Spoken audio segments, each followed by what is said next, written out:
ကျေးဇူးတင်ပါတယ်ဦးကြီးခုလိုချင်းပေးတဲ့အတွက်ပေါ့နော်ပလက်ဝမှာမြန်မာတပ်မတော်နဲ့အေးတိုက်ပွဲကြောင့်ကျွန်တော်တို့ဒီပလက်ဝမှာရှိတဲ့ကျွန်တော်တို့ချင်းဒီဒုက္ခခံနေရတဲ့ကိစ္စဒီနဲ့ပတ်သက်ပြီးတော့သူတို့ကလည်းအခုဟို3000 4000ကျော်ဖြစ်သွားတယ်ပြီးရခိုင်ဖက်ကူလေးကျွန်တော်တို့ဒီမှာရခိုင်ဖက်ကူမခိုးဖြစ်တာတခုတော့ရှိတယ်ကျွန်တော်တို့ဒီရဲ့ဆွေးနွေးချက်ကနည်းနည်းအရင်ပြန့်သွားမှာဆိုလို့ပေါ့နော်ဒါပေမဲ့ဒီမှာဆီယမနိုင်ဝေရှိတော့ခုနည်းနည်းတော့ပြောစီစဉ်တာရှိပါတယ်ပြီးရင်အဓိကဒီပလက်ဝမှာဖြစ်ပြီးတော့အခုလုံးလို့စီရဲ့အနေထားပေါ့ပြီးရင်ကျွန်တော်တို့80မဲ့ဥစ္စာဒီမှာဟိုပြန်လည်နေရချထားရေးကိစ္စဒီအများကြီးလူနေတဲ့အတွက်ဝင်ကြီးဖက်ကနေဒီကိစ္စနဲ့ပတ်သက်ပြီးတော့အရင်ဆုံးပေါ့နော်မိနစ်20ကနေ30အထိကိုပြုံးပေးစီခြင်းနဲ့ပြီးရင်ကျွန်တော်တို့ဒီမှာအားလုံးပါဝင်ပေးတဲ့ပုဂ္ဂိုလ်ဒီဖက်ကနေသူတို့ပလက်ဝရောက်ခဲ့တုန်းကသူတို့မြင်တွေ့ရတဲ့အတွေ့အကြုံလေးတွေကိုဒါပြီးရင်ကျွန်တော်တို့ထပ်စစ်မေးခွန်းလေးတွေပေါ့နော်အဲ့ဒါလေးတွေကိုဆက်မေးမှာဖြစ်ပါတယ်ဆိုတော့ကျွန်တော်တို့ပလက်ဝမှာ IDP ဟိုဖွဲ့စည်းပြီးတော့အခုထောက်ပံ့ကူညီမှုတွေကျွန်တော်တို့စလုပ်ပါတယ်လုပ်တဲ့ဥစ္စာက2015မှာပလက်ဝမှာဒီ AA တွေအခြေချတဲ့နောက်ပိုင်းမှာစပြီးတော့ဟိုတိုက်ပွဲဖြစ်လာတာအခု2020အတွင်းမှာတော်တော်ကိုဆိုးဆိုးဝါးဖြစ်လာတာပေါ့နော်ဆိုတော့2015ဘိုင်းမှာတော့ဟိုကုံပြင်တို့အခြားဒီကလရန်မြစ်ရဲ့အပေါ်ဘက်မှာဖြစ်တယ်ဒါပေမဲ့အခုနောက်ပိုင်းကျတော့ဒီပလက်ဝမြို့နားမှာဖြစ်လာတာဟိုရှေ့ပိုင်းကဖြစ်ခဲ့တဲ့အပေါ်မှာတော့ကျွန်တော်တို့ဟို IDP camp ဆိုတဲ့သဘောမျိုးနဲ့ဟိုကြီးကျယ်တဲ့နဲ့လုပ်ခဲ့တာမရှိဘူးကျွန်တော်တို့ကအနည်းဆုံးရှင်းလဝါတို့မိစာတို့လောက်မှာခိုးလုံပြီးတော့မှခဏဖြုတ်နေပြီးတော့ဟိုကိုဒေတာကိုပြန်သွားကြတာရှိတယ်ဆိုတော့အဲ့တော့ကတော့ဟိုအတိုင်းအတာတစ်ခုထိဒုက္ခရောက်တယ်ဆိုပေမဲ့ဒီလောက်မပြင်းထန်ဘူး1920မှာပို့ပြီးတော့ဒီ AA နဲ့တောင်တော်ရဲ့တိုက်ပွဲတွေကပိုပြင်းထန်လာတဲ့အတွက်ဒုက္ခရောက်တဲ့လူတွေတော်တော်များတယ်များပြီးတော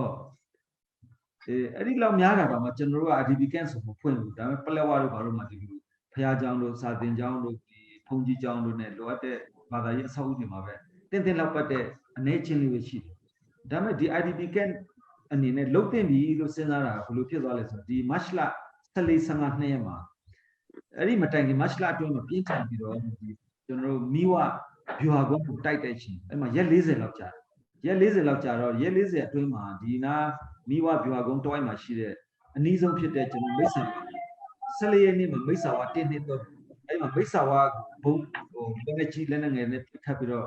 လူအဲ့ဒီမှာ12ရက်လောက်တည်တယ်နောက်ပြီးတော့ဟိုဒဏ်ရာရတာကလည်း10ရက်လောက်ရှိပြီးတော့အိမ်နီးလာဖြစ်တယ်အဲ့ဒီမှာမိတ်ဆာဝါမှာရှိတဲ့လူတွေကဘလို့မှမနေနိုင်တော့ဘဲနဲ့ပြေးဖို့အဆင်းရောက်လာတာပေါ့နော်အဲ့ဒီပထမတစ်ရက်ကတော့မပြေးသေးဘူးပထမတစ်ရက်ကတော့သူတို့ဒီစာသင်ကျောင်းမှာဖုံးကျောင်းမှာခိုလုံနေတယ်ဒါပေမဲ့15ရက်နေ့မှာတခါဒီအဲ့ဒီဟာနဲ့အနည်းဆုံးဖြစ်တဲ့ဝက်မချေးရောက်ပေါ့ထပ်ပြီးတော့လက်နဲ့ကြီးတယ်နဲ့ပြေးဖုံးတွေကျဲအဲ့လိုတွေဖြစ်တဲ့ခါကျအဲ့ဒီမှာလည်းလူက9ယောက်လောက်နေပြီနောက်ထပ်10အိမ်10ယောက်လောက်ဒဏ်ရာပြီးအိမ်တွေလည်းမီးလောင်တယ်အဲ့လိုဖြစ်တဲ့အတွက်အဲ့ဒီနားတစ်ဝိုင်းမှာရှိတဲ့လူတွေကတခါတည်းလုံးဝမနေနိုင်တော့ဘဲနဲ့ဒီဟိုမီးချောင်းတရိုးမှာရှိတဲ့လူအားလုံးကဒီသမီးမှာအခုတောင်းရွှေ့တယ်သမီးမှာအားလုံးကချက်ချင်းကိုပဲအိမ်ကြီးဟိုဟာပေါ့400 500လောက်ဖြစ်ပြီးတော့မှလူဦးရေ2900ဝန်းကျင်လောက်တခါတည်းဟိုရောက်သွားတဲ့ခင်ကျကျွန်တော်စာတင်ကျောင်းလို့ဖုန်းကျောင်းလို့အဲ့ဒီမှာ800လောက်ခွဲပြီးထားရတဲ့အနေအထားမျိုးဖြစ်တယ်အဲ့ဒီမှာစပြီးတော့ဖြစ်တယ်နောက်အဲ့လိုတပြိုင်တည်းမှာပဲအခြားကျွန်တော်တို့ဒီနှမ်းချောင်းဝါတို့ဘာလို့မှလဲဒီလိုပဲလက်နဲ့ကြီးကြတဲ့ဘုံကျဲတဲ့လူကလည်းနောက်ထပ်9ယောက်လောက်နေတယ်အဲ့ဒီလူလောင်တယ်ဒဏ်ရတယ်ဖြစ်တဲ့ခါကျတော့အနေလုံးအဲ့ပလက်ဝတကြောအောက်ဘက်မှာရှိတဲ့လူတွေဘယ်သူမှမနေရတော့ဘဲနဲ့ပလက်ဝကိုပြေးလို့ရတဲ့လူကပြေးတယ်စမီကိုပြေးလို့ရတဲ့လူကပြေးတယ်အဲ့လိုဖြစ်တဲ့အတွက် IDP လိုလာပြီ IDP ကဲနဲ့လုံးဝဖြစ်တဲ့လူစီတဲ့ဟာမျိုးကျွန်တော်စစဉ်းစားတာအဲ့တော့ကျွန်တော်9ရက်နေ့နောက်ဆုံးဒီကျွန်တော်ချစ်ပင်ရဲ့အစိုးရစီကမှာရပြီးတော့ကျွန်တော်ပြည်တော်စုကိုတင်တဲ့စင်းအရာပလက်ဝမှာဆိုရင်ဒီရက်ပိုင်းလေးမှာတိုးလာတဲ့အတွက်ပလက်ဝမှာဆိုအိမ်ထောင်စု1115စုရှိပါဘူး1115စုနဲ့လူဦးရေကပလက်ဝမှာ9020ဒါကြေးပါမျိုးစုံပေါ့ကြေးပါပေါင်း20 30လောက်ကနေပြေးလာတာနောက်ဆုံး up to date ပေါ့နော်9ရက်နေ့နောက်ဆုံးရတဲ့စင်းအရာပလက်ဝမှာ1115မိသားစုရှိပြီးတော့မှအဲ့လူဦးရေက9020ရှိတယ်အဲ့လောက်ထိများလာတာပေါ့နောက်စမီးမှာကြတော့လေတခါဒီရက်ပိုင်းအထိလည်းဝင်နေလို့ပဲစမီးမှာအခုဆိုရင်690ရှိတယ်မိသားစု690ရှိပြီးတော့မှလူဦးရေက2931ရှိပါပြီနော်အဲ့ဒီနှမျိုးလေးတွေနဲ့9951ရှိသွားပြီ အိမ်ချေဆိုမိသားစုဆိုတော့1805ပေါ့နော်အဲ့လိုရှိတယ်ကျွန်တော်ကပလက်ဝစမီပဲပြီးကြလက်ရှိကတော့ပလက်ဝနဲ့စမီကတော့အဆိုးဆုံးအခြေအနေဖြစ်နေတာပေါ့နော်စမီနာမှာတော့လက်ရှိကတော့တက်ကွက်တော့မဖြစ်ဘူးပလက်ဝမှာနားမှာတော့နေ့တိုင်းအပေါ်နဲ့အောက်မှာတက်ကွက်တွေဖြစ်နေတယ်ဘုံကျဲတယ်လက်နေကြီးဖြစ်တယ်အဲ့ဒီဟာလိုဖြစ်နေတော့ဆိုတော့အရင်ကတည်းကဒီပြောင်းရွှေ့ပြီးတော့ကိုယ့်ရွာမှာကိုမနေရဘဲနဲ့ပြောင်းရွှေ့ပြီးတော့မိစာဆိုတဲ့ဟာမှာလေကျွန်တော် IDP ကန်ဆောက်မယ်ဆိုတာလေအခုကျွန်တော်ပြင်ဆင်နေတယ်အဲ့ဒီမိစာမှာတော့အင်ဂျီမိသားစု109စုရှိပြီးတော့လူဦးရေ914ယောက်ရှိတယ်914ယောက်ဆိုတော့အခုဒီရက်ပိုင်းမှာဒီနောက်ဆုံးဘုံကျဲလက်နေကြီးတွေနဲ့ပြစ်ခါရတဲ့နှမ်းချောင်းကဖြစ်စဉ်ဖြစ်ပြီးတဲ့နောက်မှာနှမ်းချောင်းကနားမှာရှိတဲ့တကားချောင်းတို့ဒူကင်းဝါတို့နှမရာတို့လေလှတို့တထေးကုန်းတို့ဘယ်သူမှနေလို့မရတော့ဘူးတက်ကလည်းစူးစီးရွာနေလှုပ်လိုက်တဲ့အချိန်မှာပထမဆုံးတပတ်မှာပဲဒီစိမ့်စင်းရွာစိမ့်စင်းဆိုတာအခုမျိုးပြစိန်မှန်ကြီးကျွန်တော်တို့လုပ်ပြီးတော့ကင်ဝါကြီးရွာရက်ွက်ထဲမှာပါတယ်။နောက်အရင်တော့ပလက်ဝလေဝေဟောင်းနာကရွာစိမ့်စင်းရွာအဲ့ဒီမှာကို163အိမ်ကတခါလေးပြောင်းပြီးလူကြီးလောက်200ကျော်လောက်ဖြစ်သွားတယ်နော်။နောက်အခုကျတော့နောက်ဆုံးရတဲ့စင်းအရာကတော့မနေ့ကထိရတဲ့စင်း181အိမ်ရှိသွားမိသားစု181ယောက်ကလူကြီး924ယောက်အဲ့ဒီစိမ့်စင်းမှာရောက်အဲ့ဒီမှာလေကြီးရွာ9ရွာ6ရွာလောက်ကစူးစီးဖြစ်တဲ့အတွက် IDP ကဲလောက်ရမယ့်နေရာက4နေရာလောက်ဖြစ်သွားတယ်။အဲ့ဒါနဲ့ကျွန်တော်တို့ကဒီတိုင်းဆိုတော့ကျွန်တော်တို့ပြည်သူလူထုရဲ့အတိုင်းအတာနဲ့လုပ်ဖို့ခက်သွားပြီပြည်နယ်အစင်းနဲ့လည်းခက်သွားပြီဆိုပြီးကျွန်တော်ပြည်တော်စုကိုတင်မရမယ်ဆိုပြီးကျွန်တော်တို့ပြည်တော်စုအစိုးရကိုတင်တယ်နောက်ပြီးတော့လူကပြဝန်ကြီးဌာနကိုတင်တဲ့အတွက်အခုဆိုရင်ကျွန်တော် IDP ကဆောက်ဖို့အတွက်ပေါ့ကျွန်တော်ပြည်နယ်မှာရှိတဲ့တဘာဝဘေးဒဏ်ရမှုရနေပြီးတော့သိန်းပေါင်း1200နောက်ပြီးတော့ပြည်တော်စုအဲ့ဒီလူကပြဝန်ကြီးဌာနကနေပြီးတော့ဒီတဘာဝဘေးဒဏ်အဲ့ဒီရမှုရနေသိန်းပေါင်း1200သိန်းပေါင်း2400ချပေးပြီးတော့မှ IDP ကနေဆောက်မယ်ဆိုကျွန်တော်တိဆောက်ပါတယ်ဆိုတော့အဲ့ဒီရဲ့ structure နဲ့ design ကတော့ဘယ်ဟာကိုစဉ်းစားလဲဆိုကျွန်တော်လူကပြန်ဒုဝန်ကြီးကတော့ရခိုင်မှာလုပ်တဲ့ရခိုင်မှာလက်ရှိ IDP ကနေဆောက်နေတဲ့နေရာတွေရှိတယ်အဲ့ဒီနမူနာလေးတွေကိုစဉ်းစားကြည့်လို့ပြောတဲ့ခါကျတော့သူတို့ကအလျားပေတရားအနံပေ30အလယ်မှာကျတော့ကန့်လိုက်ပြီးတော့ကြောချင်းကတ်ပါနော်ဆိုတော့ပေတရားကို10ကန့်ကတ်လိုက်တဲ့ချိန်ကျမျက်နှာစာ10ပေရှိတယ်နောက်မှာပေ30ကိုတဝက်ဝက်လိုက်တဲ့ခါကျ15ပေကျန်တယ်တော့အရှိဘက်မှာ15မီတာစုအနောက်ဘက်မှာ15မီတာစုအဲ့လိုမျိုးလူ20နေလို့ရတဲ့ပေ100ပေ30အဆောက်အဦမျိုးဖြစ်တဲ့နယ်ဆိုတဲ့အတွက်ကျွန်တော်တို့အဲ့ဒါမျိုးဆောက်ဖို့တွက်ချက်လိုက်တယ်နောက်ပြီးတော့ပလက်ဝစမီအခုနမီဇာအခုနစိမ့်စင်းအဲ့လိုနေရာမျိုးမှာလုံးမယ်ဆိုရင်လည်းသူကဒီတဲတွေဆောက်တဲ့တဲမှာဆောက်လိုက်လို့ရှိရင်လူဦးရေကမိသားစု20စီနေလို့ရမယ်ဒါပေမဲ့သူ့ရဲ့မိသားစု20နေတဲ့အတွက်သူ့အတွက်လိုအပ်တာကမိဖို့ကြောင့်ဆိုစူပေါင်းထမင်းချက်လို့ရတယ်မိဖို့ကြောင့်ပေ60ပေ30အဲ့ဒါတစ်ဆောင်အနောက်မှာပါမယ်နောက်ပြီးအိမ်သားလဲနှခမ်းတွဲအိမ်သား9လုံးစီပေါ့ဒီအဲ့ဒီတစ်ဆောင်မှာနှခမ်းတွဲအိမ်သား9လုံးစီအိမ်သားတစ်ခမ်းကိုမိသားစု2စုပေါ့အဲ့ဒီနှုံနဲ့တွက်ချက်ပြီးတော့ကျွန်တော်တို့ကတွက်ရတယ်အဲ့ဒီပြင်အဲ့ဒီပေါ့ IDP ကန်ရှိတဲ့နေရာမှာ community hall ပေါ့နော်တခုခုဆိုစူးစီးပြီးတော့စကားပြောလို့ရအောင်အဲ့ဒါမျိုးကလည်းပေ60ပေ40တလုံး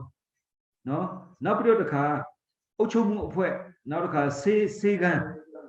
နောက်ဆေးကန်းရနောက်လုံခြုံရေးဆိုတဲ့အတွက်ကလည်းအခန်းလေးတွေကပ်ပြီးတော့အဲ့ဒါလည်းပေ60ပေ30တဆောက်တခါကအုပ်ချုပ်မှုလုပ်မယ်တခါကဆေးကန်းလုပ်မယ်တခါကလုံခြုံရေးအတွက်စူးစီးမယ်ဆိုတဲ့ဟာမျိုးဒီလိုလေးတွေစူးစီးလိုက်တဲ့ခါကျတော့ကျွန်တော်အားလုံးပေါင်းသိန်းပေါင်း2400အဆောင်48ဆောင်ပေါ့နော်48ဆောင်ရတယ်အခုနဆက်တဲ့အိမ်သားကအစမိဖို့ကြောင့်ကအစ community hall လုံခြုံရေးနဲ့ဆိုင်တဲ့အဆောက်အဦဒါလေးတွေနဲ့ကျွန်တော်တိဆောက်တဲ့ခါကျတော့အဆောင်48ဆောင်ရတယ်ခင်ဗျ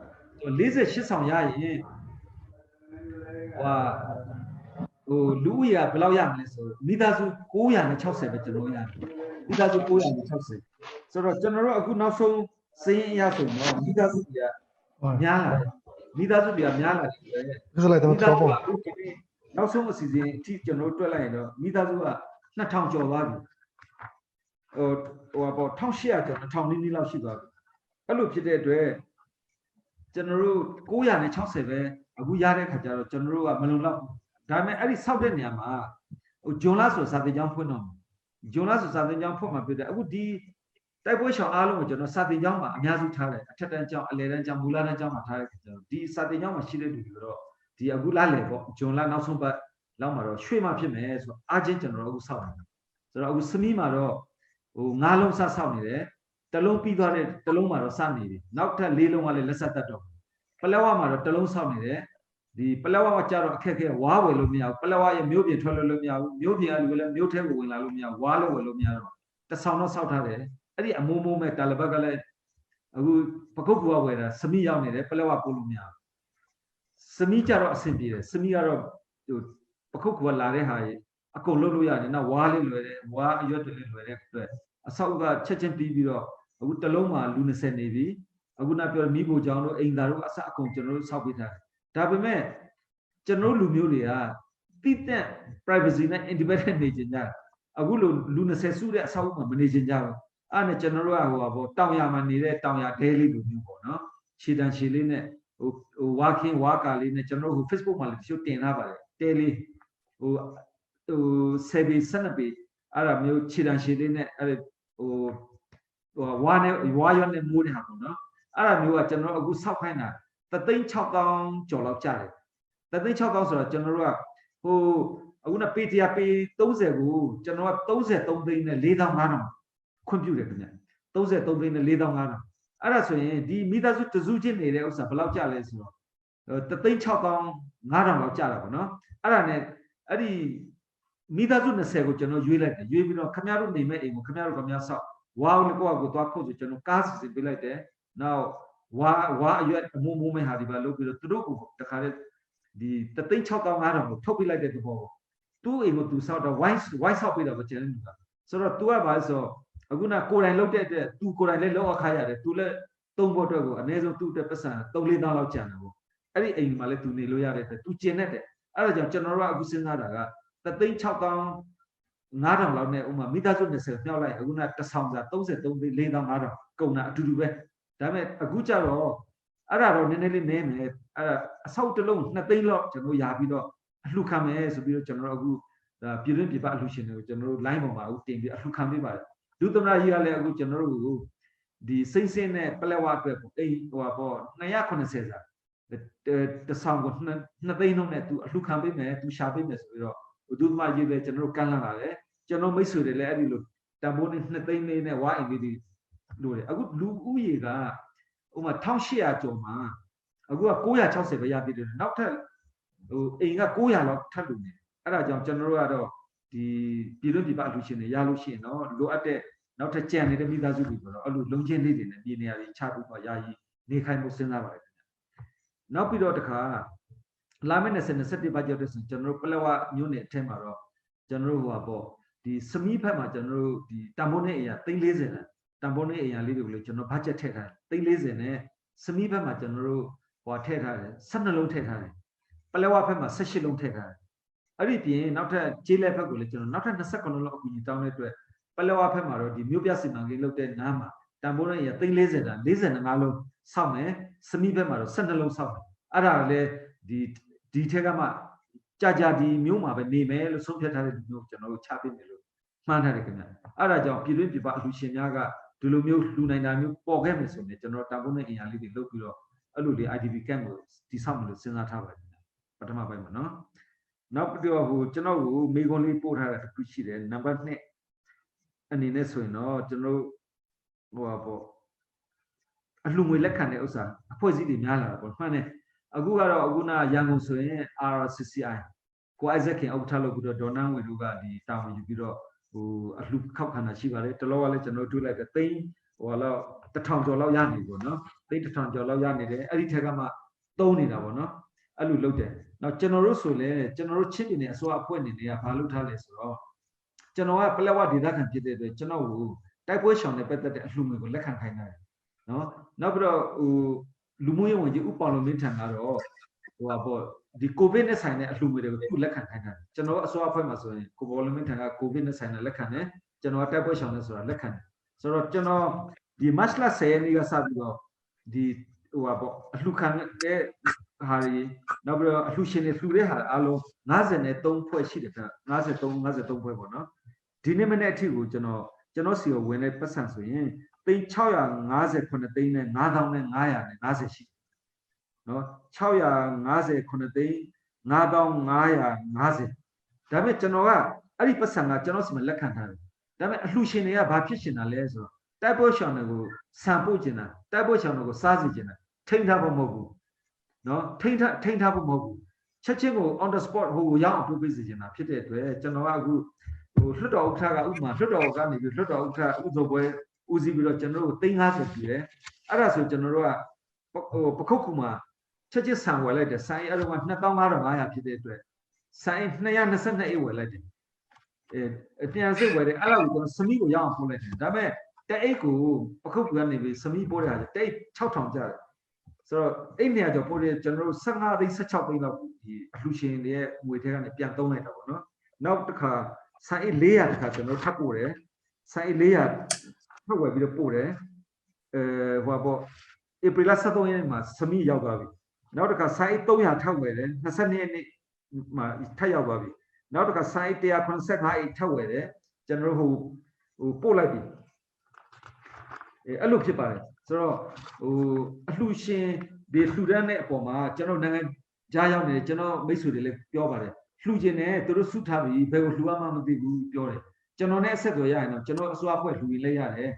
ရန်ကုန်မှာရှိတဲ့ဟို RRCCI ကိုလှူလည်းရတယ်လို့ကျွန်တော်ပြောထားတယ်အဲ့ဒီအပြင်ကိုဒီကြားမှာဟိုအခုနကကိုမဘုံတို့လိုမျိုးစေတနာရှင်တွေကလည်းကျွန်တော်တို့ဒေသအတွက်ဟိုမှာဟို ambulance အတွက်ကိုအလှူခံတာလေးတွေလည်းရှိတယ်အခြားတော့ဒီပုံကိုယ်တွေကလည်းစေတနာအလိုက်ဒီကလေးမှလည်းကလေးအဖွဲ့ဟာခါလေးဟာခါပေါ်ချင်းပြည်ပြည်လုံးမှာရှိတယ်မျိုးနဲ့အားလုံးကကျွန်တော်တို့ပလက်ဝရဲ့စေဘီဒုက္ခတွေအလှူခံပြီးဆရာတော်ကြီးတွေလည်းပါတယ်ဆိုတော့အဲ့ဒါတွေကိုစူးစီးဖို့ကတော့ကျွန်တော်အကြံပြုချင်တာရန်ကုန်ဆိုရင်တော့အခုန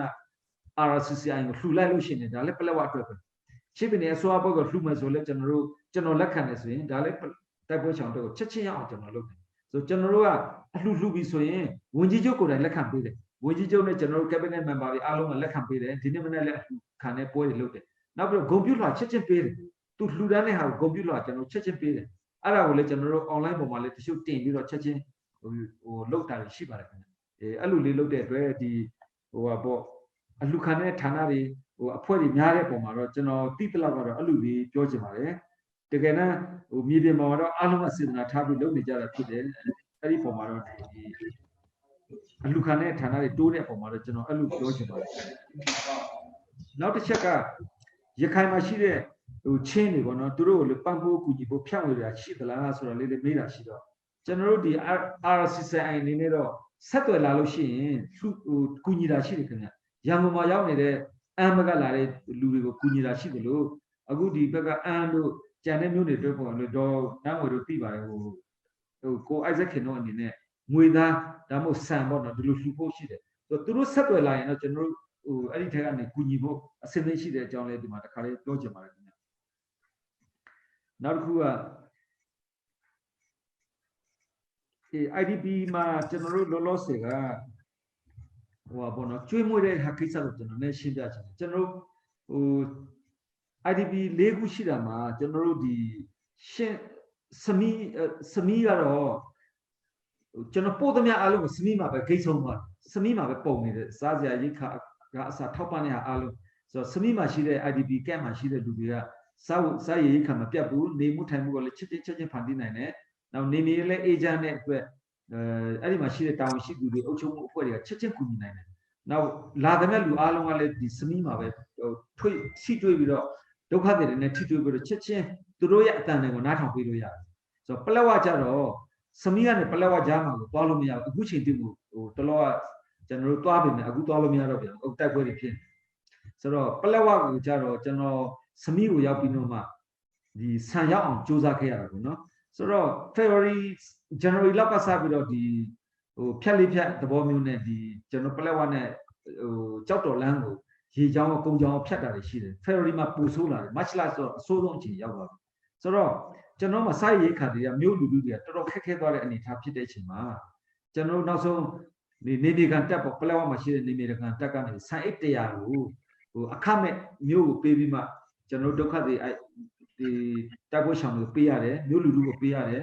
်နောက်တစ်ခါဒီဝန်ထမ်းတွေမှာဝေမျှပြီးစားရတဲ့အဆင့်ဖြစ်ပါတယ်ဒီ Ferry လဆန်းမှာအဲ့ဒါနဲ့ကျွန်တော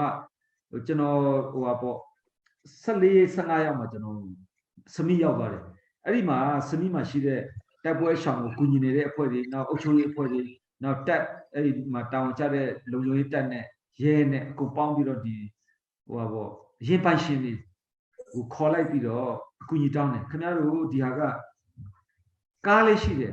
ဟလာပို့လို့လည်းရရတဲ့နဲ့ဒီဟာကမဖြစ်တော့ဘူးပလက်ဝမှာကငတ်နေပြီဒီတိုင်းသွားမှဆိုတော့အဆင်မပြေဘူးစမိမှာအဆင်ပြေသလားပလက်ဝမှာအဆင်ပြေတယ်ခင်ဗျားတို့ကူညီပေးပါဆိုတော့သူတို့ကမသွားရဲဘူးမသွားရဲလို့မရဘူးမသွားရဲလို့ရှိရင်ခင်ဗျားတို့ဟိုပါပေါ့အရင်တော့ကလည်းခွင့်ပြုချက်နဲ့တချို့သွားတာတွေရှိတယ်မသွားရဲရင်တော့ကျွန်တော်တို့ရဲ့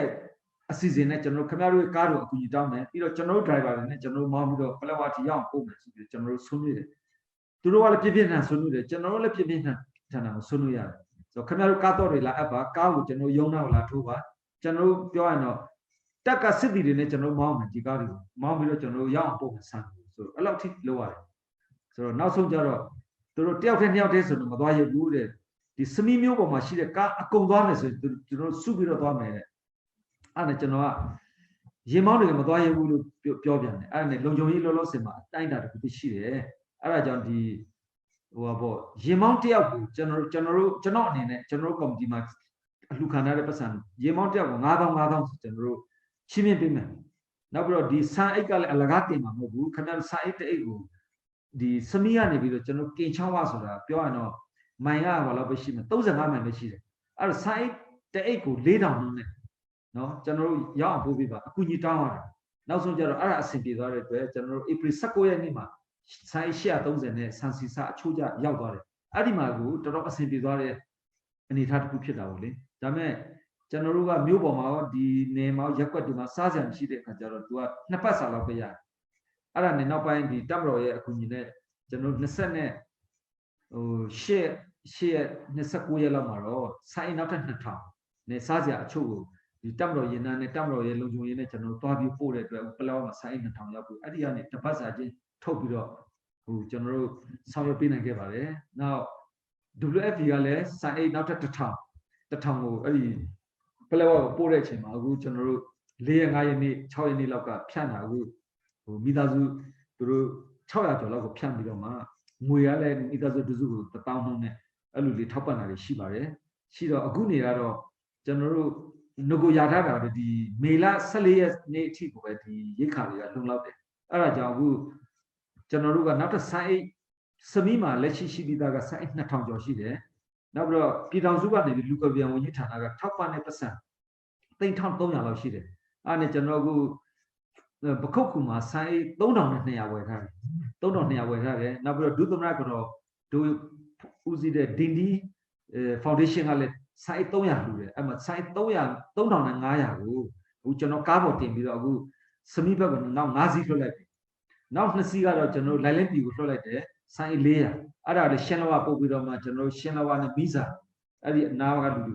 ူပလက်ဝါဟိုအထက်ဘက်ကလူကိုဝေဖို့အတွက်ဆန်စီစာပဲအဲ့ဒီအတွဲလိုက်ကျွန်တော်တို့ဟိုအမေဇုံနဲ့ပါလွှတ်လိုက်တယ်အခုစမီးကိုလည်းကျွန်တော်ကား5စီးထွက်တယ်နောက်4စီးကလည်းဒီရက်ပိုင်းမှာလွှတ်မယ်နော်နောက်အခုဆိုတော့အထူးအလင်းတို့ကလည်းအခုနောက်တော့ပေါ့သူရန်ကုန်ကနေထွက်လာပြီအခုသူတို့ကြောက်ပြောင်းရောက်နေပြီကြောက်ပြောင်းသူတို့ပါလာတဲ့ဥစ္စာကိုလည်းကျွန်တော်ဥစံတင်နေတဲ့ပခုတ်ကူကကားတွေနဲ့ပဲကျွန်တော်တင်မယ်ကား5စီးပေါ့အခုအဲ့ဒီမှာတင်ဖို့အတွက်ကိုကျွန်တော်ပြင်ဆင်ထားပြီးပါပြီသူတို့အဆက်အသွယ်ယူပြီးတော့အဲ့ဒီကိုထုအနေတို့ရဲ့စံလှူဒန်းတဲ့ဥစ္စာအားလုံးကိုလည်းကျွန်တော်စနစ်ကိုပို့ဖို့ဒီရက်ပိုင်းမှာကျွန်တော်လုပ်နေပါတယ်ဆိုတော့ဒါတော့ကျွန်တော်ဘက်ကလုံးမဲ့အပိုင်းပေါ့ဆိုတော့15ရက်ကစပြီးတော့နောက်ပိုင်းဟိုပို့ဖို့အတွက်ကိုစာရေး3000ပို့ဖို့အတွက်အခုသမရယုံကိုကျွန်တော်တို့စာတင်ဖို့အခုစာကြမ်းလုပ်နေတယ်သမရယုံကိုတင်မယ်သမရယုံကနေပြီးတော့ကာကွယ်ရေးဦးစီးချုပ်ယုံကိုပို့ပြီးတော့ပထမအစီအစဉ်တိုင်းကျွန်တော်တို့ဒီတပ်မတော်ရဲ့လုံခြုံရေးနဲ့တပ်မတော်ရဲ့ရင်နှန်းနဲ့ပဲပို့မှအစီအစဉ်နဲ့အနေထားမျိုးဖြစ်တဲ့အတွက်ကျွန်တော်ဘက်က IDP ကဲမှာနေပဲလူတွေနေဖို့ထိုင်ဖို့ရစားဖို့တောက်ဖို့ရကိုတော့အဲ့လိုစူးစမ်းပြီးဆောင်ရွက်နေတယ်အစိုးရအဖွဲ့နဲ့လည်းဆောင်ရွက်နေတဲ့အကြောင်းဒါကျွန်တော်တို့ပြည်သူလူထုကိုလည်းသိစေချင်ပါတယ်ခင်ဗျနောက်တစ်ခုကအခုနောက်ချက်ကအခုရှေ့မှာလည်းဖြေလို့ပြရခိုင်ပြည်နယ်မှာချင်းဒုက္ခတွေ8000လောက်ရှိတယ်ဆိုပြီးတော့သိထားတဲ့အတွက်အကူအညီတောင်းလာဒါတွေရှိတယ်ဘယ်လိုကူညီပေးမလဲဆိုတာအကူအညီတောင်းလိုက်ကူညီပေးမယ်လို့ကျွန်တော်တို့ကန့်လန့်ထားပါပြီတချို့နဲ့လည်းအဆက်အသွယ်တော့ရနေပြီခင်ဗျအဲ့ဒီအတွက်ကိုလည်းကူညီပေးဖို့အစနစ်လုပ်ပါမယ်နော်နောက်ဆုံးဒီမှာမေးခွန်းတစ်ခုတွေ့တာက AAR ချင်းရွာတွေကိုပြစ်မှတ်ထားတယ်ဆိုတာဘယ်လိုသဘောရလဲဆိုတော့အမှန်ကတော့ AAR ကတော်လိုင်းလုပ်တာကျွန်တော်တို့ဒီတိုင်းသားတွေတော်လိုင်းလုပ်တဲ့ပုံမှာကျွန်တော်ဘာမှတ်ချက်မှလည်းပေးစရာမရှိဘူးကျွန်တော်တိုင်းသားတော်တော်များများကကိုဒေတာအတွက်ဟလာကိုရဲ့ the lower check Tolani Lodijara, Chandru Nale,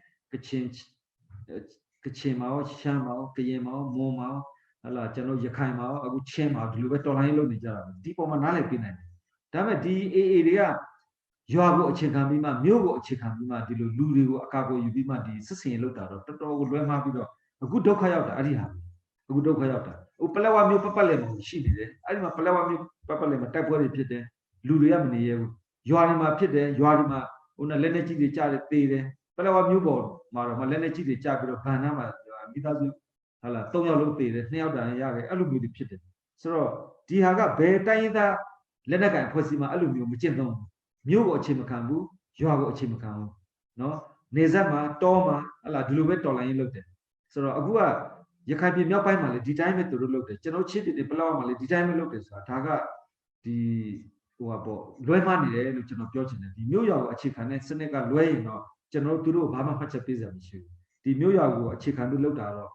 Ludu Lenare, Tikamula Pumia, Pessimulumia. So, Lame, knitting muscle, General Palawa, Pina Jama, Chini. Now, General Palawa did that, Nangarawa Chapi the Simangini, Pirazua Chapi the Simangini Chile, Pina Chapi the Simangini, Longani Chile, Kuma Lumia, Muriaribu, Dokapi de Janet Tolai looked at Taina did that Romania and the Okima, Janota and the Sakunilla town doesn't with a pitted. Kitchen Yabu Champi, Tambana Bayabu, Kayin, Mompin, Tenin, a coach on Yabu. But Roma to do the Lanya Pitam, no, Lolo Talking Pin. Now, to know Loacha, the remedy in Hala township town, to Lua the Dokam thing. What Doka will be there? I look at the Dara Yishima, the dog, the Ludajan, Sanam came here, Kisam, Lucianoro, the Mapiojin. Now, Takani, the Yuarimu, when traders will be picked at the sheet, Ludimali, meet her,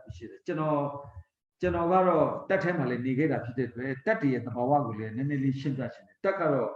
who about tying the bounds of the president, Tamro Pite, to God, to no machine like that, near Yala, so Baduma to Amayum, no, Sissin looked this way. General Allah,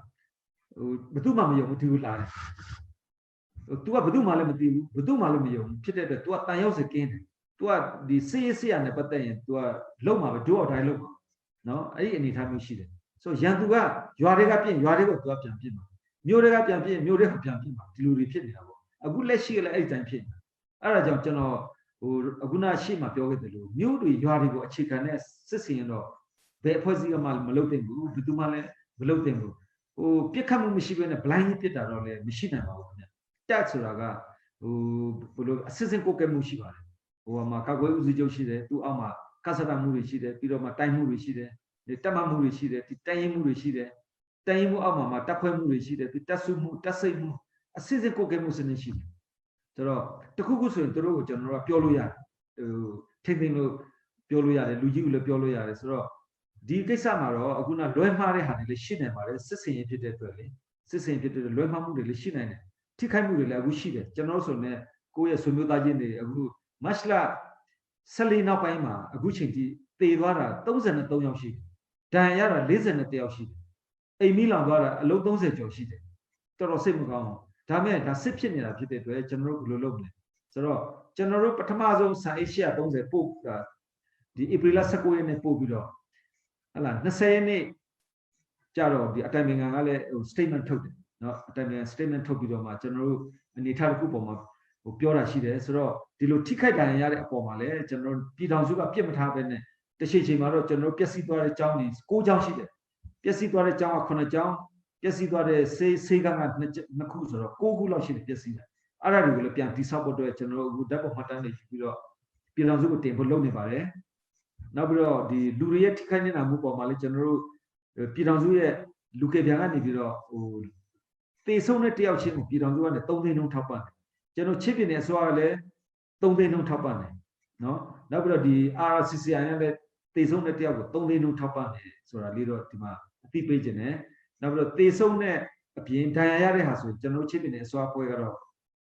The thing what up at the thing Tapan. Look at the Angale, the thing no Tapan, the RCC Angale allude no Tapan. So a Milan, General ပြည်တော်စုကတော့9000စီထောက်ပံ့တယ်ကျွန်တော်တို့ချင်းပြည်နယ်အစိုးရဖွဲ့ကတော့3သိန်းစီထပ်ထောက်ပံ့တယ်ဒီလိုလေးတွေတော့တက်နိုင်တယ်လို့ပြည်တော်စုကရောပြည်နယ်ကရောဒီအဖွဲ့အစည်းတွေကရောဝိုက်ခုနေတယ်ဆိုတာတော့ပြည်သူလူထုနဲ့တိုက်ပွဲရှောင်တော်ကိုလည်းသိစေချင်ပါတယ်ခင်ဗျဆရာတို့မေးထားတဲ့မေးခွန်းပေါ်မှာတော့ကျွန်တော်အခုဖြည့်ချင်းတာတော့အဲ့လောက်ပဲပြောချင်ပါတယ်ဆိုတော့ပြန်လာမေးတဲ့အပေါ်မှာကျွန်တော်ထပ်ဖြည့်ပါကျေးဇူးပါဝန်ကြီးပြည့်စုံစုံပါပဲကျွန်တော်ဒီမှာကျွန်တော်ဖိတ်ခေါ်ထားတဲ့ဆရာမနိုင်ဝေကတော့ကျွန်တော်ရဲ့ပလဲဝအခြေအနေရောဒီရခိုင်ပြည်မှာရှိတဲ့အခြေအနေထားရောတော်တော်ဒီမဲ့ကျွန်တော်ရဲ့ခုလှုပ်ရှားနေတဲ့ဆရာမပဲဖြစ်ပါတယ်တရုတ်ကဖလိုင်းကပြန်အောင်ခံဖြစ်ပါတယ်သူ့ဘက်ကလည်းသူတို့ရဲ့ပလဲဝကူတန်းသွားပြီးတော့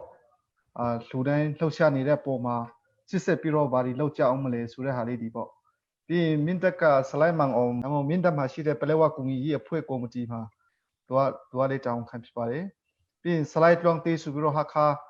youth for playwa idp ဆိုပြီးတော့ကျွန်တော်တို့ဖိတ်ထားတာရှိတယ်သူတို့ရဲ့လှုပ်ရှားပြီးတော့ playwa ကူတန်းသွားတဲ့အဖွဲ့ဖြစ်ပါတယ်ပြီးရင်ဒီမှာ slide thanki စီဝဲမတူပီပေါ့နော်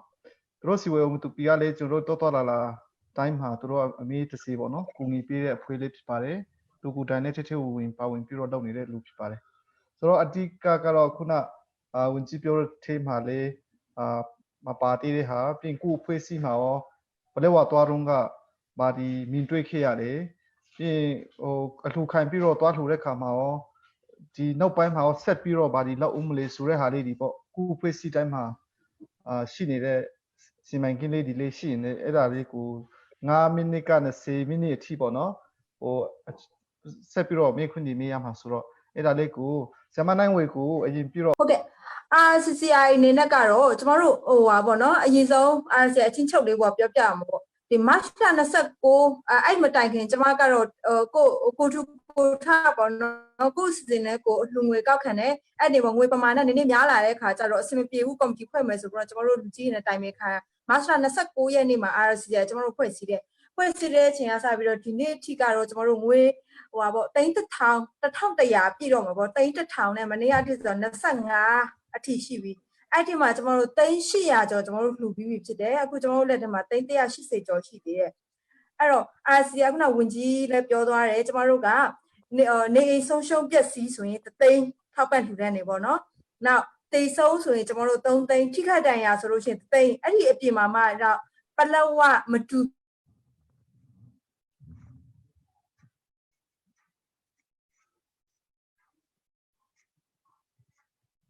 ဘီစမီမင်းတက်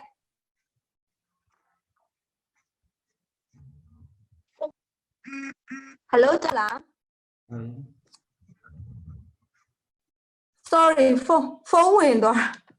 ဟယ်လိုကြားလားဟုတ်အဲ့လိုဆိုတော့ကျမတို့ကဒီမန္တလေးပေါ့နော်အဲ့လိုစေကူတာခိုင်နေတဲ့လူတွေကိုလည်းကျမတို့လိုအပ်ရင်လိုအပ်တယ်လို့ပေါ့နော်သူတို့ရဲ့အသုံးစရိတ်တွေစေကူတာစရိတ်ကိုလည်းကျမတို့ထောက်ပံ့ပေးနေတယ်အဲ့ဒီအပြင်မှာမှကျမတို့ဒီကားငှားရမ်းခါပေါ့နော်အဲ့ဒါလည်းကျမတို့တော်တော်လေးစရိတ်ထောက်တယ်နောက်ဒီဆန်ဟိုတလောတော့ဆန်830ရောက်သွားတဲ့ကာလတုန်းကဆိုလို့ရှိရင်ကျမတို့ RCCI အနေနဲ့ဆိုရင်ဒီစမီးနဲ့ပလက်ဝကြာကားခါနေတယ်340ကျော်ကုန်တယ်ပေါ့နော်နောက်ဒီနောက်မင်းတက်ကနေပြီးတော့မန္တလေးကိုလူနာတူပို့လို့ရှိရင်အောက်ဆီဂျင်နဲ့အဲ့ဒီကိုကျိုးဆက်အောက်ဆီဂျင်နဲ့ပေါ့နော်အဲ့ကားနဲ့ဆိုလို့ရှိရင်ကျွန်တော်တို့9သိန်း12သိန်းအဲ့လိုဝင်ကြည့်ပုံမှန်ထောက်ပံ့တာရှိတယ်အဲ့ဒါပြီးမှနောက်ရခိုင်ဘက်ကချင်းတွေဆိုရင်ကျွန်တော်တို့ဒီပလက်ဝနဲ့စမီးဘက်ကချင်းတွေထွက်ကိုပို့ပြီးတော့ဒုက္ခရောက်တယ်လို့ကျွန်မယူဆတယ်ပေါ့နော်ဆိုတော့သူတို့ဆိုရင်အခုဆိုရင်ကျွန်တော်တို့ဒီ chat အဖွဲ့ကပေးထားတဲ့ data ရဆိုရင်ဒါချင်း IDP ပေါင်းက8000ကျော်ရှိတယ်8000ကျော်ရှိတဲ့အထဲမှာကမ်ကတော့သူတို့16ခုရှိတယ်လို့သိရတယ်ပေါ့နော်။မြို့နယ်ကတော့9ခုရဲ့စီးရင်ပေါ့ဒီကြောက်တော်မင်းပြားနောက်အန်ဒလက်ချောင်းဒေတာဆိုရင်တော်တော်ဆိုးဆိုးဝါခံစားနေရတာဖြစ်တယ်။အဲ့တော့အဲ့ဒေတာကိုဆိုရင်ကျမတို့ကဒီချက်အဖွဲ့နဲ့ကျမတို့ Zoom meeting နဲ့လုပ်ပြီးသွားပြီဘဟုတ်တလောက Zoom meeting ပထမတစ်ချိန်လုပ်တဲ့ချိန်မှာသိရတဲ့အချက်လက်က8000ကျော်ကမ်က19ခုရှိတယ်ပေါ့နော်။ဒါကတော့ကျမတို့ကအကြမ်းဖျင်းရထားတဲ့ data ပဲရှိသေးတယ်။အဲ့တော့ဟိုဘက်မှာဆိုလို့ရှိရင်ကျမတို့ကအလှငွေရလဲကျမတို့ပလက်ဝဘက်ဆိုလို့ရှိရင်ဒါအဆိုတော်တွေဒါ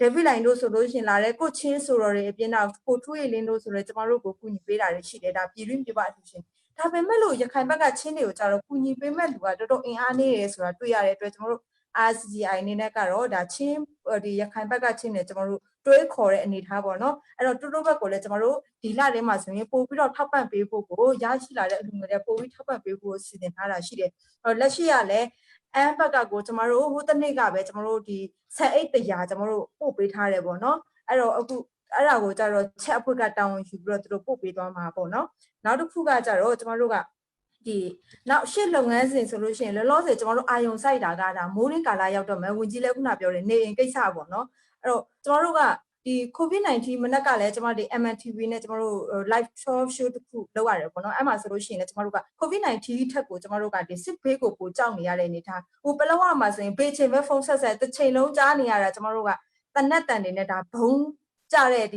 ကြည်တန်နေကျွန်တော်တို့တစ်ချိန်လုံးကြားနေရတာပေါ့နော်မနက်ကဆိုလို့ရှိရင်ပလောဝရဲ့နောက်ဘက်ဒီချမ်းသာကြီးဖျားနောက်မှာဆိုလို့ရှိရင်ကျွန်မနဲ့ဒါပလောဝကော်မတီသူနဲ့ဖုန်းပြောနေတဲ့ချိန်မှာပဲဘုံတန်ကို၄ချိန်လောက်ကိုကြာတာအဲ့လိုမျိုးပေါ့နော်နိုင်ဝက်တွင်းမှာ၄ချိန်လောက်ကြာရတာမျိုးဆိုတော့ပလောဝကော်မတီနေနဲ့ကလည်းအလုပ်ရတာအရင်ခက်ခဲတဲ့ data တွေဆိုလို့ရှိရင်လည်းကျွန်တော်တို့အခုတိကျတဲ့ data ပေါ့နော်ကျွန်တော်တို့ထပ်တောင်းနေတယ်အဲ့အတွက်ကိုလည်းဒါပလောဝကော်မတီတွေကိုကျွန်တော်တို့နှစ်ချိန်ရှိပြီငွေကြေးဒီ data collect လုပ်ဖို့ပေါ့နော်ဘာလို့လဲဆိုတော့ဌာနဆိုင်ရာတွေနဲ့ကျွန်တော်တို့ဝင်ကြီးဌာနတွေနဲ့ကျွန်တော်တို့နာ NGO အဖွဲ့အစည်းတွေနဲ့ donor အဖွဲ့အစည်းတွေနောက်ပိုင်းဆက်ဆံရမယ့်အခါကျကျွန်တော်တို့ data တွေကအရင်အရေးကြီးလာတယ်ပေါ့နော်အဲ့ဒီတော့အခု data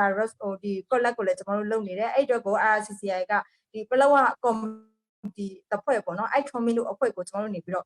့ဒီ data collect လုပ်ဖို့အတွက်ကို9သိန်း10သိန်းပို့ပေးပြီးအဲ့အတွက်သူတို့အခု data ကောက်နေဒါပေမဲ့လို့သူတို့တွေကလည်း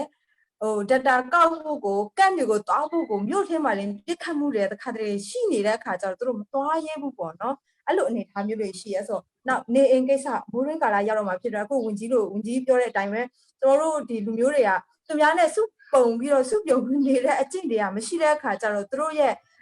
data ဟိုဒီပေါ့နော် IDP ကမှာရှိရရောက်နေတဲ့အမျိုးသမီးတွေတချို့အမျိုးသားအိမ်အောင်ရှင်နေနဲ့ကျွန်မတို့စကားပြောကြည့်တဲ့အခါသူတို့ကနေအိမ်ကိုဘယ်လိုပဲဖြစ်ဖြစ်ဟို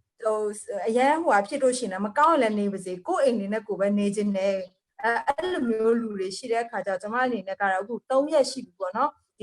ီနေအိမ်တစ်လုံးကိုဒါဝင်ကြီးဆရာပုံယူသုံးထားတယ်ပေါ့နော်အဲ့တောထဲမှာအဲ့ဝါးလေးနဲ့ဆောက်ထားတဲ့အိမ်ကို2သိန်းဝန်းကျင်နဲ့လောလောဆယ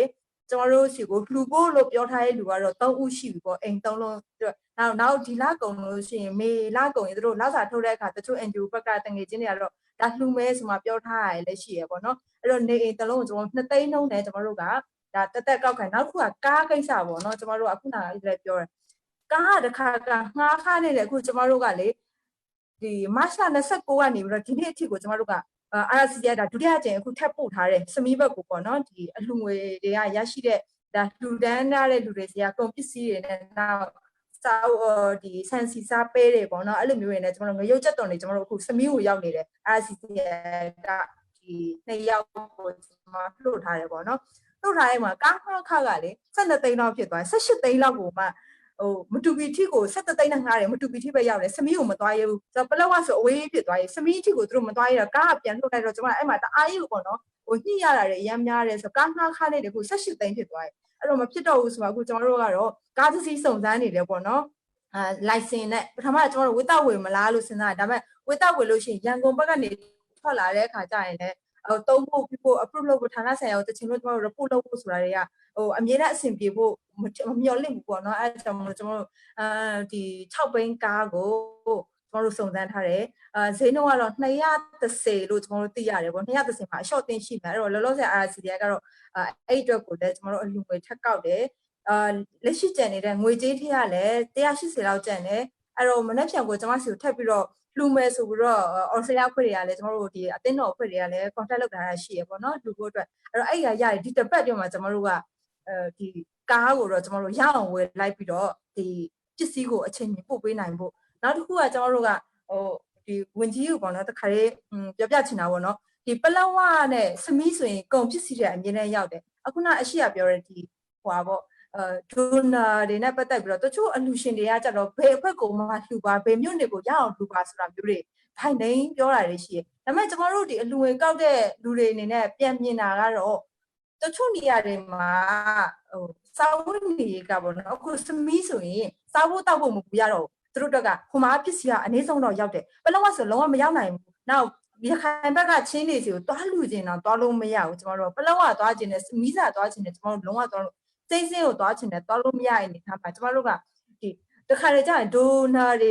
donation overlap ဖြစ်သွားတာပေါ့နော်တနေရာမှာတော့စုပြုံလို့ရပြီးတော့တနေရာမှာတော့မရတဲ့နေရာမှာလုံးဝကိုပြတ်လက်သွားတာမျိုးဖြစ်တယ်အဲ့ဒီဟာကိုချင်းပြည်နယ်အစိုးရအနေနဲ့ကဒီအခုရှိနေတဲ့အဖွဲ့အစည်းတွေပေါ့နော်အလူခံတဲ့အဖွဲ့တွေအများကြီးရှိတယ်ကော်မတီတွေလည်းအများကြီးရှိတယ်ရန်ကုန်မှာလည်းစမီကော်မတီရှိတယ်ပလောဝကော်မတီတွေရှိမယ်စမီပါလည်းစမီမျိုးကော်မတီရှိမယ်မြို့နယ်တိုင်းမှာကော်မတီတွေရှိတယ်အဲ့ဒီကော်မတီတွေကိုစုစည်းပြီးတော့ဒီ donation overlap နဲ့ဒီဖြစ်ဖို့အတွက်နောက် can information ပေါ့နော် can တွေကဘယ်နေရာမှာဘယ်လောက်လူရဘယ်လောက်ရှိပြီးတော့ဘယ်နေရာကိုတော့ဘယ်လောက်တော့ပြည့်စုံနေပြီဘယ်သူကတော့ဘယ်လောက်လိုအပ်နေလဲဆိုတာမျိုးကို guideline တစ်ခုမျိုးလုပ်ပေးလို့ရနိုင်မလားပေါ့နော်အဲ့လိုမျိုးဆိုရင်ကျွန်တော်တို့ကခုနပြောတဲ့ donor တွေကို donation ကိုဒီ overlap ဖြစ်သွားတော့ကျွန်တော်တို့ထိချုပ်ပေးနိုင်မယ်လို့ယူဆတယ်ပေါ့နော်အခုက RCCID ဘလောဝအတွက်ရက်တည်တာမဟုတ်ဘူးစမီးမျိုးအတွက်ရက်တည်တာမဟုတ်ဘူးရခိုင်ဘက်ကချင်းတွေတိတက်အတွက်ရက်တည်တာမဟုတ်ချင်းအကုန်လုံးအတွက်ကိုဘယ်သူမှမကြံခဲ့အောင်ရက်တည်တာဖြစ်တဲ့အတွက်ဒါ RCCI ရဲ့သုံးသက်ချက်ပေါ့နော်အဲ့တော့ကျွန်တော်တို့ကအကုန်လုံးနှုံးချုံမှုဖြစ်တော့ကျွန်တော်တို့ကဘလောဝတိတက်လည်းပေးမှာမဟုတ်သလိုစမီးတိတက်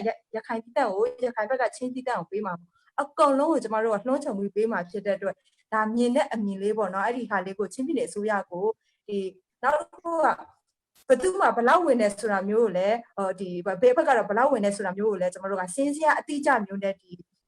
ဒီပရိုက်တာအဖွဲ့တွေရှိနေအဲ့လိုတွေကဒီစင်းစရာလေးတွေနဲ့တက်ပြီးတော့ဘယ်သူကဘလောက်ဝင်နေဆိုတာမျိုးကျွန်တော်တို့ကဒီအဖွဲ့အစည်းတန်းကတိထားတယ်ဆိုလို့ရှိရင်ကျွန်တော်တို့ကခုနကပြော donation overlap ကိုကျွန်တော်တို့ထိနိုင်မယ်လို့ယူဆတယ်ပေါ့နောက်နေအိမ်ကိစ္စပေါ့နော်မိုးရင်းမတိုင်ခင်မှာကျွန်တော်တို့နေအိမ်တွေတော့အများဆုံးလုပ်ပေးနိုင်ဖို့ကျွန်တော်တို့လူခံနေပါတယ်ချင်းပြည်နယ်အစိုးရနဲ့ရောဒါလူကေပြန်နဲ့ရောဒီအစည်းအဝေးလုပ်တဲ့ချိန်မှာလည်းဒီအချက်ကိုချက်မူအဖြစ်သဘောတူထားတာတွေ့ရတယ်ပေါ့နော်သိရတယ်အဲ့ဒါလေးကိုအဲ့ဒါကိုလည်းအများဆုံးအကောင့်ထိပေါ်ပေးနိုင်မှာမီဒီယာကလည်းကျွန်တော်တို့ interview မေးတာအဲ့ဒါကိုပဲမေးတယ်ပေါ့နော်အဲ့တော့ကျွန်တော်တို့ကပြန်တွဲချတာကဒါချင်းပြည်နယ်အစိုးရနဲ့ဒါပြည်ထောင်စုအစိုးရနဲ့ရဲ့လက်ထဲမှာရှိတယ်ကျွန်တော်တို့ကတော့လုတ်ပေးမယ်လို့ပြောပြီးပြီဆိုလို့ရှိရင်တော့ကျွန်တော်တို့ကမလုတ်ပေးမချင်းရတော့ဒါ CSO သဘောထားတော့ဒါ on နေမှာပေါ့နော်လုတ်ပေးပါဦးတော့ကျွန်တော်တို့ဆက်ပြောနေမှာဖြစ်တယ်ဆိုတော့နေအိမ်ကိစ္စရယ်ဒီ donation overlap ကိစ္စရယ်နောက်ပလောဝကိုဆန်စီစာပုံမှန်ရောက်နိုင်ဖို့အတွက်မိုးရင်းကာလကိုဒါချင်းပြည်နယ်ဆိုရဘက်ကနေကျွန်တော်တို့စစ်တပ်နဲ့ဒီလုံခြုံရေးယူပြီးတော့ပို့ပေးနိုင်ဘူးနောက်တစ်ခုကဝင်ကြီးဟိုပါပေါ့နော်ရွာဘက်ကအတန်ပေါ့နော်ရွာတွေဘက်မှာဖြစ်နေလဲဆိုတော့ကျွန်မဆိုရင်ဒါကက်ကွက်ရွာကပေါ့အဲ့ဆိုရင်မိဘတွေလည်းရှိတယ်အခုရွာလေးရွာပြင်လုံးဝထွက်လို့မရဘူးဆယ်အိတ်ကို9000ခွဲနဲ့8000ခွဲကြောက်ကိုဝယ်နေရတာသူတို့က3လရှိသွားပြီအဲ့တော့တချို့ကတတ်နိုင်တဲ့အိမ်တော်စုတွေကတော့အဲ့ဒီပတ်စံနှုံထားနဲ့ဝယ်နိုင်ပေမဲ့လို့တချို့အိမ်တော်စုတွေကလုံးဝဝယ်မစားနိုင်တော့ဘူးအဲ့လိုအနေထားမျိုးရှိအဲ့တော့သူတို့ရဲ့တောင်းဆိုချက်ကအခုအလှခံနေတယ်လို့ဒါကိုကလည်းအဲ့ရွာသူပေါ့နော်အဲ့ရွာနီးနားတော့ဒါဒလက်မေအုပ်စုအရင်ကဒလက်မေအုပ်စုမှာအေးတွေအများကြီးရှိတယ်အခုကအေးတွေဒီပလောဝဘက်ကိုနောက်ဆုတ်တဲ့အနေထားမျိုးရှိရတဲ့ဒီနားတော့မှာအေးမရှိတော့ဘူးလို့သိရတယ်အဲ့တော့တခါတလေပြစ်ခတ်မှုကစစ်တပ်ဘက်ကလည်းဖြစ်နေတယ်လို့ပြောတယ်ရွာဘက်ကပေါ့နော်ဟိုတနေ့ကဆိုရင်ရွာကဆက်လေတစည်းတီဟိုကြည်ပေါက်သွားတယ်ဒါပေမဲ့လက်တွေမပေါ်ဘူးအဲ့တော့တော်တဲ့လူတော့မထိသွားဘူးပေါ့နော်အဲ့တော့သူတို့ရဲ့တောင်းဆိုချက်ကဆိုင်အိတ်သိကိုအရင်ဈေးနှုန်းတိုင်းပဲ3000နဲ့3000ခွဲကြမှာဝယ်ဖို့အတွက်ကိုဝယ်နိုင်ဖို့အတွက်ကိုကူညီပေးကြပါပေါ့နော်သူတို့ကတော့အလကားမလို့ချင်ဘူးပေါ့သူတို့ကလည်းစစ်ပေးဆောင်တယ်မဟုတ်တဲ့အတွက်ဒါမဲ့ဆိုင်အိတ်ကိုတော့အရင်နှုန်းထားတဲ့3000နဲ့3000ခွဲတော့မိုးရကွာလာမှာအဲ့လိုမျိုးဝယ်ဖို့အတွက်ကိုစီစဉ်ပေးနိုင်မလားအဲ့လိုမျိုးလေးမေးခွန်းလေးတွေရှိရဝင်ကြီးဟုတ်အဲ့ဒါကျွန်မအနေနဲ့တော့အဲ့လောက်ပဲပြောစရာရှိတယ်ကျွန်တော်တခါလေးဖြေရမယ်ထင်တယ်နော်တခါလေးဖြေလိုက်မယ်နော်ဟုတ်ကဲ့ဆိုတော့ကျွန်တော်တို့ဒီပြည်သူလူထုတွေဟိုပါပေါ့စာဝတ်နေရေးကပိုအရေးကြီးတဲ့အတွက်အဲဒီစာဝတ်နေရေးအတွက်ကိုကျွန်တော်တို့စီစဉ်တာအစိုးရအဖွဲ့ကနေစီစဉ်တာဒီဖြစ်စဉ်ဖြစ်ချင်းကျွန်တော်စပို့လို့မရတော့တဲ့အချိန်မှာဟိုတမတော်ရဲ့အကူအညီနဲ့ဟလာဒီလုံခြုံရေးအကူအညီနဲ့လုပ်မယ်ဆိုပြီးတော့ပထမဆုံးဝယ်တာကဆန်ကိုကျွန်တော်တို့စစ်တွေမှာဝယ်တယ်စစ်တွေမှာအခုဆန်အိတ်ဟိုပေါ့4000ကျော်4300ကျော်လောက်ရှိတယ်ကျွန်တော်တို့ဝယ်လိုက်တာဝယ်တော့အဲ့ဒီမှာဘာပါလဲဆိုချင်းပြည်နယ်အစိုးရအဖွဲ့ကနေပြီးတော့ဒုက္ခတွေကိုပေးတာဆန်အိတ်900အခမဲ့ပေးဖို့ပါတယ်နောက်တစ်ခါဒီဟိုပေါ့ဆိုင်640ကပြည်သူလူထုကိုမူရင်းစေးအတိုင်းအောင်ပေးဖို့ဆိုတာပါတယ်အဲ့ဒီဟာကိုစစ်တွေကနေပို့လို့မရဘူးဆိုတော့ပထမကျင်ဝယ်တဲ့ဆိုင်1160ဝယ်လိုက်တဲ့ထဲမှာချင်းပြည်နယ်အစိုးရအဖွဲ့ကနေအားချင်းပြည်သူလူထုကိုထောက်ပံ့ဖို့အတွက်အိမ်900အခုနပြည်သူလူထုတွေရဲ့ဝန်ထမ်းတွေကိုရောင်းပြီးမယ်ဆိုတော့640အဲ့ဒါတိတ်ကို2000လုံးပဲကြာအဲ့ဒီအပြင်ကို ဒီလူကေပြန်ကလည်းနောက်ထပ် budget ချပေးတဲ့အတွက်ဆိုင်နောက်ထပ်2500ကျွန်တော်ထပ်ဝင်နောက်ပြီးတော့ဒီအခုညီရတဲ့ပတ်စံကနေနောက်ထပ်ဆိုင်950ဝယ်လိုက်တဲ့ခါကျဆိုင်4300လောက်စစ်တွေမှာပုံနေတယ်အခုထိကိုကျွန်တော်ပို့လို့လည်းမရဘူးတည်လို့လည်းမရဘူးအဲ့လိုဒီလာဖြစ်နေနော်အဲ့ဒါတစ်ချက်နောက်ပြီးတော့အခုလည်းပြည်သူလူထုကိုရောင်းပေးဖို့ဆိုပြီးတော့ကျွန်တော်တို့ကလုပ်တဲ့အပိုင်းမှာအခုက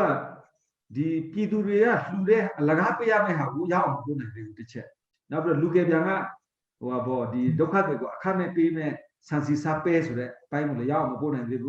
းပြည်သူလူထုကလှူဒန်းတဲ့ဒီအလကားပေးရမယ့်ဆန်တွေကိုလည်းရအောင်မပို့ပေးနိုင်သေးဘူးအခု830တစ်ခေါက်2000တစ်ခေါက်ပဲပို့နိုင်သေးတယ်ဆိုင်9000ကျော်ရှိတယ်တော့အဲ့ဒီမှာရှစ်ပင်နေအစိုးရနေပြီးတော့အခုနဒေါ်နန်းဝီပြောတဲ့လူပဲပြည်သူလူထုကိုဒီကအရင်စေးအတိုင်းနဲ့ရောင်းပေးဖို့အဲ့ဒါအတွက်ကိုကျွန်တော်တို့ဆိုင်900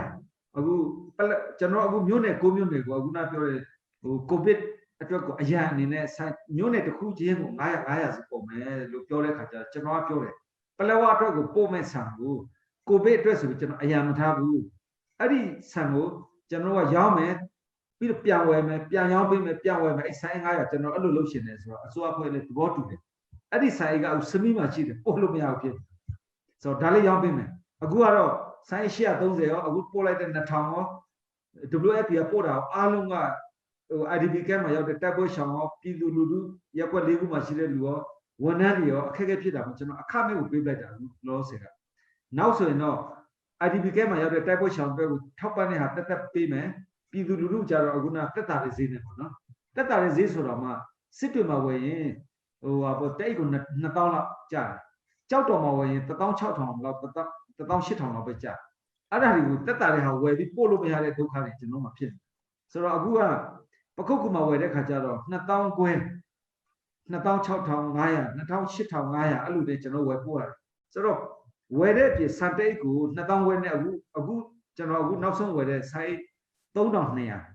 နောက်ဟိုဒုသမနာကတော်ကြီးဖြူတဲ့3300ပေါ့နော်3500အဲ့ဒါတအိတ်ကို2500နှုန်းဖြစ်တယ်ခင်ဗျာ2500နဲ့ပခုတ်ကူစီကားကစမီတိအရောက်ကိုတအိတ်ကို6000ပေးရတယ်ခင်ဗျာ6000နဲ့ပေါင်းလိုက်တော့ဆိုင်တိတ်ဟာစမီအရောက်ကို3100ဖြစ်နေစမီကနေပလက်ဝကိုတခါအခုဆိုင်တအိတ်ကိုအရင်ကသူတို့ပုံမှန်ပို့တော့4000ကျတယ်ခင်ဗျာ4000ဆိုရင်အဲ့ဒါစမီပလက်ဝရဲ့ဟိုကိချောင်းကရောက်တာနဲ့ကို3000ခွဲဖြစ်နေပြီနောက်ဆက်လေဈေးရှိသေးတယ်အထန်းကားရှိတယ်ဆိုတော့3000ခွဲနဲ့4000ကျားလောက်ဖြစ်တယ်ဒါပေမဲ့ကျွန်တော်တို့ကတက်တာတဲ့ဈေးနဲ့ပေါ့နော်ဥပမာ4000ပဲကျပါစေ3000ခွဲလောက်နဲ့3000လောက်နဲ့ချပြီးအောင်ပြင်တယ်ကျွန်တော်တို့စဉ်းစားထားပါတယ်နော်ဆိုင်900ကိုအခုစမီကနေပို့ဖြစ်သွားတယ်ဆိုရင်တော့အဲ့ဒီအစီအစဉ်ကျွန်တော်တို့ချက်အကောင့်တွေပို့လို့ရတယ်ခင်ဗျနော်နောက်အခုနကျွန်တော်ဟိုပြောဖို့တစ်ချက်ကြံသွားတာဒီဟိုတလောကဟိုဒေါက်တာဝင်းမြတ်အေးနဲ့ကျွန်တော်တို့ဒီ Zoom meeting လုပ်တဲ့ချိန်မှာကျွန်တော်တင်ပြချက်တစ်ခုရှိပါတယ်အဲ့ဒီမှာလဲဒီဒုက္ခတွေဟိုကြေးရွာမှာမပြန်ကျင်တော့ပဲနဲ့မြို့မှာပဲအခြေချနေကျင်တော့တယ်ဆိုတဲ့လူတွေအတွက်ဆိုရင်ကျွန်တော်တို့စိတ်ဆင်းမှာဒီမြို့ပြစမံကြီးပလက်ဝမြို့ပြစမံကြီးဖြစ်တဲ့အတွက်အဲ့ဒီနေရာမှာဟိုတန်ဖိုးနဲ့အရာပေါ့အခုတန်ဖိုးနဲ့အရာဆိုတာ340တိုင်တန်ဖိုးနဲ့အရာအလုံး400ချပေးပါစမီးမှာအလုံး100ချပေးပါဆိုပြီးအလုံး900ကျွန်တော်တင်ပြတောင်းခံတာပါအဲ့ဒါကိုလည်းဒီဟိုပြည်တော်စုဒီဟိုပါပေါ့အတိုင်ပင်ခံနဲ့တမနာတို့တင်ပြပြီးမှဒါကိုလည်းသူတို့ကူညီနိုင်အောင်ဆောင်ရွက်မယ်ကျွန်တော်ဘက်ကနေစာရွက်စာတမ်းနဲ့ချစ်ပြည်နယ်အစိုးရကနေတင်ပေးပါဆိုတဲ့အတွက်ကျွန်တော်တို့လည်းအဲ့ဒါတင်ပြဖို့လုပ်နေပါတယ်နောက်တစ်ခါကပျက်စီးသွားတဲ့ကြောင်းလို့ဆေးရုံဆေးကမ်းလို့ဆိုတာလည်းအဲ့လိုဓာတ်ပုံမှတ်တမ်းနဲ့တင်ပြဖို့ပြောတဲ့အတွက်အခုဓာတ်ပုံမှတ်တမ်းတွေကျွန်တော်တို့ရက်ခိုင်းပြီးမှအဲ့ဒီဓာတ်ပုံမှတ်တမ်းတွေရပြီး print ထုတ်ပြီးမှကျွန်တော်တို့တွဲပြီးတင်ရမှာဖြစ်တဲ့အတွက်အဲ့ဒါလည်းခဏကျွန်တော်ပြင်ဆင်နေတယ်လို့ဒီမှာပြောလိုပါတယ်ဆိုတော့နောက်တစ်ခုကစံကြီးပဲရောက်လို့လည်းမဖြစ်ဘူးသူနဲ့ဆက်ဆက်တဲ့စီအခုနစာပဲဆိုတာကိုလည်းကျွန်တော်တို့ကဒီဟိုပြည်တော်စုရဲ့လူကယ်ပြန်အတိုင်းဝယ်တယ်အဲ့ဒီပြင်ကျွန်တော်ဟိုပထမအချိန်ပေါ့နော်စားစရာအဲ့ဒီစံကြီးပဲလည်းပို့လို့မဖြစ်ဘူးအသီးနှံအာလူတို့နောက်ပြီးတော့ခောက်ဆွဲတို့နောက်ပြီးတော့ဒီငချနောက်မပိကျွန်တော်ဘက်မှာဆိုမပိတွေလည်းစားကြတော့မပိနောက်ပြီးကြက်သွန်အာလူနောက်ပြီးခရမ်းချင်သီးခရမ်းသီးဂေါ်ဘီထုတ်ဒါမျိုးတွေကိုကျွန်တော်49သိန်းဖို့ဝယ်တယ်အဲ့ဒီပခုတ်ခုမှာဝယ်ပြီးတော့မှအဲ့ဒါကိုပလက်ဝနဲ့စမီတို့ကတယောက်တစ်ဝက်စီဆိုပြီးပို့လိုက်တာပို့တော့စမီမှာပေါင်တင်ပြီးတော့ပလက်ဝပို့လို့မရဘူးစမီမှာပဲအကုန်စားလိုက်တော့ဆိုပြီးစားခိုင်းလိုက်ရတယ်နောက်ပြီးတော့အဲ့မှာ IDP camp မှာအခုလို IDP တဲတွေဆောက်ဖို့အတွက်သူတို့လည်းလောအားနဲ့ပါဝင်ပြီးပါပြောတဲ့ခါကျတော့ဒါမရှိဘူးဖြစ်တယ် အဲ့ဒါအလဲ300ပခုတ်ကူကဝယ်ပြီးတော့ကျွန်တော်ဓာတ်လဲ300 9သိန်းနဲ့8000လောက်ကျတယ်အဲ့ဒီဟာလေးဓာတ်လဲ300လို့စမီကိုပို့လိုက်တယ်ပလက်ဝအတွက်ပို့လို့မရဘူးအဲ့လိုဆိုတော့အခုန49သိန်းပို့ရနောက်ဓာတ်က9သိန်းပို့ရနဲ့ကျွန်တော်50နဲ့ဟို9သိန်းပို့လောက်ပေါ့နော်ကျွန်တော်တို့ပို့ခဲ့တဲ့ပထမချိန်ဟိုတရက်ကပဲနောက်တစ်ချိန်ကျွန်တော်စကိုင်းမှာတက်တာတယ်ဆိုပြီးတော့နောက်ထပ်စားစရာလေး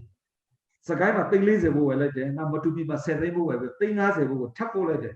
ပလက်ဝနဲ့စမီအတွက်ဆိုပို့လိုက်တယ်အခုဒီပလက်ဝပို့လို့မရဘူးအဲ့ဒါလည်းစမီမှာပဲနေပြီးတော့အဲ့ဒီခရမ်းချီပြီးဆိုနေလေပုတ်တော့မှာလေအဲ့ဒီမှာပဲစမီမှာတဲ့ဒုက္ခတွေဝေလိုက်တော့ဒီလိုတွေဖြစ်တယ်ဆိုတော့မပုတ်နိုင်တဲ့ဟာကြခဏနည်းနည်းလေးခြံပေးကြံတဲ့ဟာကိုဟိုပလက်ဝကိုပို့လို့ရတဲ့အချိန်မှာကျတော့မပုတ်တိုးတဲ့ဟာကြတော့ပို့မယ်အချောင်းချမ်းကြပို့မယ်ဆိုဟိုပုတ်နိုင်တဲ့ဟာမျိုးပေါ့ဥပမာကော်ဖီထုတ်လို့မျိုးခရမ်းချီတဲ့ဆိုတော့ရှိတဲ့နေရာမှာဝေလိုက်တော့ဆိုအဲ့လိုဖြစ်ပါကျွန်တော်တို့ကစံအပြင်ခုနစားတဲ့အသီးနှံကအစလိုမျိုးတွေလဲဟိုအလှရှင်တွေရဲ့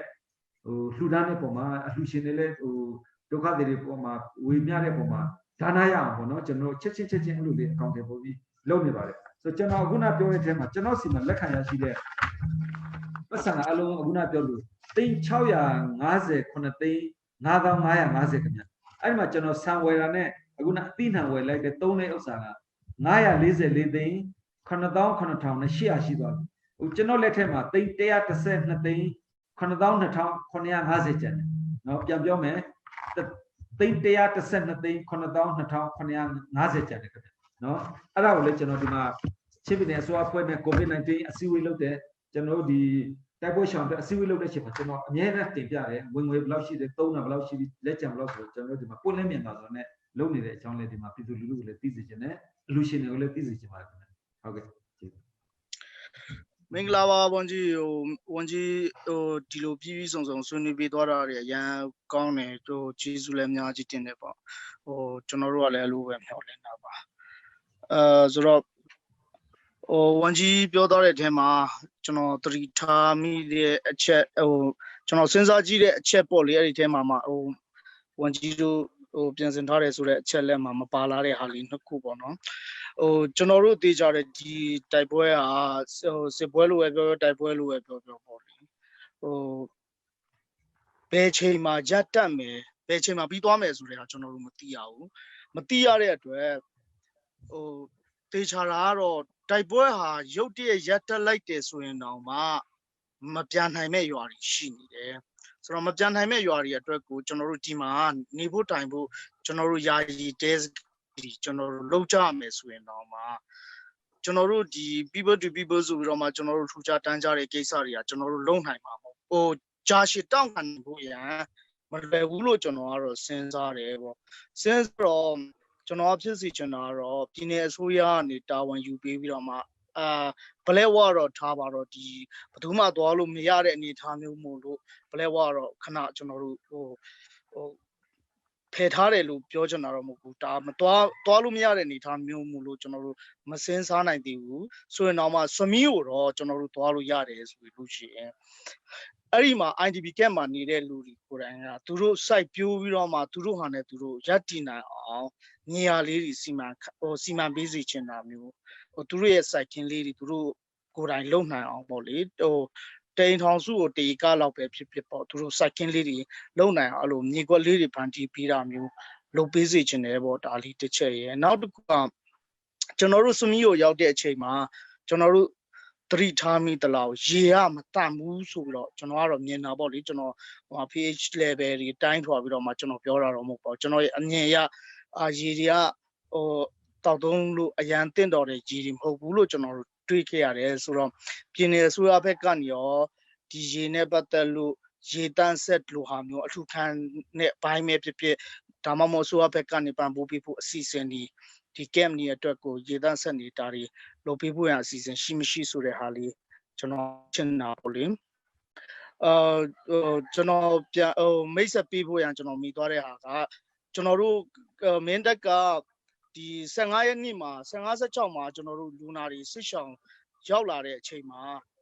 လူနာတွေရောက်လာတဲ့အချိန်မှာကျွန်တော်တို့ရန်ပုံငွေတွေထဲဝင်ပြီးတော့ထုံငွေတွေကောက်ခံပြီးတော့အားချက်လုပ်ခဲ့ကြတယ်ပေါ့19ရက်နေ့မှာကျွန်တော်တို့ဒီမြို့နယ်အုပ်ချုပ်ရေးမှုပါတယ်နောက်2မြို့နယ်အုပ်ချုပ်ရေးမှုပါပြီးတော့ကျွန်တော်တို့က ဒီစပေးရှောင်းဘလက်ဝါစပေးရှောင်းများကိုကူညီပွေးဖို့ဆိုပြီးတော့မှကျွန်တော်တို့ကော်မတီတစ်ခုကိုတရားဝင်ဖွဲ့စည်းခဲ့ကြတယ်ဖွဲ့စည်းခဲ့ကြပြီးတော့မှကျွန်တော်တို့ဒီကိစ္စစပြီးတော့လှုပ်လာကြတယ်ပေါ့ဆိုတော့အဲ့ဒီမှာကျွန်တော်မြင်ချင်တာကပြည်နယ်အစိုးရဘက်ကနေဟောအခု data တွေရနေပြီလားပေါ့ဒီဘယ်မြို့နယ်ဘယ်ပြည်နယ်တွေမှာဒီစစ်ရှောင်းစခန်းနဲ့ပတ်သက်လို့အထူခံနေတဲ့သူကြီးရှိနေပါတယ်ဘယ်ကော်မတီတွေရှိနေပါတယ်ဒါမှမဟုတ်ဘယ်အဖွဲ့အစည်းတွေရှိနေပါတယ်ဆိုတော့data တွေကိုရနေပြီလားဒါလေးတစ်ချက်ရနောက်တစ်ခုအဲ့ဒီလိုကော်မတီတွေကိုအစိုးရအနေနဲ့တရားဝင်ဒီဘယ်လိုပြောမလဲစောနာကဂျမနာဝီလဲပြောသွားတယ်ပေါ့အဖွဲ့အစည်းတွေအရန်များတာတို့လူပုဂ္ဂိုလ်ရမ်းများတာမျိုးသွားပြီးတော့ပြောချင်တာမျိုးပေါ့အဲ့ဒီအဖွဲ့အစည်းတွေဟာပြည်နယ်အစိုးရနဲ့ချိတ်ဆက်မှုအဲ့လိုဟာမျိုးရှိစေချင်တယ်ပေါ့နောက်ပြီးတော့ပြောရရင် data တွေကိုကျွန်တော်တို့နည်းနည်း contribute လေးလုပ်ပေးစီချင်တယ်ကျွန်တော်တို့အားလုံး data sharing လေးလုပ်နိုင်မယ် network တစ်ခုမျိုးကျွန်တော်တို့ပြည်နယ်အစိုးရကနေကမကထလုပ်ပေးနိုင်ရင်တော့ရန်ကောင်းမယ်ပေါ့ဆိုလိုတာကကျွန်တော်တို့ကအခုဒိုနာတွေကိုချင်းကပ်မယ်ဥပမာချင်းထောင်အလုံး3000လောက်လိုပါတယ်လို့ချင်းကပ်နေတဲ့အချိန်မှာနောက်တစ်ဖွဲ့ကလည်းဒီလိုချင်းကပ်တာမျိုးရှိနိုင်တယ်ပေါ့ဆိုတော့ချင်းထောင်ကြီးတဲ့ပဲတနေရာထဲမှာရန်ဖောင်းပွားနေတာမျိုးမဟုတ်ပဲねပကတိလိုအပ်ချက်ဘယ်ဒိုနာကတော့ဘာလို့ထူလိုက်လို့ဘယ်အဖွဲ့ကနေဘာပစ္စည်းရလိုက်တယ်ဆိုကျွန်တော်တို့လည်းအချိန်ကြီးတခြားလိုအပ်နေတဲ့တကယ်လိုအပ်နေတဲ့ဟာတွေကိုကျွန်တော်တို့ပြန်ပြောင်းပြီးတော့မှအထူးခံလို့ရမယ်ပေါ့ဆိုတော့အဲ့ဒီလိုဟာမျိုးကျွန်တော်တို့ data share တွေလုပ်နိုင်မယ် center လေးတစ်ခုလိုဟာမျိုးပြည်နယ်အစိုးရဘက်ကနေရောလုပ်ဖို့ဆိုတဲ့ဟာမျိုးစိတ်ကူးရှိမရှိပေါ့နော်ဒါမျိုးလေးလုပ်ပေးစီချင်တယ်ပေါ့နောက်ပြီးတော့ဒီကော်မတီမြို့နယ်အသီးသီးမှာရှိတဲ့ဒီအဖွဲ့အစည်းတွေနောက်ဒါမှမဟုတ်တတိပုဂ္ဂလတက်ကြွလှုပ်ရှားတဲ့သူတွေလည်းရှိမယ်ပေါ့နောက်ပြီးတော့ကော်မတီရှိမယ်အဖွဲ့အစည်းတွေအဖွဲ့အစည်းတွေနဲ့တဲ့အဖွဲ့အစည်းတွေရှိမယ်အဲ့ဒီလူတွေကိုရောပြည်နယ်အစိုးရကနေသူတို့ဒီဒေဝမ်မှတ်တမ်းလိုဟာမျိုးတွေကျွန်တော်တို့လုပ်ပေးဖို့အစီအစဉ်ရှိမရှိပေါ့နော်ဒါမျိုးလေးတွေလည်းကျွန်တော်သိချင်ပါတယ်နောက်နောက်တစ်ခုကကျွန်တော်တို့Black One နဲ့စမီးကြားမှာ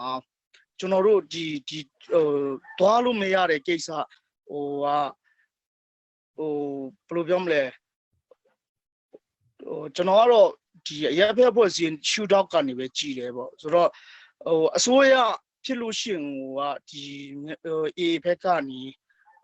အစိုးရအဖွဲ့ဘာနေရင်ကိုသူကမကြည့်ဘူးဆိုတဲ့သဘောမျိုးဖြစ်နေတယ်နောက်စစ်တပ်မပါဘူးဆိုရင်စစ်တပ်ပါနေတယ်ဆိုရင်မကြည့်ဘူးဖြစ်နေတယ်ဆိုတဲ့ပုံစံမျိုးညာဖြစ်နေသလားပေါ့နော်ဆိုတော့ကျွန်တော်တို့ဒီလိုအပ်နေတာကတော့ဒီရပ်ဖက်အဖွဲ့စီတက်ပဲကျွန်တော်တို့သွားကြလာကြမယ်ဆိုရင်အန်ရရှိနိုင်လားဒါမှမဟုတ်တမတော်ဘက်ကနေရောဒါကိုကြည်ပြူပေးနိုင်မှာမလားဆိုတဲ့ကိစ္စလေးလည်းကျွန်တော်စူးစမ်းခြင်းနဲ့ပေါ့ဒါလေးကျွန်တော်သိချင်တယ်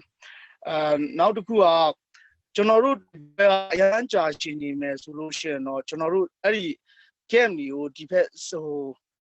ဖြစ်နိုင်လို့ရှိရင်ကျွန်တော်တို့ပစ္စည်းကိုဒီblack wall ကိုသွားသွင်းနေရတာတော့ဒီလောက်ခက်နေတယ်ဆိုရင်ဒီစမီးဘက်ကိုရွှေ့လာလူတွေကိုရွှေ့ထုတ်လိုက်တာမျိုးဆိုရင်အဆင်ပြေနိုင်မလားပေါ့ကျွန်တော်စဉ်းစားတာတော့လူတွေကိုကျွန်တော်တို့ရွှေ့ထုတ်လိုက်နိုင်တယ်ဆိုလို့ရှိရင်လည်းအရန်အဆင်ပြေမယ်လို့တော့ကျွန်တော်တွေးတာပေါ့လေမဟုတ်လို့ရှိရင်ကျွန်တော်တို့ကဘယ်လိုပြောမလဲကျွန်တော်တို့ရဲ့နယ်မြေကျွန်တော်တို့ရဲ့အသွေးသားတွေနဲ့များချန်စီယိုကောင်အောင်လုံးမိနေသလားလို့လည်းကျွန်တော်နည်းနည်းတန်တရားဝင်နေပေါ့လေနော်ဆိုတော့ဖြစ်နိုင်လို့ရှင်တော့ဒီယူလာလူရီကိုထုတ်လာတာရွှေ့လာတာမျိုးလဲလို့ရင်အစင်မပြေကြဘူးလားပေါ့နော်ဒါလီလဲတခုကျွန်တော်စဉ်းစားမိတယ်ပေါ့နောက်တစ်ခုကတမတော်ဘက်က error အများတန်းရှိတယ်ပေါ့ error ရှိတဲ့ဟာတွေကိုတမတော်ဘက်ကဝန်မခံတဲ့ဟာတွေရှိတယ်ဒီနေ့မင်းတပ်မြို့မှာမင်းတပ်မြို့နဲ့တိတ်မဝေးဘူးပေါ့လေချင်းလောက်ဝေးမယ်ထင်ချောင်းရွာနဲ့တမိုင်လောက်ဝေးတဲ့တောင်ကမှုပေါ်မှာဘုံနှလုံးကျဲတယ်ဆိုတော့ကျွန်တော်တို့မင်းတပ်မြို့ဒီလောက်အေးချမ်းပြီးတော့ နေတဲ့နေရာမှာဒီလိုဘုံလာကျဲတယ်လူတော့အထိကိုက်မရှိဘူးဒါပေမဲ့တကယ်လို့များဒီနေရာဟာဟိုရွာလေကောင်မှာဒါဘုံကျဲသွားလို့ရှိရင်နောက်ဆက်တွဲဖြစ်မဲ့ကိစ္စတွေကဟိုအရန်ကြီးမားလာနိုင်တယ်ပေါ့ဆိုတော့တမတော်ရဲ့ error တွေနဲ့ပတ်သက်တမတော်ကပွန်လင်းမြင်သာစွာရှိစွာနဲ့ဟိုဖြည့်ရှင်းပေးဖို့ပြည်နယ်အစိုးရဘက်ကနေဟိုတောင်းဆိုထားတာမျိုးတွေဟိုရှိလာပေါ့နော်ဒီတမတော်ဘက်ကနေဒီလိုလုပ်ပေးပါဆိုတဲ့ဟာမျိုးအစိုးရအနေနဲ့ပြတ်ပြတ်သားသားစီမံဆောင်ထားတာတွေရောရှိလားဆိုတဲ့ဟာတွေကျွန်တော်သိချင်တယ်ပေါ့ဟိုမို့လို့ရှိရင်ဟိုကျွန်တော်တို့တမတော်ဘက်က error ဖြစ်နေတဲ့ကိစ္စတွေအပေါ်မှာဘာမှတာဝန်ယူမှုတာဝန်ခံမှုမရှိဘူးမပြဘူးဟိုဒါနဲ့ပတ်သက်လို့ကျွန်တော်တို့ဘာမှလည်းမသိပါဘူးဟိုမတော်တဆမှားတာပါဆိုတဲ့ကိစ္စကြီးနဲ့တော့ကျွန်တော်တို့တင်ပုံးချီလိုက်လို့တော့မရဘူးလို့ကျွန်တော်ကတော့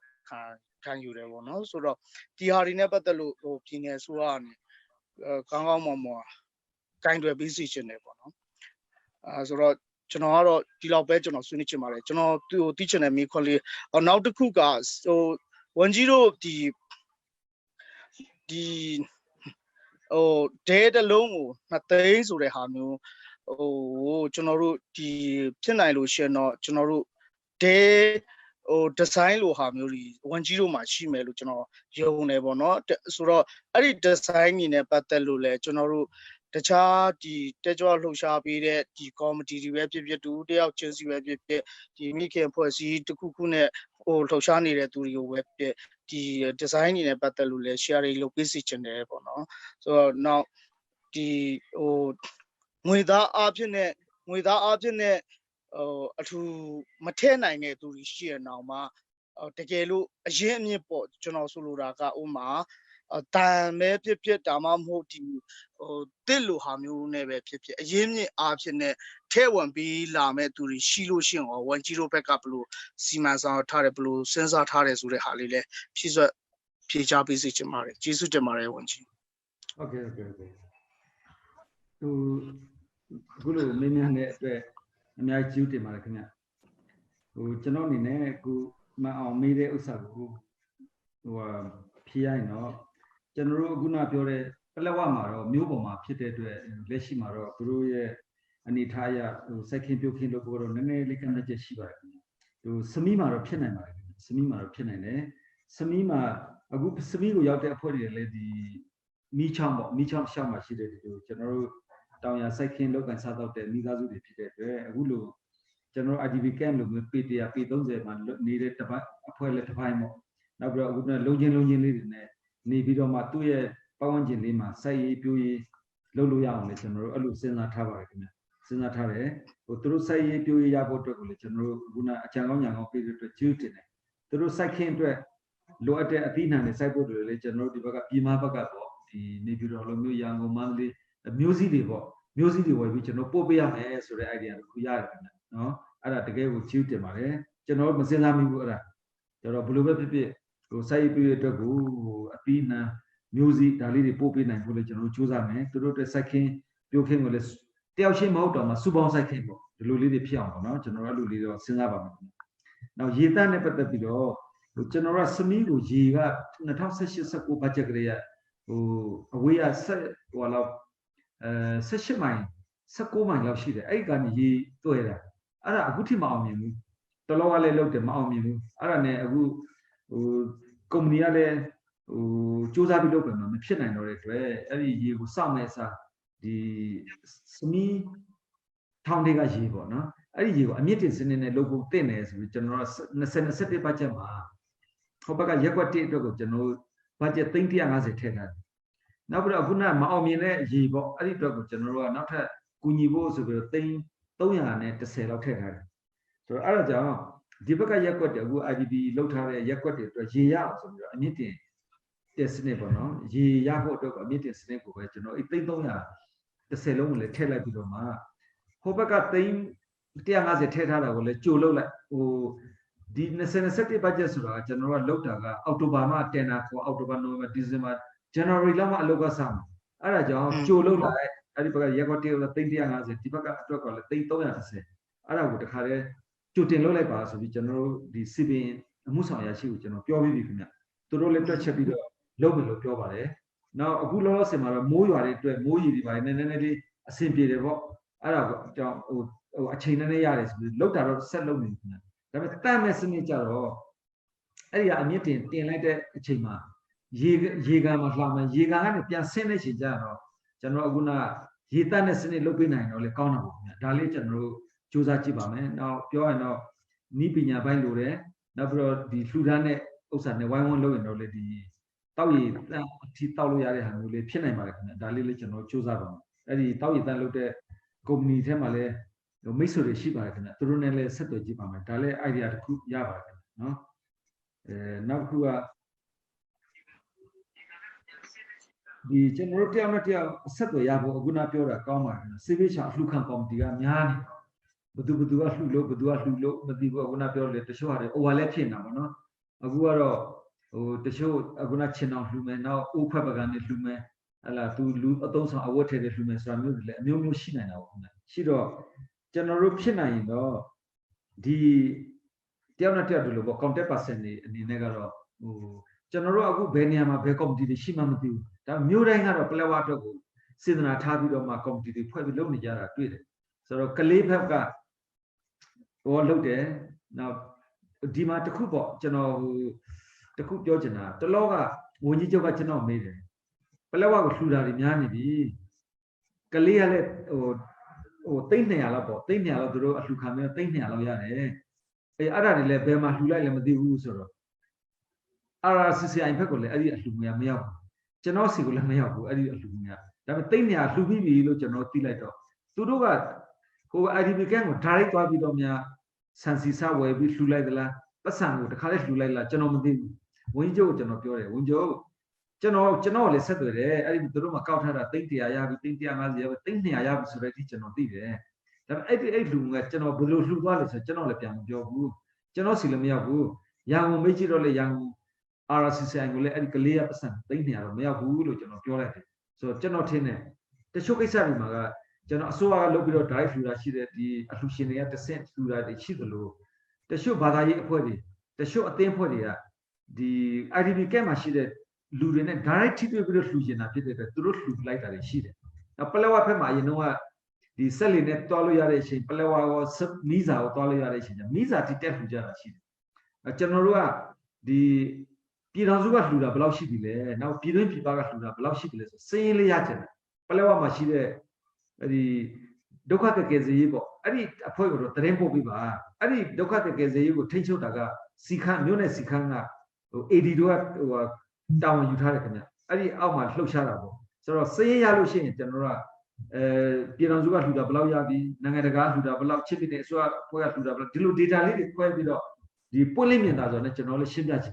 ်ဒါပေမဲ့လှူတာလှူသွားတယ်စင်းရပြီမှာမဟုတ်ဘူးအဲ့လိုတွေသွားတွေ့တယ်အဲ့ဒါကြောင့်ဒီအဖွဲ့အစည်းတွေလည်းဟိုတယောက်နဲ့တယောက်ဆက်သွယ်နိုင်အောင် contact person တွေနဲ့ဖြစ်နိုင်တော့မှ Viber group Messenger group ပေါ့နော်ဒါလေးတော့မတိကျလေးလုပ်ရင်ကောင်းတော့ကောင်းမယ်လို့ထင်တယ်ဟို RCCI ဆိုကျွန်တော်တို့ကျွန်တော် Messenger နဲ့ Viber နဲ့အခုဆက်သွယ်နေတယ်လေနောက်တစ်ခါကျွန်တော်တို့ဟိုချစ်ပြည်နယ်အစိုးရအဖွဲ့ဆိုလေကျွန်တော်အခု CSG ဆိုပြီးတော့ Chin State Government ဆိုပြီးတော့တိတန့်Viber group လေးလုပ်လိုက်တာကျတော့တခုခု message ပေးချင်အဲ့ဒီထဲကိုတင်လိုက်တာပဲတင်ရင်သိနေတယ်ဟိုဖြစ်ချင်တာတွေကိုဖြစ်ချင်တာကိုလည်းရေးတင်လိုက်တရားလုံးတဲ့ comment ပေးတော့ချက်ချင်းအလုပ်ဖြစ်တယ်ဆိုတော့ကျွန်တော်တို့အခု contact person တွေက Viber group လေးဖြစ်လုပ်လိုက်ရင်တော့ပို့ပြီးတော့ထိတွေ့လို့ရမယ်လို့ကျွန်တော်အဲ့ဒါလေးဒီအခုနတင်ပြချက်ပုံမှာဟိုစိတ်ကူးမိတာပေါ့နော်ဟိုလုံနိုင်တော့ဒီ Viber group လေးလုပ်လိုက်တာတော့ကောင်းမယ်လို့ထင်ပါတယ်ခင်ဗျနောက်ကျွန်တော်တို့လည်းအဲ့လိုဖြစ်ဖို့အတွက်ကိုကျွန်တော်ကကိုဗစ်က hot နေတဲ့အတွက်ကိုဗစ်ကော်မတီတော့ပြည်နယ်အဆင့်ဖွဲ့ထားတယ်တိုက်ပွဲရှောင်ကော်မတီကပြည်နယ်အဆင့်မဖွဲ့ထားဘူးအဲ့နဲ့ဟိုတလောအစည်းအဝေးမှာကျွန်တော်တင်ပြတယ်ကျွန်တော်တိုက်ပွဲရှောင်ကကိုဗစ်ကလည်းဖြစ်တာမှန်ပါတယ်ကိုဗစ်ကရောဂါကူးတာလည်းမှန်တယ်ထိန်းချုပ်မလုပ်တာလည်းမှန်တယ်ဒါပေမဲ့တိုက်ပွဲဖြစ်တဲ့နေရာလူကိုသေတာဒဏ်ရာရတာအဲ့ဒါကလည်းတကယ်အရေးကြီးတဲ့ဟာဖြစ်တဲ့အတွက်ပြည်နယ်စစ်ကော်မတီဖွဲ့တင်တယ်လို့ပြောတဲ့အတွက်အခုဒီဟာကလူမျိုးရေးဝန်ကြီးကတော့ကော်မတီဥက္ကဋ္ဌပါခင်ဗျလူမျိုးရေးဝန်ကြီးကကော်မတီဥက္ကဋ္ဌကျွန်တော်တို့ဥက္ကဋ္ဌနောက်ပြီးတော့သက်ဆိုင်ရာဒီပြည်နယ်အဆင့်ဌာနဆိုင်ရာတွေနဲ့ကျွန်တော်ကော်မတီဖွဲ့ထားတယ်ခင်ဗျဒါကျွန်တော်ကဒေသခံဖြစ်တဲ့အတွက်ဟိုဒေသအကြောင်းကကျွန်တော်ကအသိဆုံးကျွန်တော်တို့ဟိုလူမျိုးဝန်ကြီး site ဖြစ်တဲ့အတွက်သူ့ကိုလည်းကူညီရရောက်တယ်နဲ့တောင်းတဲ့ပေါင်းဆက်ပြီးတော့ကျွန်တော်တို့ဒီမှာကော်မတီပြည်နယ်အဆင့်ဖွဲ့စည်းပြီးတော့အခုလုပ်ဖို့ပြင်ဆင်နေပါတယ်ဆိုတော့လေးပြောချင်တယ်နောက်တစ်ခုက ကျွန်တော်နဲ့ကတော့တိုက်ပွဲရှောင်တဲ့ပတ်သက်ကျွန်တော်အလှူငွေလက်ခံတယ်ကိုဗစ်နဲ့ပတ်သက်ရင်တော့လူမျိုးဝင်ကြီးကခုနကျွန်တော်ပြောသလိုပဲအလှူငွေလက်ခံပြီးတော့ပြည်နယ်အဆင့်မှာလည်း committee တွေဖွဲ့ပြီးလုပ်နေတယ်ဆိုတာလေးလည်းဒီမှာပြောလို့ပါတယ်ခင်ဗျကျတော့အဝေးကပဲလူအဲ့ဒီကိုစားကိုဒီမှာရှိတဲ့လူနဲ့ကျွန်တော်တို့ကဝန်ကြီးချုပ်နဲ့ဒီ cabinet ခန်းမှာဝန်ကြီးချုပ်အခန်းမှာဖြစ်လှူဒန်းပွဲလုပ်တယ်လှူဒန်းပွဲလုပ်တာနဲ့အဲ့သူလှူဒန်းတဲ့ဟာကို on the spot ချက်ချင်းလှူဒန်းတဲ့တန်ဖိုးကိုချက်ချင်းကျွန်တော်တို့ဂုဏ်ပြုမှတ်တမ်းလာဝန်ကြီးချုပ်ကိုယ်တိုင်လက်မှတ်ထိုးပြီးတော့ပေးပါတယ်ခင်ဗျနော်အဝေးကလူတွေလည်းကျွန်တော် betting နဲ့ဖြစ်ပြန်ပေးပါတယ်နော်ဒါလေးကိုလည်းကျွန်တော်စနစ်ပြနဲ့လုပ်နေတယ်ဆိုတာလေးပြောချင်ပါတယ်ခင်ဗျနောက်ပြီးတော့မြို့တွေရွာတွေမှာမှားယွင်းပြစ်ခတ်တာတွေအခုနဘုံကြတာတွေရှိတယ်ဆိုတော့အခုနဘုံကြတာတော့ဟိုကျွန်တော်ထင်တယ်ဟိုတိုက်ပွဲကြောင့်လေ့ကျင့်တာမျိုးတော့မဟုတ်တော့ဘူး miss ပေါ့နော်တခုသူတို့ရဲ့ဒီဟိုပါပေါ့ဒီလိုလုပ်ငန်းဟိုချိတ်ဆက်မှုမသေးကြတဲ့အတွက်ပြုတ်ကြတာမျိုးဖြစ်လိမ့်မယ်လို့ထင်တယ်ဟိုတမင်ကိုဒီဟာကစေးသဘောရလေ့ကျင့်တာမျိုးလည်းမဖြစ်နိုင်ဘူးဟိုဟာသူ့ဟာသူမထင်မဲ့ပဲနဲ့မှားယွင်းပြီးတော့ပြုတ်ကြတာမျိုးဖြစ်လိမ့်မယ်လို့ထင်တယ်နော်ဟိုကျွန်တော်ပလက်ဝဖက်မှာတော့အဲ့ဗုဒ္ဓတနတ်တန်ကတော့ဆူညာနေတာပဲအမြဲတမ်းဟိုဒီနေ့လည်းဖြစ်တယ်မနေ့ကလည်းဖြစ်တယ်ပေါ့လေဆိုတော့ဒါမျိုးတွေကမှားယွင်းတာလည်းရှိပါတယ်နောက်တစ်ခုကအခုမျိုးတွေရွာတွေမှာကျွန်တော်တို့ဒီ March လ14မှာဖြစ်တဲ့ကိစ္စမျိုး15မှာဖြစ်တဲ့ကိစ္စမျိုးဒီ April လဆန်းမှာနောက်ဆုံးဖြစ်တဲ့ဟာမျိုးလူပါတည်သွားပြီးတော့ဒဏ်ရာတွေပါရပြီးတော့ရွာပါမိတော့တဲ့ကိစ္စမျိုးတွေမှာကျွန်တော်တို့ပြည်တော်စုအစိုးရကိုတင်ပြထားပါတယ်ဟိုသမရကြီးလောအတိုင်ပင်ခံထီရောအဲ့ဒါတွေကိုသိထားပါတယ်ခင်ဗျနော်ကျွန်တော်တို့အစိုးရအဖွဲ့နဲ့ဝန်ကြီးချုပ်ကိုယ်တိုင်လက်မှတ်ထိုးပြီးတော့ဒီလိုဖြစ်စဉ်တွေရှိပါတယ်ဒါလေးတွေကတော့မဖြစ်သင့်ဘူးဒါတွေကတော့နည်းနည်းထိချောင်းပေးသင့်တယ်ဆိုတာတို့ကျွန်တော်တို့တင်ပြထားတယ်ခင်ဗျ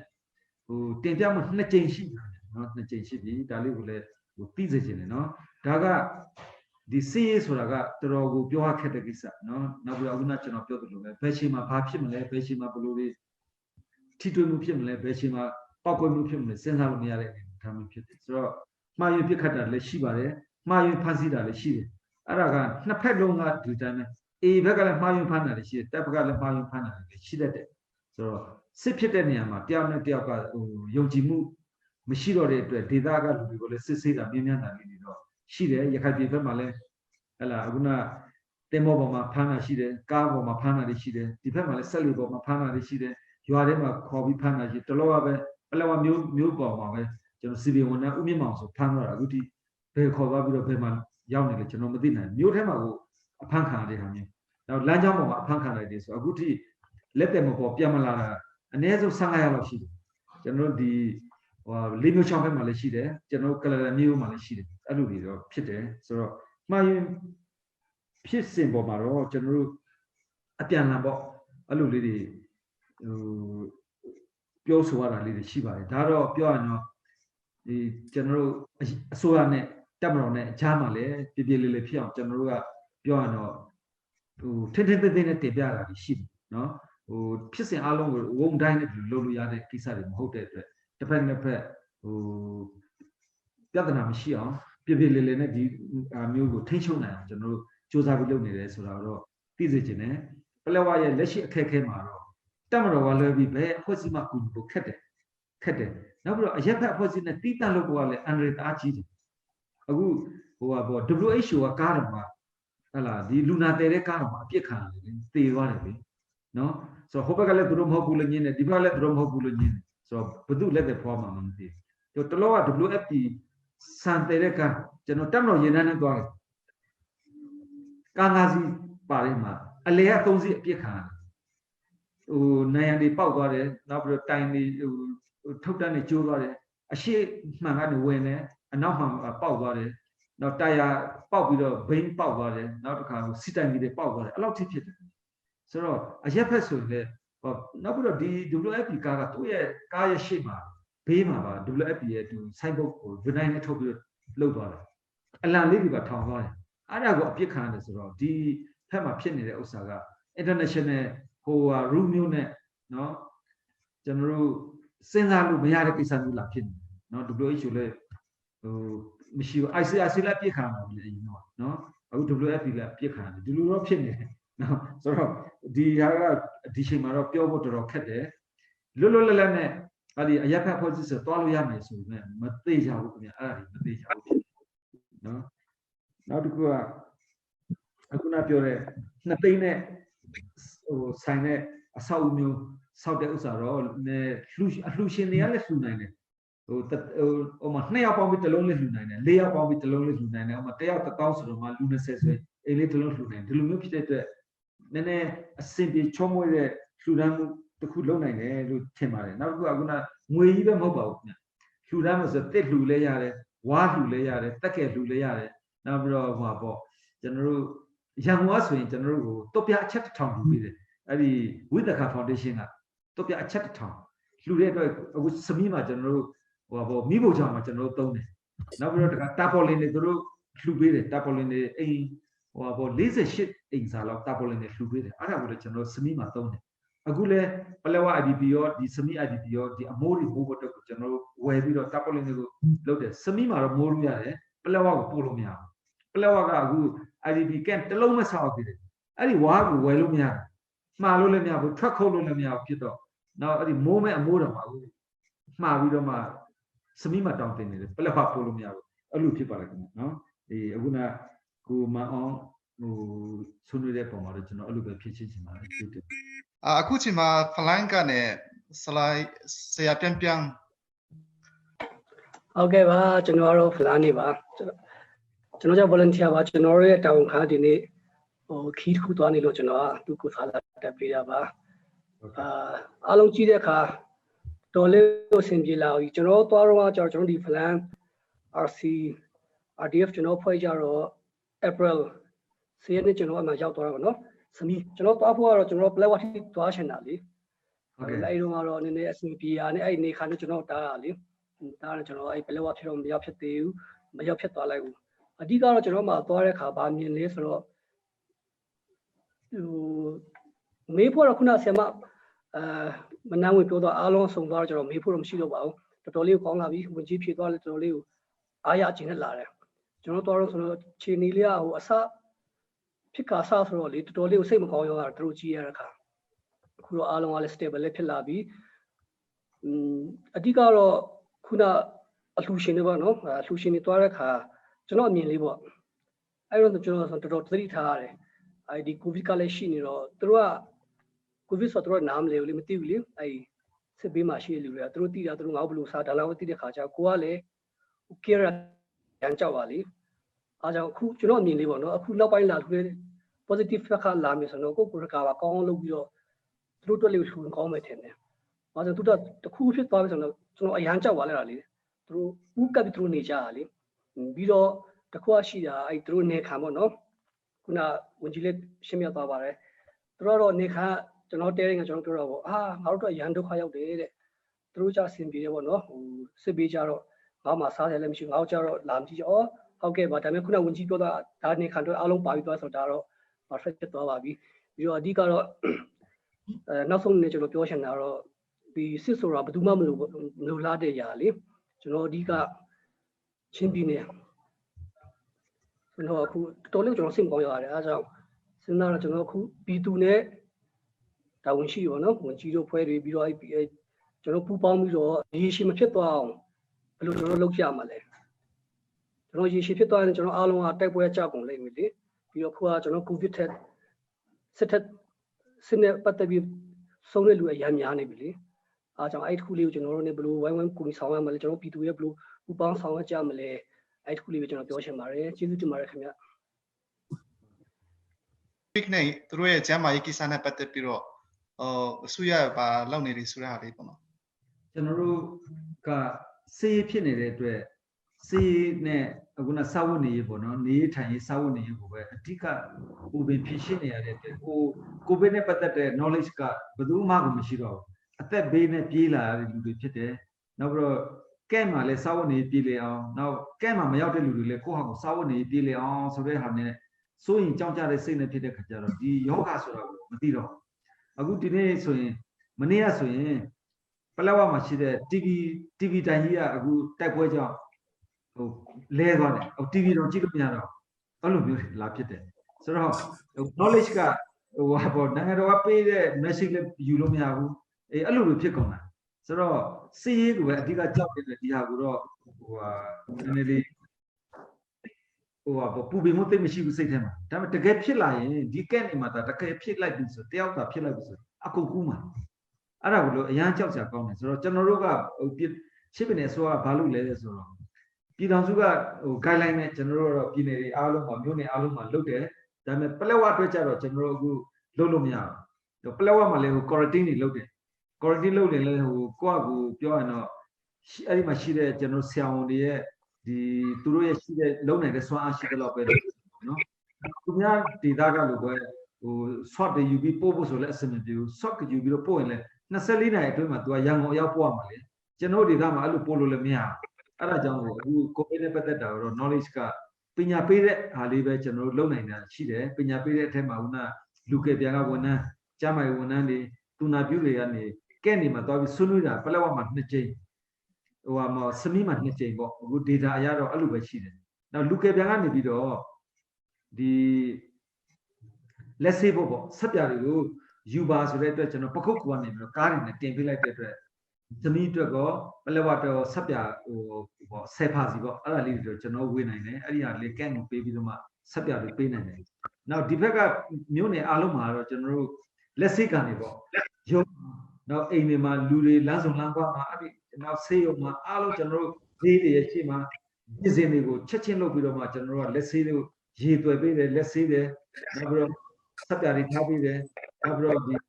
ပေါ့ jelly hand jelly ထားပေးတယ်အဲ့လိုပေါ့နော်နောက် mask တွေဒီမှာထုတ်ပေးတယ်ပလက်ဝကျတော့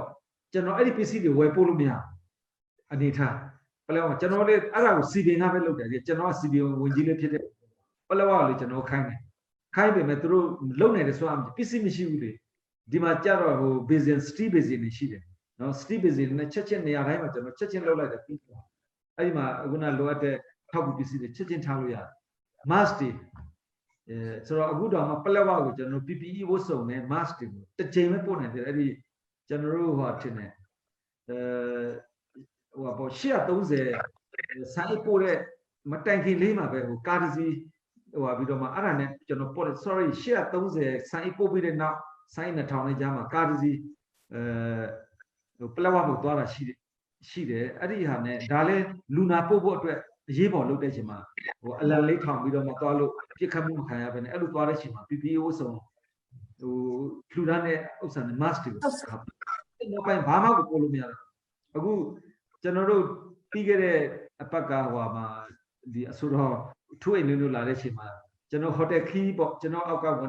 hotel key ဝင်တဲ့လူရှင်တွေကလှူလိုက်တော့350ဘူးကျွန်တော်တို့ PPE ဝတ်စုံတွေအခြားဆေးဝါးတွေအကုန်လှူတာပါမင်းတက်ရောက်ပြီးမှမင်းတက်ကနေကိုမအောင်တို့ကြီးနိုင်ပေါင်းစားအရာကျွန်တော်ပခုတ်ကွက်လာတဲ့ကားနဲ့တင်ပြီးတော့ရောက်တော့အဲ့ဒါလည်းစမိမှာပဲပုံတယ်ဟိုဘက်ပို့လို့မရဘူးဆိုတော့ဒီကိုဗစ်နဲ့ပတ်သက်တာတော့ကျွန်တော်တို့စမိမှာတော့အတတ်နိုင်လို့ကျွန်တော်တို့လုပ်လို့ရတယ်ပလက်ဝဖက်မှာတော့လက်ရှိအနေထားကျွန်တော်တို့လုပ်ဖို့အဆင်မပြေသေးဘူးပေါ့နော်ဒါပေမဲ့ဝန်ထမ်းတွေကတော့ပညာပေးတဲ့ကာလကိုပဲလုပ်တယ်ဒေါက်တာဝင်းမြတ်အေးနဲ့ကျွန်တော်ဆွေးနွေးတော့ကလည်းသူကဒီကာလကကမ္ဘာကပ်ရောက်တာဖြစ်တဲ့အတွက်သူကအများဆုံးအဲ့ဒီဟာကိုပြောပြီးတော့လောက်ခိုင်းတာရှိတယ်ပို့ပြီးတော့များများဆွေးနွေးတယ်ဒါပေမဲ့ကျွန်တော်တို့ဒေသမှာလက်တွေ့ကလောက်ဖို့နည်းနည်းလေးအခက်အခဲရှိနေတဲ့သဘောရှိတယ်ဒါပေမဲ့ပြည်နယ်အဆင့်ခရိုင်အဆင့်ကနေဝန်ထမ်းတွေကိုတလောကကျွန်တော်တို့အထူးအစီအစဉ်နဲ့စုပေါင်းပြီးမှစမီတီကိုတော့လှုပ်လိုက်တယ်စမီမှာတော့အဲ့ဒီကိစ္စတွေကိုကောင်းကောင်းတော့လုပ်ဖြစ်ပါတယ်ခင်ဗျနော်ပြည်နယ်အဆင့်ဟာကနဲ့ slide long တည်ရင်ပြောပြပါလားပြီးရင်ဒီ slide ထန်ကီကတော့မတူပီ data ခိုင်ဒီကျွန်တော်တို့ရဲ့ play line ကြောင်းဆိုတော့နောက်မှာပဲပြန်ပြောပြဖို့ပေါ့နော် slide long တည်လုံးဝင်လာပါ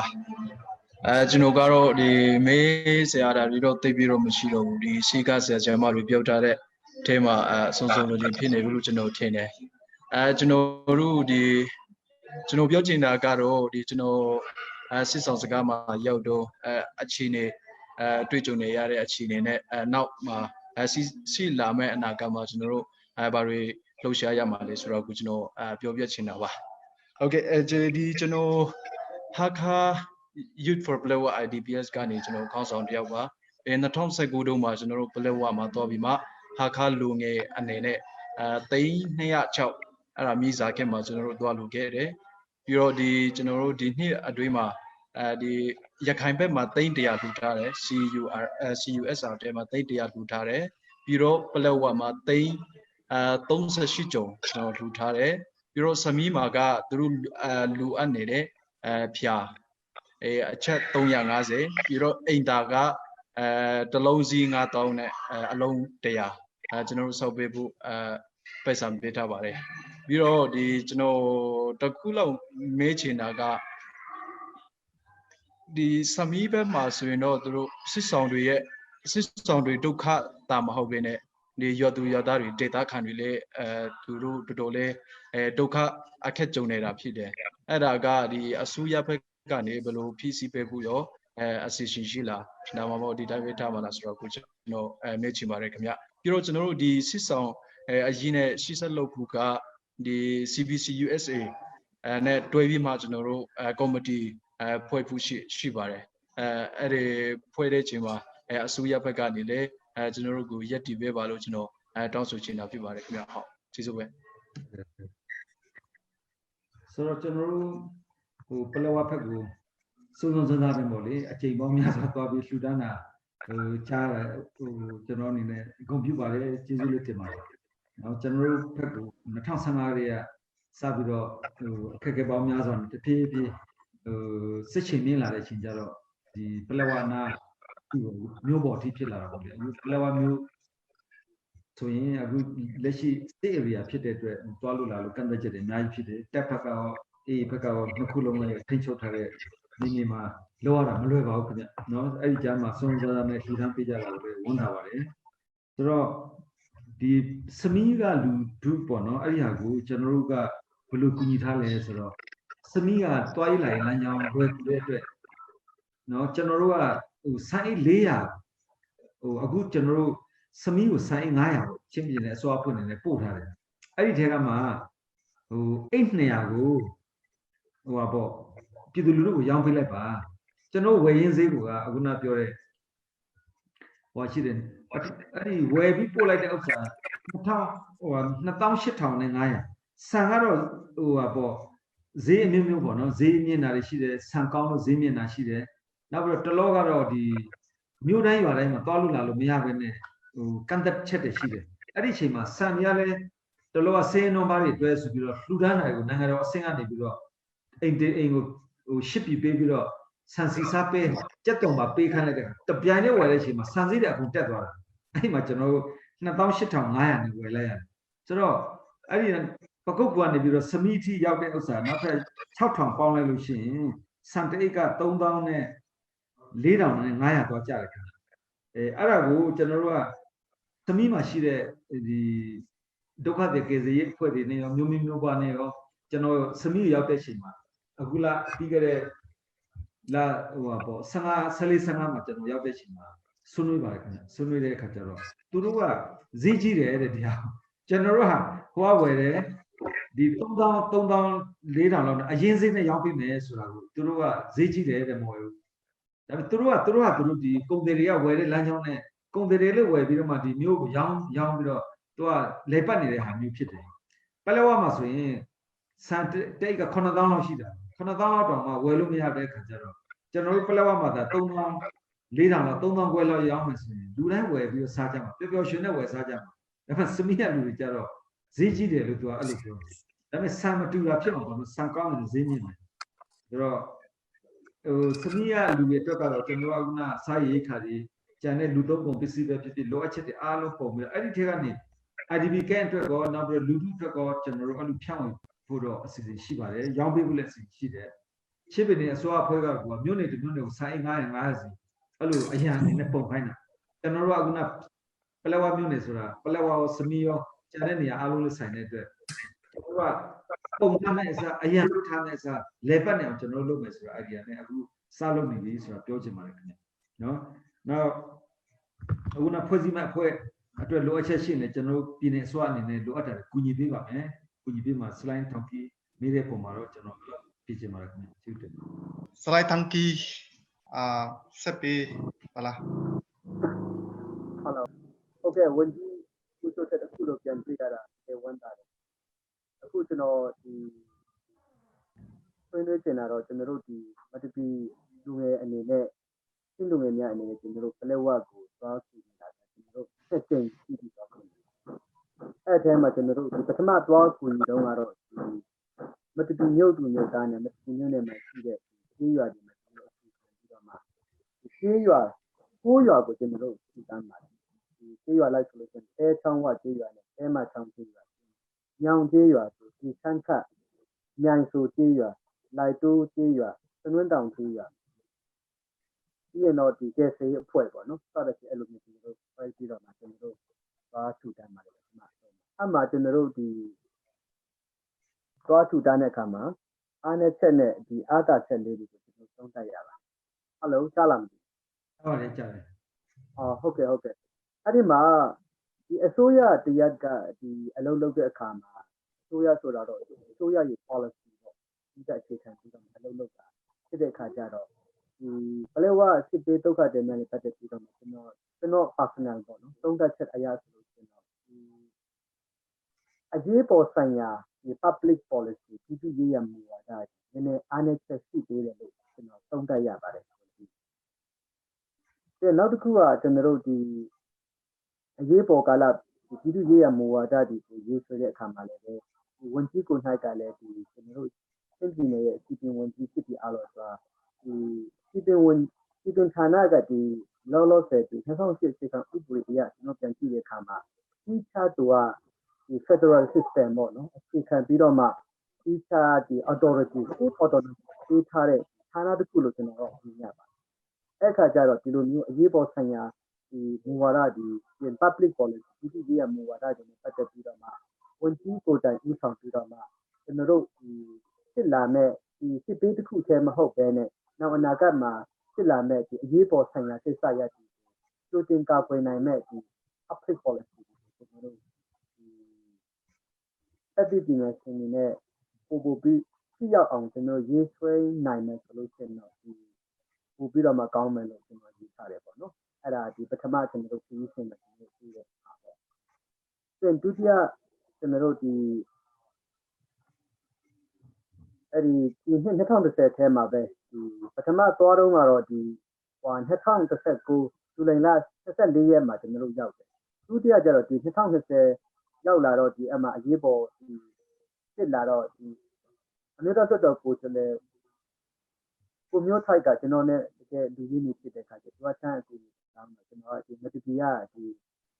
Joseph Office ကားကိုကျွန်တော်ဒီစီပေါ့နော်ဒီညသွင်းချင်းကျွန်တော်ဖားပြီးတော့မှပို့ပေးရတယ်ပြီးရင်တော့ကျွန်တော်မိတက်နဲ့ရက်ထန်တာကိုပြီးတောင်းတယ်ဒီမှာသူတို့ကလည်းဒီထိုက်လိုက်လဲပူပြီးတော့ပြီးရင်တော့ဒီမြုပ်နယ်အုပ်ချုပ်ရေးမှုအားလည်းကျွန်တော်တို့ပူပြီးတော့မှဒီပေါ်လုပ်ငန်းတွေစေတေးလုပ်ငန်းတွေပေါ့လုပ်တယ်ကျွန်တော်မတူပီရောက်လာတဲ့အခါမှာလည်းပဲကျွန်တော်မတူပီဒီလူထုကနေပြီးတော့သူတို့ကစိုက်လိုက်လဲတချို့ကကြတော့မနေ့ပိုင်းတာဝန်ယူပြီးလူနာဆောင်ပြီးတော့လူနာတွေခမင်းကျွေးတာတော့ပေါ့နော်အဲ့လိုမျိုးခမင်းစိတ်ရုံမှာသွားစုတာတော့လုပ်ပြီးတယ်ပြီးတချို့ကြတော့ဒီလင်းတက်သွားတဲ့အခါမှာသူတို့သွားတဲ့စရိတ်ကြီးတာဝန်ယူပေးတဲ့ဟာတွေပေါ့အဲ့လိုမျိုးအဲ့လည်းကျွန်တော်တို့လုပ်ပါတယ်ပြီးရင်တော့အထူးသဖြင့်ကျွန်တော်တို့ CYO အနေနဲ့ကျွန်တော်တို့လုပ်ပေးတာတော့အဲ့ဒီကာလမှာဒါအခက်အခဲရှိတဲ့ခါကျတော့အဲ့ဒီကားတွေကိုဆောင်ရွက်တဲ့အလုပ်တွေလုပ်ရပါတယ်နောက်တစ်ခုဒီအစိုးရကျွန်တော်တို့အပြစ်တင်တာတော့မဟုတ်ဘူးပေါ့နော်ဒီအားနည်းချက်လို့ကျွန်တော်တို့မြင်တာကအဲ့ဒီပထမသွားတော့ကပဲဖြစ်ဖြစ်ဒုတိယသွားတော့ကဒုတိယပြန်သွားတဲ့အချိန်မှာပဲဖြစ်ဖြစ်ကျွန်တော်တို့အစိုးရကနည်းနည်းလေး SO နဲ့ဒီ INGO NGO ရောက်ပြီးမှဒါရောက်တာကိုကျွန်တော်တို့တတိထားမိတယ်ဝင်ပြီးဆိုတဲ့အခါကျတော့ကျွန်တော်တို့ဒီအစိုးရဒီသူက in term response ဖြစ်နေတယ်ဒီကိစ္စတစ်ခုကြုံလာတဲ့အခါမှာပေါ့နော်ဒီ in term response ဖြစ်နေတယ်အဲ့လိုမျိုးဒီတချို့ဒီနိုင်ငံတွေတော့နဲ့တော့ကျွန်တော်မဆိုင်ရဘူးပေါ့နော်ဘာဖြစ်ကျွန်တော်တို့နိုင်ငံမှာလည်းဒီဒီမိုကရေစီအားကောင်းလာဖို့ in term response ကျွန်တော်တို့အစိုးရဖက်ကနေလုပ်နိုင်တယ်ဆိုတော့ဒီအစိုးရရဲ့လှုပ်ဆောင်ချက်ဒီကကြီးကျူးတဲ့အပိုင်းကိုကြည့်လာမယ်လို့ကျွန်တော်ကတော့ယူဆတယ်ပေါ့နော်ဒီနောက်တစ်ခုကဒီအခုဒီမင်းတပ်ကိုကျွန်တော်မတူပြနဲ့မင်းတပ်ကိုဒူနာရီပို့တယ်အဲ့ဒီခါမှလည်းပဲဒီအစပိုင်းမှာတော့အခက်အခဲတွေအများကြီးရှိတယ်နောက်ပိုင်းကျတော့ဒီအစိုးရဖက်ကလည်းအများကြီးရှိတယ်အခုကျွန်တော်တို့မတူပြမြို့နယ်အုပ်စုရေးကိုခိုက်တာလည်းသူကသုံးတမန်ဆိုပြီးပေးတယ်ကျွန်တော်တို့ဒီမတူပြကနေပြီးတော့မှ ဒီစမီးပေါ့အခုလောလောဆယ်တော့ဒီစမီးအဖြစ်ပဲကျွန်တော်တို့ဒီ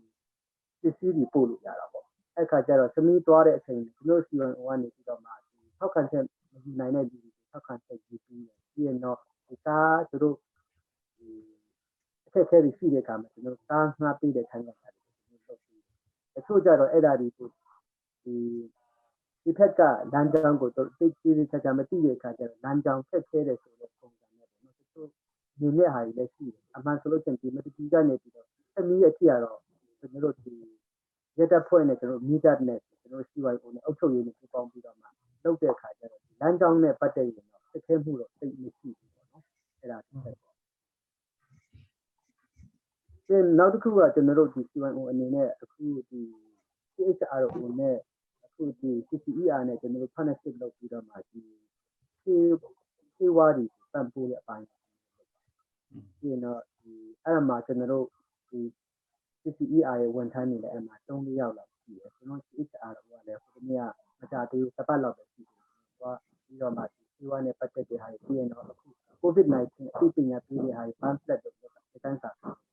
အဲ့ဒါတွေသွားလုပ်တယ်အဲ့မှာဘာဆက်ဆက်တွေ့တယ်လဲဆိုတော့သူတို့ကဒီ COVID-19 နဲ့ပတ်သက်တဲ့ဒီအသိပညာဘာမှမရှိဘူးဟုတ်အဲ့ဒါကိုကျွန်တော်တို့တွေ့ရတယ်ပြီးနောက်တစ်ခုကဒီ ITP camp သူတို့ ITP camp မှာလည်းကျွန်တော်တို့အိမ်လိုမခိုင်ဘူးဗျခါကြတော့ဒီတန်းပေးနာမှာပဲဆောက်တဲ့ခါကြတော့ကျွန်တော်တို့တောင်တန်းဒေသလည်းရန်ဆက်ကျန်းတန်းနဲ့မိုးလဲကျန်းနဲ့လေလဲကျန်းတဲ့ခါကြတော့သူတို့မိုးတွင်းကာလမှာသူတို့အတွက်ကျွန်တော်တို့တော်တော်လေးကိုစိုးရိမ်ကြတယ်အဲ့ဒါဒီကိုဒီအစိုးရအနေနဲ့ဒီ income response ဒီဖြစ်တယ်အခုကျွန်တော်တို့ပလက်ဝမှာစစ်ဘေးဖြစ်ပြီးတော့ပလက်ဝစမီမတူပီလမ်းကြောင်းသွားတဲ့အချိန်မှာမတူပီကတကယ်ကိုလမ်းဆောင်ဖြစ်တဲ့အပြင်မတူပီမရှိတဲ့ဌာနဆိုင်ရာတွေရောမတူပီမရှိတဲ့လူမျိုးတွေရောနောက်မတူပီလူငယ်တွေရောအတက်နိုင်ဆုံးတက်တဲ့ကျွမ်းနဲ့အဝင်ကူညီပေးတာတွေ့တဲ့အတွက်ကျွန်တော်အနေနဲ့ဒီပလက်ဝမြို့နယ်ကိုလည်းကျေးဇူးတင်ကြောင်းပြောချင်တယ်နော်အဲ့တော့ဒီအရေးပေါ်ဆိုင်ရာလုပ်ငန်းတွေလုပ်ကြတယ်အဲ့ဒီလုပ်ငန်းလုပ်ကြတဲ့အချိန်မှာဒီဝါဒတွေကျွန်တော်အစိုးရဖွဲ့စည်းတယ်စီမံကိန်းလုပ်တယ်စီမံကိန်းလုပ်ပြီးတော့မှလုပ်ငန်းပေါ်မှာaction plan တွေနဲ့တွားတာပေါ့လေအဲ့တော့ budget နဲ့တွားတာပေါ့အစိုးရလုပ်တယ်လို့ဒီကဒီအရက်ဘက်အဖွဲ့အစည်းတွေ CS ဆိုပြီးလုပ်တဲ့ဥစ္စာတော့ဒီလွတ်လပ်တာပေါ့နော်လွတ်လပ်တယ်ကျွန်တော်တို့ကအစိုးရတွေဖြစ်တဲ့အတွက်နည်းနည်းလေးအန်တက်ချက်ရှိတယ်ဆိုတော့ဒီအခုနပြောတဲ့အချက်ပေါ့ဒီအစိုးရကဒီလုပ်ငန်းဖြစ်တဲ့နေရာသဘောပေးဖြစ်တဲ့နေရာဒုက္ခရောက်တဲ့နေရာမှာမရတော့ဘူးဆိုတော့ရောက်ပြီးမှအစိုးရတွေနောက်ကလိုက်တယ်လို့ဒီနေ့ပြောတာကျွန်တော်နားထောင်မိလိုက်တာပေါ့နော်ကျွန်တော်တို့ကဘယ်လိုဖြစ်လဲဆိုတော့ဒီအဝိတင်ဖန်ခါတဲ့နောက်ပိုင်းမှာကန့်သက်ချက်တွေတော်တော်ဖြစ်သွားတယ်ဝန်ထမ်းတွေတွားနေလာတယ်ဆိုရင်ပြည်တော်စုကိုတင်ပြရမယ်ပြည်တော်စုတင်ပြပြီးမှလုံခြုံရေးနဲ့မှတွားရမယ်လို့ပြောတယ်ပြည်တော်စုကခွင့်ပြုမှပြည်တော်စုကခွင့်ပြုရမယ်ပြည်တော်စုခွင့်ပြုပြီးတော့မှလုံခြုံရေးပေးရမယ်လုံခြုံရေးပေးပြီးမှဆက်သွားရမယ်ဆိုတော့ကျွန်တော်စီမှာပြောရင်တက်ကလည်းလုံခြုံရေးမပေးနိုင်ဘူးရဲကလည်းလုံခြုံရေးအဓိကမလိုက်နိုင်ဘူးဒီလိုတွေဖြစ်တယ်အစိုးရအဖွဲ့တွေတွားမှာပါဆိုကျွန်တော်တို့ကိုယ်တိုင်ဒေါက်တာဝင်းမြတ်အေးနဲ့အပပလက်ဝကစစ်ဘေးခဏခဏဖြစ်တဲ့အတွက်ပလက်ဝကိုရဟရင်နဲ့တွားမယ်တ냐အိမ်မယ်ပထမ plan ကနောက်ကျတော့တိုက်ပွဲလည်းမကြဖြစ်တဲ့တ냐တော့မအိတ်တော့ဘူးလူတို့ကိုလှူဒန်းတာတွေလုပ်ခဲ့တယ်ဆိုပြီးတော့ကျွန်တော်တို့တွားတယ်ရန်ကုန်မှာစုတယ်ပြီးတော့စစ်တွေတွားတယ်စစ်တွေမှာတ냐အိတ်တယ်ရာသီဥတုမပေးတဲ့အတွက်ရဟရင်နဲ့တွားဖို့အဆင်မပြေဘူးနောက်တနေ့ကျတော့လေဝေသားမပေးဘူးပေးတဲ့အတွက်ဒေါက်တာဝင်းမြတ်အေးရောပြည်နယ်ဝန်ကြီးချုပ်ရောနေလုံဝန်ကြီးတို့လူမှုဝန်ကြီးတို့အကုန်မှာအဲ့ဒီအပြန်သွားတယ်ဆိုတော့ကျွန်တော်ကနေခံဝန်ကြီးဖြစ်တဲ့အတွက်ကျွန်တော်စစ်တွေကနေစွန့်စားပြီးတော့သွားတယ်နော်တတော့ကိုအခက်အခဲဖြစ်ပြီးတော့ရိုက်နေသွားဖို့လည်းအချိန်နဲ့မပေးအောက်မှာလည်းဒီစစ်တွေနဲ့ကြောက်တော်ကြားကလည်းအန်ဒရရှိတယ်ကြောက်တော်နဲ့ပလက်ဝကြားလည်းအန်ဒရရှိတဲ့ကြားမှာပေါ့ဒီပြည်တော်စုကလှူတဲ့ငွေကြေးနဲ့စံစီစားပဲဆိုတဲ့ဟာရဲ့ပြည်နယ်အစိုးရကလှူတဲ့ဟာအားလုံးသိန်းပေါင်းအဲ့ဒီကသိန်း2000 3000ပို့လောက်ရှိတယ်အဲ့ဒါကိုပြည်တော်စုအစိုးရကိုစားချစ်ပြည်နယ်အစိုးရကိုစားကျွန်တော်ပဲသွားမယ်ဆိုပြီးတော့ကျွန်တော်ဘယ်သူမှသတင်းပို့လို့မရဘယ်သူမှလည်းမပြောဘူးအဲ့ဒီဒေါက်တာဝင်းမြိုင်နဲ့ဝန်ကြီးချုပ်ကိုပဲသတင်းပို့ပြီးတော့ကျွန်တော်မနေ့9နာရီကြီးထားပြီးတော့စစ်တွေကနေ ကားနဲ့ surprise သွားတယ်လမ်းမှာဘယ်မှာမှမရဘူးကော်ဖီလေးမတောက်ဘူးဘာမှမစားဘူးလမ်းမှာပြောရရင်လမ်းမှာဟလာကောင်းချင်းပေါင်းလေးဝယ်ပြီးကောင်းချင်းပေါင်းကားပေါ်မှာစားပြီးတိုင်းသွားတာဖြစ်တယ်ဆိုတော့အဲ့ဒီချိန်မှာကျွန်တော်ပြည်တော်စုဝင်ကြီးနဲ့ပြည်တော်စုဟလာဝင်ကြီးအပါကျွန်တော်ချစ်ပြည်နယ်အစိုးရဝင်ကြီးချုပ်အပါဝင်ကြီးတွေအားလုံးလာမှာမလို့ဆိုပြည်နယ်အစိုးရအဖွဲ့ကနေပြီးတော့လမ်းညွှန်တယ်ပြည်နယ်ဌာနဆိုင်အကြီးကဲတွေအားလုံးကစမီမတူပီစမီလမ်းကြောင်းနဲ့ပလောက်ကအခုရောက်နေဆိုတော့သူတို့ကလည်းဒီကမလာတဲ့ခါကျတော့ဟိုမှာအခမ်းအနားလုပ်ပေါ်လည်းခက်တယ်ကျွန်တော်ရောက်အောင်သွားမယ်ဆိုသွားတာဆိုတော့အဲ့ဒါနဲ့ပြည်နယ်အဆင့်ဌာနဆိုင်အကြီးကဲတယောက်ကလည်းအရေးပေါ်သူကရန်ကုန်ဆင်းဖို့ရှိတယ်နောက်နေပြီးတော့မလည်းအစည်းအဝေးရှိတော့အဲ့ဒါနဲ့ရှုပ်ဝက်ည10နာရီကျမှရှုပ်ဝက်လုပ်ပြီးတော့မှ speed boat ကိုဟလာအဲ့ဒီကနေ speed boat ကအစောကြီးထွက်လာခဲ့ကျွန်တော်လည်းဒီအစောကြီးထွက်နေကြောက်တော်ရောက်တာနဲ့ तू ကလည်းကျွန်တော်စီးလာတဲ့ကားကိုစီးသွားကျွန်တော်လည်း तू speed boat စီးသွားပြီးတော့သွားမယ်ဆိုအဲ့လို timing ကိုက်ပြီးမှသွားတဲ့အခါမှာ surprise ဖြစ်သွားပြီးတော့ပလောက်ကကိုကျွန်တော်ရောက်သွားတယ်ဆိုတော့အဲ့ဒီချိန်မှာပဲကျွန်တော်အခမ်းအနားလုပ်တယ်နောက်နေ့ပြန်တဲ့ခါကျတော့ဌာနဆိုင်ကြီးခဲ့တယ်ပြန်တဲ့ခါကျတော့ကားလမ်းနဲ့ပြန်ကြတာကိုကားလမ်းနဲ့ပြန်တော့ဒီမဟာမင်းကြီးဖျားမရောက်ခင်လေးမှနေအဲ့ဒီမှာအေးဖွဲ့တယ်နဲ့တွေ့ပြီးစစ်တာဆေးတာတွေမင်းများနဲ့တော်ခံရပြီနော်ဆိုတော့အဲ့ဒီမှာကားလော်ဆိုတာနဲ့အတင်းကတော့မပြစ်ထန်ဘူးပေါ့နော်ဒီလိုဖမ်းတာစီးတာလည်းမလုပ်သေးဘူးသူနောက်ပြီးတော့ကျွန်တော်ဝန်ထမ်းတွေထက်မှလည်းရခိုင်တွေပါတယ်ရေမောင်းတွေလည်းရခိုင်တွေပါတဲ့ခါကျတော့ရခိုင်လူပြည်လေးပြောတဲ့ခါကျတော့ပြန်လှုပ်ပေးလိုက်တယ်ဌာနဆိုင်ရာအကြီးက4-5ယောက်လောက်ရှိတယ်ဖမ်းရင်အဲ့ဒီမှာကလေးကအဖမ်းခံပြီဥဟိတင်းတော်မှာဖမ်းသေးဘူးအဲ့လိုမှာအဲ့လိုဖြစ်တယ်ဆိုတော့ကျွန်တော်ရောက်တဲ့ခါကျကျွန်တော်ပြန်လို့မရတော့ပြန်ဖို့ကအချိန်နဲ့မပြေတော့နောက်နေ့ပြန်ရမလို့တပတ်ခါပြန်မလို့နဲ့လမ်းကြောင်းကဘလို့ဆိုတော့ကျွန်တော်ကနေမြေကဝန်ကြီးကဟိုရောက်တဲ့ခါကျတော့ကျွန်တော်ကိုအန်ဒရပေးဖို့အစီအစဉ်ရှိနေတာကို line ပေါ်မှာလည်းတင်နေအချိန်နဲ့အမျိုးမျိုးတွေလည်းဖြစ်တဲ့ခါကျတော့အဲ့ဒါနဲ့ကျွန်တော်ကအဲ့လိုပဲစဉ်းစားရင်းနဲ့ကျွန်တော်မတူပီလန်းကပြန်ရမလားစမီမတူပီကပြန်ရမလားကြောက်တော်ဆင်းပြီးတော့အမ်မကအန်ကားလာနဲ့ပြန်ရမလားဟိုလေရင်နဲ့ပြန်ရမလားဆိုတော့အမျိုးမျိုးစဉ်းစားကြဖြစ်တယ်နော်နောက်ဆုံးကျတော့အဲ့လိုပဲမနေ့4နာရီထားပြီးတော့မနေ့မိုးလင်း9နာရီထိုးတာနဲ့ speed boat ကိုအားချင်းမောင်းပြီးမှအဲ့လိုဟို surprise တော့နော်အဲ့လိုပြေးလာတဲ့အနေထားကားတော်မှဘယ်နားမှာဘလို့မဟုတ်ဘဲ surprise မမျော်လင့်နေတဲ့နေရာမျိုးမှာကားကိုရပ်ပြီးမှရှုံးနေဘတ်တွေကြားပြီးကအဲ့လိုဖြတ်ပြီးမှဟိုစစ်တွေလေးစိတ်ကိုရောက်အောင်ပြန်လာခဲ့ရတယ်အနေထားတွေအဲ့လိုဖြစ်တယ်အဲ့ဒါကြောင့်နေဟိုတာမန်တဘောဘေးဆိုရင်ရေဘေးလေဘေးဆိုရင်တော့ပြည်နယ်ဆိုချက်ချင်းရောက်နိုင်တယ်စစ်ဘေးဖြစ်တဲ့အတွက်ကျွန်တော်မှလည်းအခုနလိုဟိုကန့်သက်ချက်တွေကပြည်တော်စုကိုတင်ပြပြီးပြည်တော်စုကနေလုံခြုံရေးစောင့်ရှောက်နေမှတွားမယ်ဆိုတဲ့ကန့်သက်ချက်ဖြစ်တဲ့အတွက်အဲ့လိုလေးတွေဖြစ်တယ်အခုချိန်မှာဘယ်သူမှတွားဖို့မစဉ်းစားနိုင်ဘူးကျွန်တော်တယောက်ကနေပြည်ကံဝင်ဖြစ်တဲ့အတွက်ကျွန်တော်စမီကိုရောက်အောင်ဟိုတွားခဲ့ရတယ်စမီကလည်းတကယ်တမ်းကျတော့မလုံခြုံပါဘူးခင်ဗျစမီမှာကိုမလုံခြုံဘူးလုံခြုံမှုသိမရှိဘူးเนาะဒါပေမဲ့ပလက်ဝလောက်မပြင်းထန်တာလေးတစ်ခုပဲရှိတယ်စမီကလည်းမလုံခြုံဘူးအမှန်တမ်းပြောရတယ်เนาะအဲ့လိုအနေထားရှိတဲ့အကြောင်းတော့ပြောချင်ပါတယ်နောက်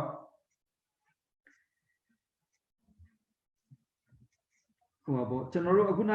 ဟိုတစ်ချက်ပြောချင်တာကားကိစ္စပေါ့နော်အခုလူနာရှိတယ်လူနာတွေကအခုနအစင်းစင်းပို့တဲ့အချိန်မှာပလက်ဝနောက်ပြီးတော့စမီအဲ့ဒီမှာတစ်စင်းစမီရောက်မှအမ်ဘူလန်ကားနဲ့ထည့်တာကိုနောက်ပြီးတော့မတူပီမင်းတပ်မန္တလေးအဲ့လိုသွားတဲ့အချိန်မှာအခုပလက်ဝမှာတလောကလူနာတယောက်က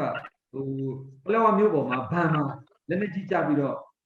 3ယောက်တည်ပြီးတော့2ယောက်တန်ရတဲ့လူနာပို့မယ်ဆိုတဲ့အချိန်မှာအမ်ဘူလန်ကားနဲ့ကျွန်တော်ပို့တယ်အမ်ဘူလန်ကဆေးရုံကနေအထွက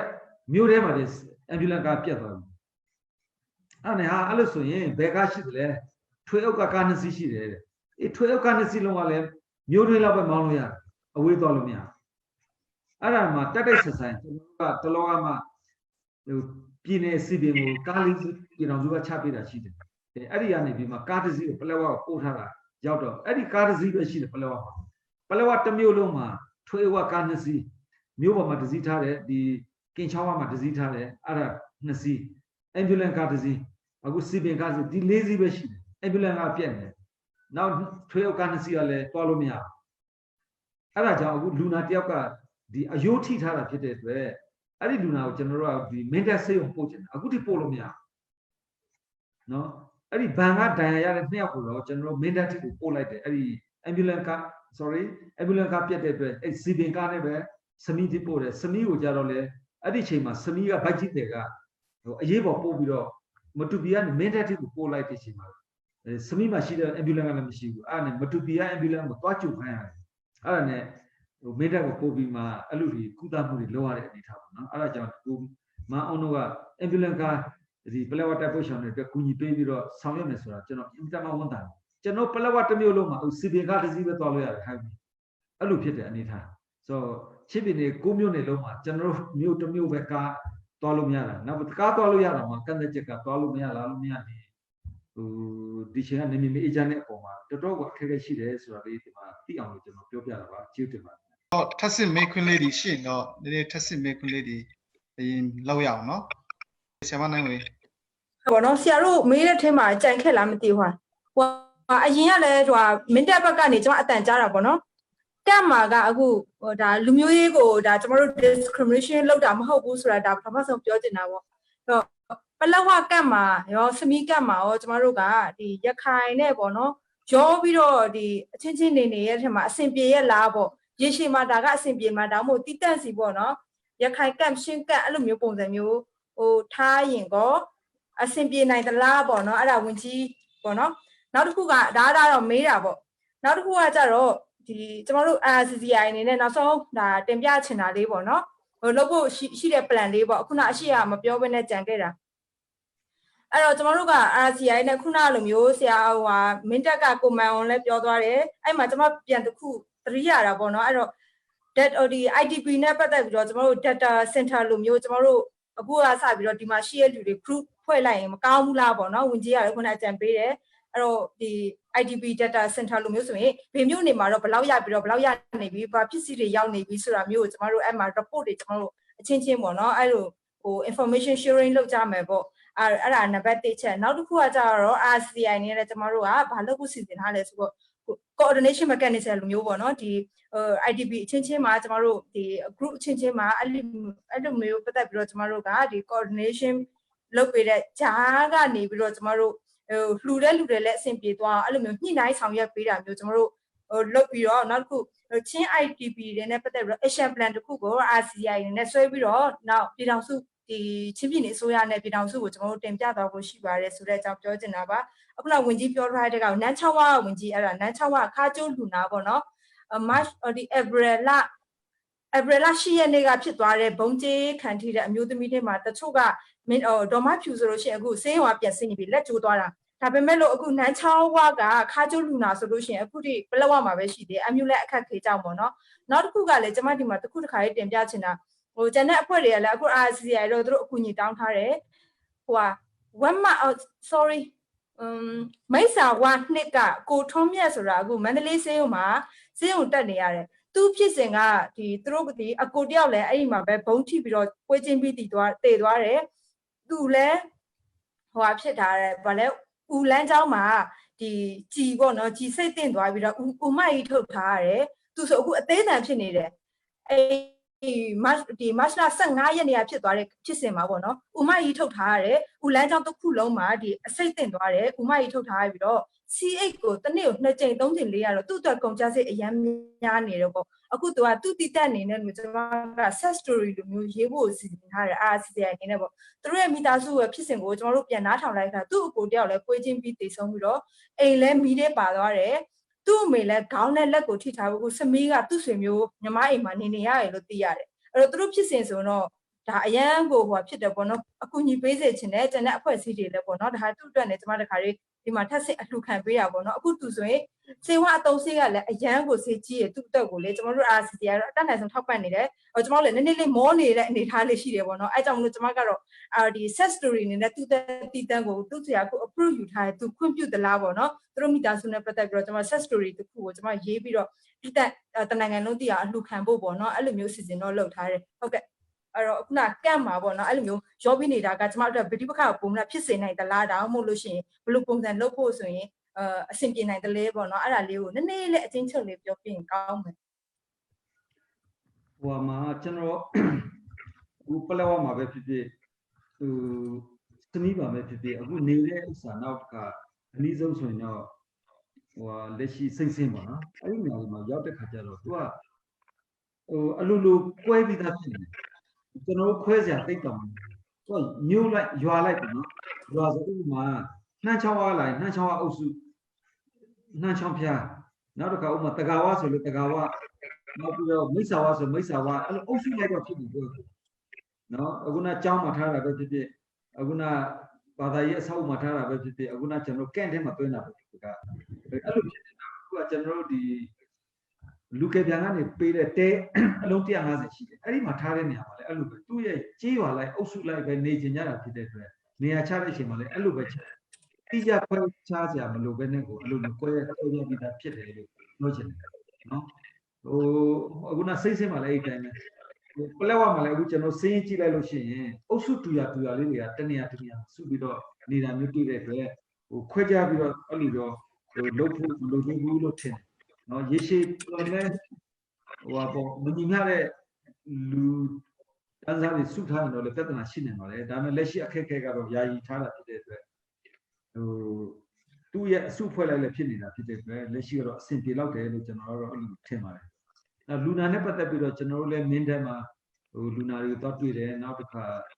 တူပီမှာတွေ့တယ်နောက်စမီမှာတွေ့တယ်မန္တလေးတခုပဲကျွန်တော်တို့သွားလို့လာလို့မရတဲ့ပုံတွေ့တာအဓိကတော့မတူပီမှာကုလို့မရရင်မင်းတက်ကိုပို့တယ်မင်းတက်မှာကုလို့မရရင်တော့မန္တလေးမှာဆုံးတော့မန္တလေးမှာကဆုံးတယ်ဆိုတော့မန္တလေးမှာကျတော့ကျွန်တော်ပြပလာမျက်စိကွယ်သွားတဲ့လူနာတယောက်ကိုလည်းအဲ့ဒီမှာကုနေတယ်အခုနအယိုးနဲ့ဆိုင်တဲ့ဥစ္စာတွေအခုနထိခိုက်မှုပြင်းထန်ပြီးတော့ခွဲစိတ်မှုလုပ်ရတဲ့လူနာတွေဆိုရင်တော့မန္တလေးမှာပဲအဓိကဟိုပါတယ်အဓိကကျေးဇူးတရားမှာကမန္တလေးမှာရှိတဲ့ကျွန်တော်တို့ဆွေမျိုးသားချင်းတွေပေါ့နော်ထောက်ပံ့တာတွေရှိတယ်ကျွန်တော်အဲ့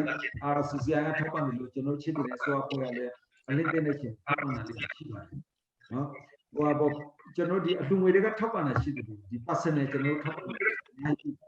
ဆိုအလုံးတော့ပြပြဆိုလို့ဖြစ်နိုင်တဲ့အတွက်ကျွန်တော်တို့ကတော့ဘယ်လိုပဲဖြစ်သူတို့ရဲ့တိအောင်ဆင်းနိုင်တဲ့အထိတော့ပြပြတော့ကျွန်တော်သွားမှာဒါတော့နော်အခုနထူထမ်းနေတဲ့လူတွေနှိုးဆော်ပြီးမှလည်းထူထမ်းသွားဖို့တော့လိုမယ်လို့ကျွန်တော်ပြောလိုပါတယ်ဆိုတော့အခုဒဏ်ရာရတဲ့လူတော်များများတော့ဆင်းနိုင်လည်းရှိနေကဲ့နေတဲ့လို့ပြန်ရောက်နေကြတယ်ဒါပေမဲ့ရေရှည်အတွက်ကျွန်တော်တို့ဒီပြန်လဲထူထောင်ရေးအတွက်ကတော့နိုင်တော့အောင်တချို့ချီမတန်လက်မတန်တွေဖြစ်သွားတာရှိတယ်အလုတ်ကန်ရေရှည်မှာမလုပ်နိုင်တော့တာလည်းရှိတယ်အဲ့ဒီတော့ရေရှည်ထူထောင်ရေးကတော့နေထိုင်ပဲဖြစ်ဖြစ်သူတို့ဘွားရက်တည်ရဲ့ဖြစ်တော့ကျွန်တော်တို့ plan ချပြီးတော့လုပ်ကြပါဦးနော်အဲ့လိုပဲပြောချင်ဒေတာအားလုံးမှာဖြစ်တဲ့ကျွန်တော်တို့ဒီကတော့အရက်ဆက်စစ်စစ်စံကြီးလို့ဖြစ်နေတယ်အားကြောင့်လဲဆိုတော့အရက်ဆက်စစ်စံကြီးအားကောင်းမှတာဆိုကျွန်တော်တို့မြန်မာနဲ့ဒီနေဆိုင်ကြီးသွားတာရက်ဆက်စစ်စံကြီးအားကောင်းလာဒီလိုလုပ်တဲ့လည်းဆိုတာသင်ကြည့်နေတယ်ဒီကဝန်ကြီးကြားရလားမသိဟုတ်ကြားဟိုအရက်ဖက်စစ်ဖက်စစ်ဆန်ရေးကောင်းဖို့ကတော့ကျွန်တော်မြင်တာတော့မကြထိတွေ့ရမှာပဲနော်မကြထိတွေ့ရမယ်သူတို့ရဲ့လှုပ်ရှားမှုဖက်မှာလည်းကျွန်တော်ပါမှာဖြစ်တယ်လို့ကျွန်တော်လှုပ်ရှားမှုဖက်မှာလည်းသူတို့နေရာပေးပြီးတော့ပါဝင်ရမှာပေါ့နော်အဲ့လိုလေးရှိတယ်ဟိုပုံမှန်အဖြစ်ပေါ့တချို့နေရာတွေမှာပုံမှန်အဖြစ်နောက်ကျွန်တော်ကိုယ်တိုင်လည်းတက်ထဲမှာဟို29နှစ်လောက်တာဝန်ထမ်းဆောင်ခဲ့တာဖြစ်တဲ့အတွက်အခုတက်မှာရှိတဲ့ဟိုတော်တော်များများနေတော့ကျွန်တော်ကတော့ပြောရတော့ဒီဘက်ကဆန်ပို့တဲ့ကိစ္စပဲဖြစ်ဖြစ်ဟိုလုံခြုံရေးအနေအထားတစ်ခုပဲအခြားကိစ္စဖြစ်ဖြစ်ကျွန်တော်ကတော့အများအားဆက်သွယ်တယ်ဆက်ဆံတယ်ဘာလို့ကျွန်တော်တို့ရဲ့ level 2တွေကျွန်တော်တို့ရဲ့ဟိုအဆင့်မြင့်တဲ့လူတွေကျွန်တော်တို့ထက်ဟိုပေါ့နောက်မှရောက်လာတဲ့ဟိုပေါ့တာဝန်ထမ်းဆောင်တဲ့လူတွေဒီလိုအားလုံးနဲ့လက်ရှိပလောက်မှာတာဝန်ထမ်းဆောင်တဲ့အားလုံးနဲ့တဟဇာတာဖြစ်အောင်ကျွန်တော်အနေနဲ့တော့ဆက်သွယ်ဆောင်ရွက်နေတယ်ဆိုတော့အခုနပြောသလိုသူတို့အကြောင်းအရာတစ်ခုကြောင့်မမျှော်လင့်တဲ့နဲ့မှားယွင်းသွားတဲ့အမှားမျိုးပေါ့နော်အခုနဆွေးနွေးတဲ့ခင်မှာလည်းပါတယ်ဟိုတမင်သက်လောက်တာမဟုတ်ဘဲနဲ့ဟိုထိခိုက်နေတာသွားတဲ့ဟာမျိုးကိုလေကျွန်တော်တို့တစ်ခါလေကျမကြတော့နေမအေးချမ်းနဲ့စိတ်ရည်ဖြစ်တဲ့အတွက်ကျွန်တော်နားလည်ပြရတာရှိတယ်ဒါပေမဲ့အဲ့ဒီဟာကိုလည်းအခုနကျွန်တော်နိုင်ငံတော်အကြီးအကဲတွေသိအောင်တချို့တင်ပြတာလည်းရှိတယ်ဒါကိုပြင်းထန်နဲ့လည်းတိတ်လို့မရတဲ့အနေထားပါနော်စစ်ဖက်ရတဲ့ဆက်ဆံရေးကောင်းအောင်ကျွန်တော်ကက်ဘိနက်မှာလည်းဒါကိုဆွေးနွေးပြီးတော့တပ်ဖက်ရဖက်ကောင်းအောင်ကျွန်တော်လုပ်တယ်နောက်ပြီးတော့တပ်မတော်နဲ့ဆက်ဆံရေးကျွန်တော်ဒီမှာ cabinet member ဆိုရင်နေလုံဝန်ကြီးရှိတယ်နေလုံဝန်ကြီးနဲ့လည်းကျွန်တော်ညှိနှိုင်းရတယ်နောက်ပြီးတော့လက်ရှိပလက်ဝကိစ္စမှာဆိုရင်ပလက်ဝကချင်းပြည်နယ်ကပလက်ဝတစ်ခုကနပခထဲဝင်နေတယ်အန်ကကုတ်ခဲ့တယ်ပေါ့အဲ့ဒီမှာတိုင်းမှုတယောက်နဲ့သူ့ရဲ့လုံခြုံရေးနဲ့ကုတ်ခဲ့တယ်ဒီဘက်ကရှစ်မြို့နယ်ကျတော့ဒီနမခမုံရွာနဲ့ကုတ်ခဲ့တယ်တိုင်းနဲ့ဆက်ဆက်ပြီးတော့ဆက်ဆံရေးလုပ်ရတာဖြစ်တယ်ဆိုတော့နေလုံနဲ့ကျွန်တော်တို့တွေနဲ့ဆက်ဆက်ပြီးတော့ဒီလက်ရှိ ပလက်ဝမြို့နယ်ရဲ့စစ်ဘေးဒီလှုပ်ရှားမှုပေါ့နော်စေအေဂျင့်သွားအောင်ပဲဖြစ်ဖြစ်နောက်ပြီးတော့ဒါတက်ပို့ပြီးတော့သူတို့လည်းအထောက်ကူရအောင်ကျွန်တော်လည်းအထောက်ကူရအောင်ဆိုတဲ့ဟာမျိုးကိုကျွန်တော်တို့ပေါင်းဆက်ပြီးတော့လုပ်နေပါတယ်ဆိုတော့အခုနစစ်ဖက်ရပ်ဖက်ပေါင်းဆက်ကျင်းနိုင်ဖို့ကတော့မကြထိတွေ့ပြီးတော့လောက်ရမယ့်အနေအထားပါတမတော်ကတော့ပြောရရင်တော့တသွေးတတန်သမိတ်နဲ့သွားတာဖြစ်တယ်တမတော်သွေးတတန်သမိတ်နဲ့သွားတဲ့အတွက် तू ကအထက်ကအမိတ်အတိုင်းနဲ့ तू ကလုပ်တယ်အထက်ကအမိတ်အတိုင်းလုပ်တယ်နောက်ဆုံးလွတ်တော်မှာလည်းဆရာတို့တွေ့မှာပေါ့အမြဲတမ်းထိတွေ့နေတယ်တရားလည်းရင်းနှီးနေတယ်ဒါပေမဲ့လွတ်တော်မှာမဲခွဲဆုံးဖြတ်မယ်ဟေးဆိုရင်တမတော်ရဲ့ယက်တီမှုကတသွေးတတန်သမိတ်ပဲနော်ဒီဟာကိုယက်တီမယ်ဆိုတော့ तू ဒီတိုင်းပဲသွားမှာအဲ့လိုလေးဖြစ်တယ်ဆိုတော့တရားအရက်ဖက်ရဲ့သဘာဝတက်ဖက်ရဲ့သဘာဝလေးကိုနားလည်တယ်ဆိုရင်ဆက်ဆံရေးကောင်းပါလေခင်ဗျနော်အားလုံးကပြည်သူတွေရဲ့ပေါက်ဖွာလာတဲ့လူတွေကြီးပဲကျွန်တော်လည်းပြည်သူပဲသူတို့တက်ဆိုတာလည်းပြည်သူတွေရဲ့ပေါက်ဖွာလာပဲနော်အားလုံးကတောင်းတဆက်နွယ်နေတာပဲနော်မိသားစုတွေဆွေမျိုးသားချင်းတွေထဲမှာတက်ထဲရှိတဲ့လူရှိမယ်ဝန်ထမ်းတွေမှာရှိတဲ့လူရှိမယ်ဖြစ်တဲ့အတွက်တက်ဖက်ရဲ့ဖက်ဆက်ဆံဖို့ကတော့မကြထိတွေ့ပြီးတော့တယောက်သဘောတယောက်နားလည်အောင်နောက်ပြီးတော့တယောက်နားလည်မှုရှိနဲ့ပေါင်းဆက်ညှိနှိုင်းဖို့လိုတယ်တယောက် negative အမြင်ကြီးပဲတွေးမယ်ဆိုရင်တော့အဆင်မပြေဘူး positive အမြင်လေးနဲ့နားလေပေးတာတို့ဟုတ်လားကြည့်ပေးတာဒီလိုလေးဆိုရင်တော့တက်ဖက်အရက်ပဲဆက်ဆံရပိုကောင်းတယ်လို့ကျွန်တော်ထင်တယ်ကျွန်တော်ကိုယ်တိုင်ပြင်လက်ရှိပလက်ဝမှာဖြစ်နေတဲ့ပုံမှာကျွန်တော်စိတ်ထဲမှာဘွယ်မကြတာတွေအများကြီးရှိတယ်ဒါပေမဲ့ဒါကြောင့်ဖြစ်တာမလားဆိုပြီးကျွန်တော်ဖြေသိမ့်တယ်အဲ့လိုလေးတော့ပြောချင်ပါတယ်နော်ကျေးဇူးတင်ပါတယ်ကောင်းတယ်ဟုတ်ကဲ့ကျွန်တော်နောက်ဆုံးတစ်ခုအနေနဲ့မေးချင်တာကဒီစမီးမြို့မှာတိုက်နေစေးရုံရှိတယ်တိုက်နေစေးရုံမှာဆရာဝန်1ယောက်ရယ်nurse ဆရာမ2ယောက်ရယ်ရှိတယ်လူထောင်ကနန်းကြုံနေတဲ့နေရာအဲ့မှာအဲ့လောက်ဆရာဝန်နဲ့ဆရာမက3ယောက်လောက်ပဲရှိတာအဲ့ဒါအစိုးရဘက်ကနေPC ပဲဖို့လူ PC ပဲဖို့ရောအစီအစဉ်ရှိတာဒါပေါ့ဘယ်လိုမျိုးစီစဉ်ပေးထားတာလဲဆိုတော့ကျွန်တော်သိချင်ပါတယ်ခင်ဗျအဲ့ဒီမေခွန်မေးတာကျေးဇူးတင်တယ်နော်ဆရာမမေးခင်ကတည်းကကျွန်တော်ဒီမှာကျွန်တော်မကြတင်ပြပြီးတော့ဆွေးနွေးတာနော်ဆိုဆွေးနွေးတော့ဒါကိုပြောရအောင်ကျွန်တော်ပလက်ဝမြို့နယ်ကဂရေ50ဆေးရုံဖြစ်တယ်နောက်ပြီးတော့တိုက်နယ်ဆေးရုံ2ခုရှိတယ်သမီးတိုက်နယ်ဆေးရုံ16ခုနဲ့မိစာတိုက်နယ်ဆေးရုံ16ခု2ခုရှိတယ်ခင်ဗျဆိုတော့ပလက်ဝမြို့တိုက်နယ်ဆေးရုံဂရေ50ဟာအခုဆေးရုံအုပ်တယောက်ပဲရှိတယ်ဆေးရုံတယောက်ပဲရှိတယ်နောက်ပြီးတော့ပလက်ဝမှာနောက်ဆရာဝန်တယောက်ကဘယ်ရလဲဆိုစမီးရဆရာဝန်ကိုတွဲဘက်ထားပြီးတော့မှအဲ့2ယောက်ပဲရှိတယ်ဆေးရုံ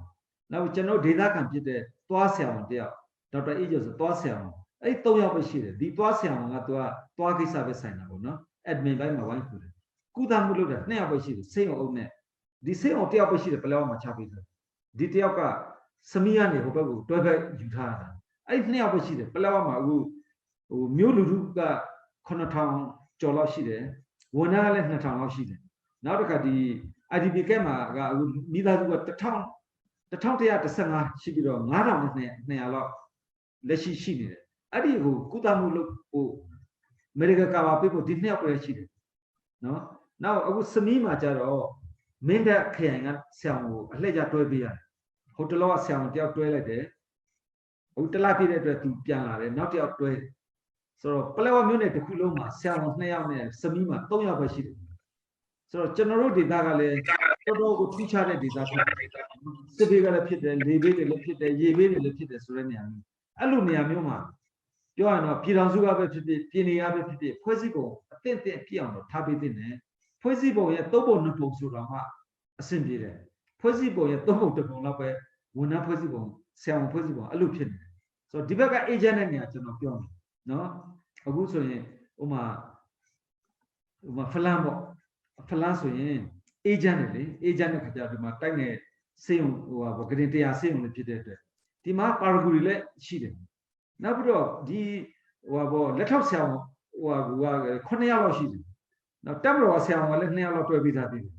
10ယောက်ကျော်တယ်ဖလန်မှာအောက်မှာမင်းတပ်မှာမတူပီမှာတက်ကဆရာဝန်2ယောက်တွဲပြီးတယ်နောက်ကမ်ပလက်လည်းဂရင်50ပဲကမ်ပလက်မှာဆရာဝန်လောက်ရှိတယ်6ယောက်9ယောက်လောက်မသိရှိတယ်ဆိုတော့တကယ်လိုအပ်ချက်ညမှာဘာလို့မချပေးဘူးလဲဝန်ထမ်းတွေလည်းမသွားချင်ဘူးစစ်ဖြစ်နေတယ်မသွားချင်ပြည်နယ်ကလည်းစီမံခန့်ခွဲတဲ့အပိုင်းမှာဟုတ်လားအရေးကြီးတဲ့နေရာကိုလွှတ်မယ်လို့ဒီလို season machine loop in no general data can be out in it let's just be in it nyama uza be cha me sa ma cha bu aku acha wa nyama grade 50ရှိတယ် grade 50မှာဖွင့်စပုံအပြည့်ဆရာမလည်းအပြည့်ဆရာကပြောသလိုအခုကျွန်တော်ဟိုတနေ့ကတော့ line ပေါ်မှာကြည့်လိုက်တယ်ပထမတစ်ခေါက်ဆရာဝန်တယောက်ကိုပို့တဲ့စမိမှာပို့တယ်အဲ့ဒီဟာ line ပေါ်မှာအခုတက်နေတယ်သူ့ကိုနောက်တစ်ချိန်ဒီဆရာဝန်ဒုတိယသွားတဲ့ဆရာဝန်ပြန်လာတယ်သူ့ကိုလွတ်မယ်လို့အဲ့လိုသတင်းကြားလို့ထင်တယ်သူမချင်မနဲ့နဲ့ line ပေါ်မှာလည်းတင်ထားတယ်လေဆရာတို့လည်းဖတ်ရမှာပါဒါနာမည်ပဲတော့မပြောတော့ပါဘူးအလှည့်ကျ rotate နဲ့ဖြစ်အောင်တော့ဒါလုပ်ပြရတဲ့သဘောပေါ့နော်ဆိုစစ်ပြီးဖြစ်တဲ့အတွက်ဒီ AA ကြောင့်ကျွန်တော်တို့ဒေသက AA မရှိခင်တော့တောက်လျှောက်ကိုကျွန်တော်တို့ A ကြမ်းပြီးတော့ငြိမ်းချမ်းခဲ့တာဘယ်ရှင်တော့သွားလို့ရတယ်အခုဆိုရင်ကျွန်တော်တို့မနေ့ကပဲနောက်ထပ်ပုံမှန်144ကိုကျွန်တော်တို့အမိန့်ထုတ်ရတယ်ပုံမှန်144ကိုနေနေလုံခြုံရေးအရာအခုဆိုရင်ပထမပိုင်းဆိုကျွန်တော်တို့ကည9နာရီမနေ့9နာရီလောက်ထားတယ်အရင်တော့ဆိုမနေ့6ည6အခုဆိုရင်မနေ့6ည9ပေါ့အဲ့လိုလေးမနေ့ကပဲပုံမှန်144ကို4ချိန်မြောက်အခုကျွန်တော်စထုတ်တယ်မနေ့ကနော်ဆိုတော့မအေးချမ်းတဲ့ခါကျတော့ဝန်ထမ်းတွေလည်းမနေချင်ဘူးနော်ဌာနဆိုင်ရာဒီပြည်နယ်အဆင့်လူတွေလည်းဘယ်သူမှမသွားနိုင်ဆိုတော့ကျွန်တော်ပလက်ဝထူးခြားချက်က2010ဒီမိုကရေစီခေတ်ပေါ့ဒီမိုကရေစီအစိုးရတက်လာတဲ့2010ကစပြီးတော့မှနိုင်ငံတော်သမ္မတတရားမမရဘူးအခုနိုင်ငံတော်အတိုင်ပင်ပုဂ္ဂိုလ်လည်းမရောက်နိုင်ဘူးဆိုတော့အရင်တော့ကအေဂျင့်နဲ့2010နဲ့15ကျအေဂျင့်နဲ့ချိန်မှာလည်းဘယ်ပြည်တော်စုဝင်ကြီးမှလည်းမရောက်ဘူးဘယ်ဟိုသမ္မတတွေဒုသမ္မတတွေလည်းဘယ်သူမှမရောက်ဘူးအေဂျင့်နဲ့အချိန်2015စပြီးတော့ဒီမှာစူပူလာတဲ့အချိန်ရောက်တဲ့ခါကျစူပူလို့တရားမမသွားတော့ဆိုတော့2010ရတယ်အခု2020အထိကိုနိုင်ငံတော်အကြီးအကဲတွေတရားမမလာတဲ့ဟာဖြစ်တယ်ဆိုတော့ကျွန်တော်ဒေသခံဖြစ်တဲ့ဒုသမ္မတကြီးလာတယ်ဒုသမ္မတကြီး2ခေါက်3ခေါက်ရောက်တယ်ပြည်နယ်ဝန်ကြီးချုပ်4ခေါက်လောက်ရောက်တယ်ဒါကလွှဲပြီးတော့ပြည်တော်စုဝန်ကြီးတွေတရားမလာနိုင်ဘူးခင်ဗျအဲ့လိုဖြစ်တယ်ထူးခြားတဲ့ဟာဟိုအဲ့ဒါကြောင့်ဆရာဝန်ဆိုလဲဖြစ်ခဲ့ရှိတယ်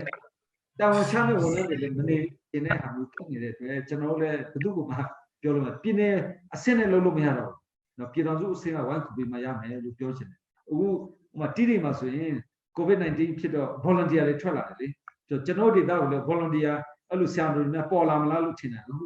စေးရေးဖြစ်တော့မလာနိုင်ဘူးနော်ရေဘေးလေဘေးအခုန virus ဘေးတွေကြာထွက်လာနိုင်တယ်လေမေ့ချင်တဲ့သူများရှင်းမလားကျွန်တော်မေ့ချင်တာလေးတွေရှိလို့ကွန်ဖက်ကလည်းဆရာမပြောသွားတယ်ဝန်ကြီးကလည်းပြောတယ်ဆွေရကတော့တိတိကျကျလေးနဲ့လောက်သွားတယ်ရှိရရန်ကုန်လေးလူပဲ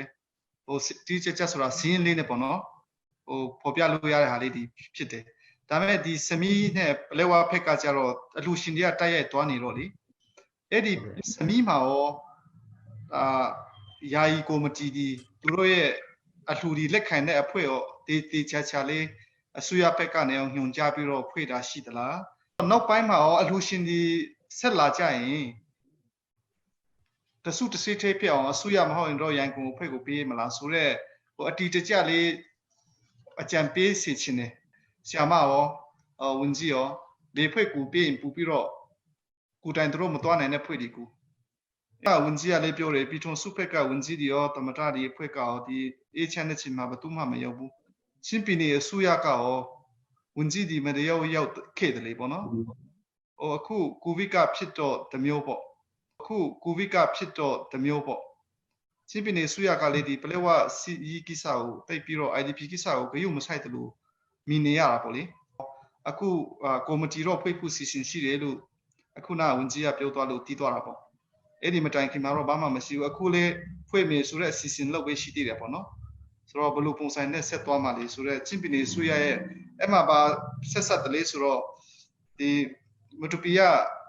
ဆရာထန်ကီမီရဲ့ทีมကဒီ response ကဘလို့ပုံစံမှုတွင်းလေးလာတော့မှာဆိုတော့ပညာရေးလူမယ်ကလေးတွေအတွက်ပညာရေးပေါ့နော်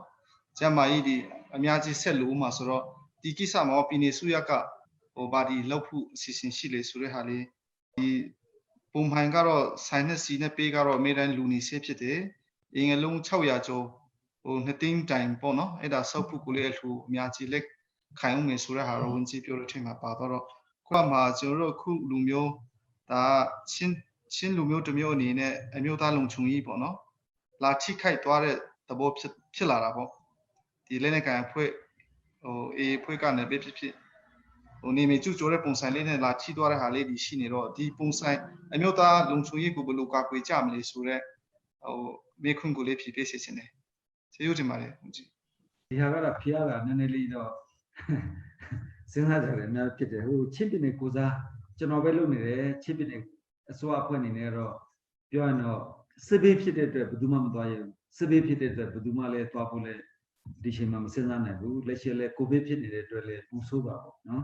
်ဒါပေမဲ့ကျွန်တော်အနေနဲ့ကတော့ဒေသခံတွေကျွန်တော်တို့မှမကူညီရင်ဘယ်သူကလုပ်လဲဒါကြီးอ่ะနော်အဲ့ဒါကြောင့်ကျွန်တော်စမိကိုရောက်အောင်သွားခဲ့တယ်ဒီ14-15မှာကျွန်တော်ရောက်ပြီးဆက်ခွန်မှာပြတာအခုနောက်တစ်ချိန်လည်းကျွန်တော်သွားဖို့လဲစဉ်းစားနေတယ်ပေါ့နော်စဉ်းစားပြီးသွားဖို့ပလက်ဝအထိသွားဖို့လည်းကျွန်တော်စဉ်းစားနေပါတယ်နော်ဆိုတော့သွားဖို့ကလည်းလက်ရှိအနေထားတွေကနည်းနည်းပြီးစဉ်းစားကြတယ်အများကြီးဖြစ်တယ်အခက်အခဲတွေလည်းအများကြီးရှိနေသေးတယ်နော်ဆိုတော့ချစ်ပင်နေအစွာဖွင့်နေတယ်တော့ပြစ်မထားဘူးလို့ပြောချင်တယ်ပြစ်မထားဘူးဘာလို့ကျွန်တော်ကိုယ်တိုင်ချစ်ပင်နေအစွာဖွင့်မှာ cabinet member ဖြစ်တဲ့အတွက်ကျွန်တော်လောက်တာဟာချစ်ပင်နေအစွာကိုကိုစားပြုတယ်လို့အဲ့လိုလေးတော့မှတ်ယူစေချင်ပါတယ်နော်ဆိုတော့ဟိုနောက်ထပ်ကေဇီးနဲ့ပတ်သက်တဲ့ဥစ္စာကိုလည်းကျွန်တော်ပြည်တော်စုတင်ပြပြီးတော့ဒီလက်ရှိနေတဲ့လူဦးရေအလိုက်ကိုပြည်တော်စုတင်ပြပြီးတော့ဟိုဆန်စီစာပဲဆိုတဲ့ထောက်ပံ့တာလေးတော့စက်ရအောင်ကျွန်တော်တို့တင်ပြဆောင်ရွက်လည်းရှိတယ်နောက်ပြီးတော့ပြည်တွင်းပြည်ပကအလှူရှင်တွေနဲ့လှူဒါန်းတဲ့ဥစ္စာလေးကျွန်တော်စနစ်ကျဖွဲ့စည်းပြီးလုပ်နေတယ်လို့ပြောချင်တယ်ဆိုတော့ main committee အနေနဲ့ကတော့အခုကျွန်တော်တို့ချင်းပြည်နယ်အစိုးရအဖွဲ့ကဖွဲ့တဲ့ဥစ္စာကတော့အခုမကြခင်မှာကျွန်တော်တို့ဒီကျညာချက်အမိန့်နဲ့ထုတ်မှာပါကိုလူမွေးဝန်ကြီးဥပဒေမင်းထံကဥက္ကဋ္ဌဖြစ်ပြီးတော့ကျွန်တော်ဒုဥက္ကဋ္ဌဖြစ်မယ်နောက်ဌာနဆိုင်ရာအကြီးအကဲလူကေပြန်တို့နောက်စီဘင်တို့နောက်ဆက်ဆက်တဲ့ဌာနတွေလည်းကျွန်တော်ဖွဲ့ထားပါတယ်ဖွဲ့ထားပြီးတော့ဟိုက RRCCI မှာပါတဲ့ဦးအိုက်ဇက်ခင်ကိုပါအဖွဲ့ဝင်ထည့်ထားတယ်ကျွန်တော်နော်ဦးအိုက်ဇက်ခင်ဖည့်ထားတယ်လူကေပြန်ဝန်ကြီးဌာနကညွှန်မှုကတော့အတွင်းမှုပေါ့နော်ဥပဒေမင်းထံကဥက္ကဋ္ဌကျွန်တော်ဒုဥက္ကဋ္ဌအဲ့ဒါနဲ့ဖွဲ့စည်းရင်ဒီကျွန်တော်တို့ကော်မတီနဲ့ဆက်သွယ်လို့ရှိရင်တော့အဲ့ဒီဟာကိုဒီတိုက်ပွဲဆောင်ပြည်သူလက်ထက်ကိုရအောင်တောင်းပေးဖို့ဆောင်ရွက်ဖို့ကျွန်တော်တို့စီမံခန့်ခွဲပါတယ်နော်နောက်ကျွန်တော်တို့ကနိုင်ငံခြားကဆက်သွယ်တာရှိတယ်နိုင်ငံခြားကနေမှကနေဒါတို့ဩစတြေးလျတို့ US တို့ကနေဆက်သွယ်တာရှိတယ်ပို့ပေးမယ်သူတို့ပို့မှာဒေါ်လာဖြစ်နေဒေါ်လာဖြစ်တော့ကျွန်တော်ချစ်ပြည်နယ်အစိုးရနဲ့လက်ခံမရဘူးလက်ခံဖို့လည်းအခက်အခဲရှိတယ်အဲဒါကြောင့် RRCCI ကိုပဲဆက်သွယ်ပြီးတော့အဲ့ဒီကိုလှူလိုက်ပါဆိုပြီးကျွန်တော်တို့အဲ့လိုတွေပြန်ပြီးတော့လှုပ်လိုက်တယ်အဲ့ဒီဟာလဲနိုင်ငံခြားကလာတဲ့ဟာဆိုရန်ကုန်ဆိုတော့ဟိုငွေကြေးလဲလေတယ်ဆိုတာလည်းအဆင်ပြေတာပေါ့နော်ဆိုတော့ဟိုဘက်မှာပဲလှူဒီဘက်မှာပဲလှူအတူတူပဲကျွန်တော်တို့အဲ့လိုခံယူတယ်ဆိုတော့စမီးမှာလည်းဟိုတိုက်ပွဲဆောင်ကော်မတီကိုဖွဲ့စည်းဖို့အတွက်ကော်မတီဖွဲ့ထားတာရှိတယ်ဒါဟိုထွေးအုပ်ကနေပြီးတော့အမိန့်ပြန်နှထုတ်ပြီးတော့အဲ့လိုမျိုးဖွဲ့စည်းထားတယ်ထွေးအုပ်မှာအခု AD ဦးအောင်ကျော်မိုးဆိုတာရှိတယ်သူကအဲ့ဒီမှာဥက္ကဋ္ဌဖြစ်ပြီးတော့သူ့အောက်မှာကိုဒီမျိုးမျိုးပါတွေနဲ့ဒီကိစ္စကိုထထဝင်လှုပ်ရှင်တဲ့လူတွေလုပ်နေတဲ့လူတွေနောက်လွှတ်တော်ကိုပြည်တယ်နဲ့အဲ့လိုဖွဲ့ထားတယ်နောက်ကျွန်တော်တို့ပလက်ဝမှာလည်းအဲ့လိုပဲ AD ဦးကောအောင်ရှိတဲ့လက်ထက်မှာကျွန်တော်အမိန့်ကြော်ညာစာနဲ့ထုတ်ထားတယ်အဲ့ဒီမှာခရံပညာရေးမှုအငြင်းစာဥဇာမီကိုကျွန်တော်တောင်းပေးထားတဲ့ဥက္ကဋ္ဌဒုဥက္ကဋ္ဌတော့ဥဝေတန်းအတွင်းမှုဟိုကျန်တဲ့လူငယ်တွေနဲ့ပေါ့နော်နောက်အမျိုးသမီးတွေပါအောင်ဆိုပြီးတော့ကျွန်တော်တို့ကော်မတီဖွဲ့ထားတယ်စနစ်ကျနဲ့ဖွဲ့စည်းထားတယ်နောက်ပြီးတော့ဒီကလှူဒန်းတဲ့ဥစ္စာမှာကာယကရှင်တွေအလှရှင်တွေကသူတို့ကိုယ်တိုင်လှူရှင်တဲ့ဟာရှိတယ်တလောကဆိုမာရလူငယ်တွေလာတယ်သူတို့လှူရှင်တွေတွားရှင်တွေဆိုတော့ကျွန်တော်ပဲစီစဉ်ဆံဝယ်ဖို့အစသူတို့ပတ်စံလွှဲပေးလိုက်အဲ့ဒီမတူပီက sorry ပကုတ်ကွာဆံကိုကျွန်တော်မတူပီအထိရောက်အောင်ကျွန်တော်ပို့ပေးတယ်မတူပီရောက်တဲ့ချိန်ကျမှအဲ့ဒီလူငယ်တွေကကားနဲ့ကွာမတူပီမှာချိတ်ပြီးမှအဲ့ဒီဆံကားနဲ့အတူသူတို့စမိသွားပြီးသူတို့ကိုယ်တိုင်ကာယကရှင်တွေကိုတွားလှူတယ်ဒါပေမဲ့စင်းရင်သဘောအရတော့စင်းသွင်းပြီးမှစင်းပြန်ထွက်ပေါ့အဲ့လိုဆိုတော့ကျွန်တော်တို့စီမှာလေဂျာစင်းလုပ်ထားတယ်ခင်ဗျပစ္စည်းလေဂျာစင်းဟိုဆိုင်ကဒီနေ့ဘယ်သူလှူတယ်ဘယ်သူလို့ဆန်အိတ်စင်းနောက်ပြီးတော့စားစင်းပဲစင်းနောက်ပြီးတော့မှလှူဒန်းတဲ့ပစ္စည်းအားလုံးကိုလေဂျာဖွင့်ပြီးတော့ဇရာတိုင်နဲ့လုပ်ထားတယ်ဆိုတော့ဘယ်ချိန်မှာတော့ဘယ်ဒီစမီးမှာရှိတဲ့ဒုက္ခတွေတွေကိုဆန်ကဘယ်နဲ့လှူတဲ့အတွက်ဘယ်လောက်ကျန်တယ်ဟလာပလက်ဝကိုပို့လိုက်တဲ့ဆန်ကဘယ်လောက်ရှိတဲ့အတွက်ဆန်ဘယ်လောက်ကျန်တယ်စီကဘယ်လောက်ကျန်ဒီလိုတခါဇရာနဲ့ကိုလုပ်ထားတယ်အဲ့ဒီဟာကိုလည်းကျွန်တော်ပြည်နယ်အစိုးရကိုပို့တယ်ကျွန်တော်လည်းဒီ IDP ကဲမှာလှူဒန်းသမျှဆန်စီစာအားလုံးရဲ့ data တွေကိုတပတ်စာပေးထားပြီးပါပြီတပတ်စာပေးပြီးနောက်ပြီးတော့ဘယ်လောက်စာပဲကျန်လို့ဆိုတော့ပြည်တော်စုကအများနဲ့တင်ပြည်တော်စုအစိုးရတင်ပေးရတယ်အဲ့လိုစနစ်တရားလုပ်တာပါဒီပေါ်မှာတော့ဘာမှယုံမှတ်တန်တရားရှိစရာမလိုဘူးလို့ကျွန်တော်ပြောချင်တယ်ကျွန်တော်တို့စီမံခန့်ခွဲရတဲ့အပိုင်းဆိုရင်ပေါ့ဒါပေမဲ့အခုနကြားမှာပေါ့နော်ကိုယ်တိုင်လှူလိုက်ပြီးတော့စင်းမဝင်တာမျိုးကြတော့လေကျွန်တော်တို့ဒီမှာစင်းကျွန်တော်တို့ကပြောရင်ကိုင်နေလှူလိုက်စင်းပဲထည့်လိုက်ပြီးတော့ဖဲကိုလှူလိုက်တယ်ပေါ့စင်းပြန်ထွက်သွားလိုက်ရအခုနကျွန်တော်ဥပမာပြောတဲ့ဖလန်ကိစ္စဆိုရင်300တို့လှူလိုက်ပြီလို့ပြောတယ် ကျွန်တော်စီလည်းစင်းမွန်ဘူး ICRC လည်းစင်းမွန်ဘူးဒါပေမဲ့သူတို့ကိုယ်တိုင်လှူလိုက်တယ်ဆိုရင်လှူလို့လူတလဲထက်တော့ရောက်သွားပြီဒါပေမဲ့ကျွန်တော်တို့ကိုအတိမတ်ပြုတဲ့ဂုဏ်ပြုလာလည်းပေးလို့လည်းမရဘူးကျွန်တော်ဘယ်လိုမှလည်းအတိမတ်ပြုလို့လည်းမရတဲ့ပုံစံဖြစ်နေတာပေါ့နော်ဆိုတော့အဲ့ဒါတော့ဥပမာပြောပြတာပါတော်တော်မှဝန်ကြီးချုပ်ကမေးလို့ကျွန်တော်ဖြေတာဆိုတော့ဟို main committee ဖြစ်တဲ့ကျွန်တော်အစိုးရအဖွဲ့ကိုလှူရန်ကုန်မှာ main committee ဖြစ်တဲ့ RCC ကိုလှူအဲ့ဒါဆိုရင်တော့လေတော်တော်မရောက်နိုင်တဲ့အလှူရှင်တွေကိုစားကျွန်တော်တို့ကရောက်အောင်ပို့ပေးအဲ့ဒီတိုင်းပဲပြောချင်တယ်ကျွန်တော်ဆိုရင်အခုကျွန်တော်ကဒီလိုဇယားလေးလုပ်ထားတယ်ဒီမှာအမှတ်စဉ်ရှိတယ်ရက်စွဲပါတယ်နောက်လှူဒန်းတဲ့အလှူရှင်တွေဒီမှာဝင်ငွေဒီမှာသုံးငွေဒီမှာလက်ကျန်ဒီမှာမှတ်ချက်အဲ့လိုဇယားနဲ့ဒီမှာကျွန်တော်စီမှာဆိုရင်ဒီလိုဟာကိုကျွန်တော်အစည်းအဝေးမှာရှင်းပြတယ်ဒီမှာနောက်ဆုံးအဲ့ဒီဟာကိုကျွန်တော်လုံးဝတောင်းယူရဆိုကျွန်တော်လက်မှတ်ထိုးထားစာမျက်နှာတိုင်းဒီမှာစာမျက်နှာတိုင်းမှာကျွန်တော်လက်မှတ်ထိုးစာမျက်နှာတိုင်းမှာထိုးတယ်ဒီမှာစာမျက်နှာတိုင်းမှာကျွန်တော်လက်မှတ်ထိုးထားဆိုတော့ကျွန်တော်လုပ်တဲ့ပုံမှာကျွန်တော်တောင်းယူတယ်နော်အဲ့လိုလေးတွေစနစ်ကြလုပ်တယ်လေဂျာလည်းတက်လုပ်ထားနော်အဲ့လိုလေးတော့ဟိုအများကိုလည်းသိစေချင်တာပေါ့နော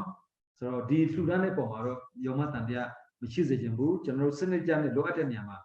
အများဆုံးဟိုလူလူလက်ထက်မှာရအောင်ပို့တယ်လို့ကျွန်တော်ပြောချင်တယ်အခုကျွန်တော်စီမှာတိမ်ပေါင်းအခုနပြောတဲ့650 9သိန်း5550ပဲနဲ့ချက်ချင်းအလှူရှင်တွေဒါနမြောက်အောင်ပေါ့မြန်မြန်ဝယ်ပြီးပို့လိုက်တဲ့944သိန်း9800လိုက်တယ်ကျွန်တော်စီမှာ100ကျော်ပဲကျန်တယ်132သိန်း9250ပဲကျန်အဲ့လိုပေါ့ဒါလည်းမကြခင်ကျွန်တော်ဝယ်မှာဝယ်ပြီးပို့အဲ့လိုကျမှဒီအလှူရှင်တွေလှူတာလည်းအလှူမြောက်မှာပေါ့နော်ကျွန်တော်အဲ့လိုခံပါ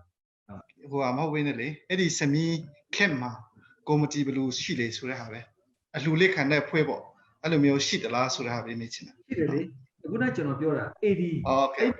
အောင်ကျုံမို့လက်ခံတယ်ပြီးတော့အဲ့ဒီမှာကျွမ်းတက်ကြွတဲ့လူတွေပါတယ်အဲ့ဒီမှာဟိုဟုတ်တယ်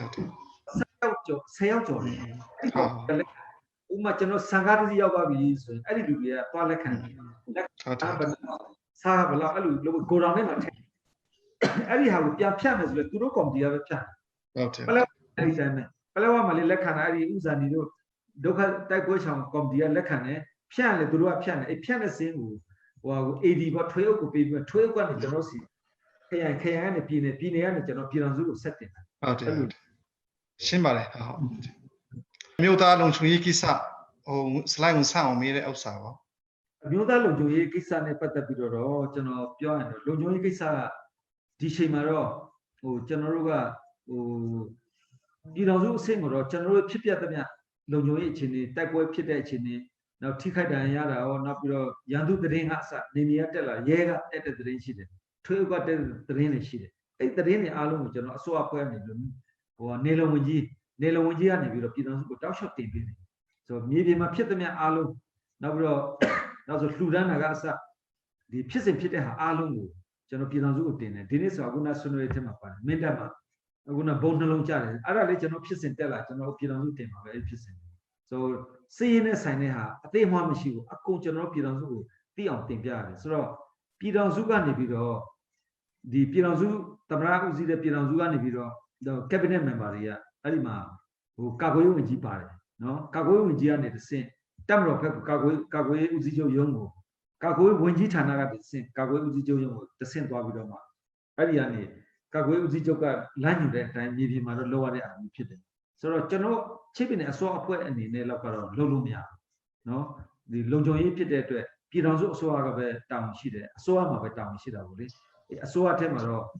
member အနေနဲ့အခုနပြောတဲ့ကာကွယ်ရေးဝန်ကြီးပါတယ်အတွက်ကာကွယ်ရေးဝန်ကြီးနဲ့ဆွေးနွေးတဲ့ပုံကာကွယ်ရေးဝန်ကြီးကလည်းတဆင့်ကာကွယ်ရေးဦးစီးချုပ်ရုံးကိုတင်ပြပြီးတော့မ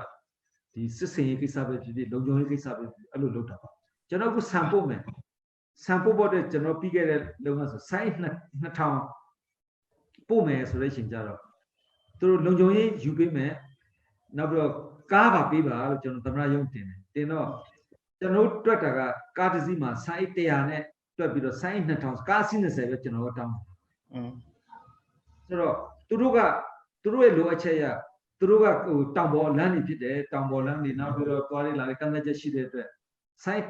60ပဲတင်မယ်ဆိုတဲ့ခါကျသူတို့ကျွန်တော်တို့ကားအစီး30နဲ့4စီးကျွန်တော်တောင်းတာအစီး20ပဲတောင်းတယ်သူတို့က30နဲ့9စီးပေးတယ်လုံခြုံရေးက30အစီး40ပေးတယ်အစီး40နဲ့ကိုလုံခြုံရေးအပြည့်နဲ့သွားပို့တာအခုစိုင်း3000ဆိုရင်အဲ့လိုပဲကျွန်တော်တောင်းအောင် general to that general at the view one to have rule Kuni was a Kagoya one so that built Lojo in a second general Nishima Jain Daro I am media Malachan Sumi Buba General Chipinima General Chin Musa Ushi Stiam Nachi Stiam Neku General Palawa time Yagulas you saw cheated Sude Sunude Siam Necole General Palawa Yima Siam Neka Bama when Babu with an Alish Sarule Jama no Dame General Guna Piovili Chipinima Commune Chidetema Dibaka Chimunega Namakaga Kuker the Mula Machine Namaka Tamua Kuker Palawa Tamune Rega the Anna Napaka Kuker so Siam Neka and Siulema Torechima Palawa Mune Maturu Tony and Ebu Town Janoti Lawson, Patintlando, Rakando, Divaga same order, no aluminum to town. Dame Adidonga Mobu and Silema to now Dudiati, Sunudeci Jamapia, Sunudabine, Sudo, Adihago, Kumipu and see Patamalama Tureci. Now Dudiati, Gorole, not Tony at Tatone.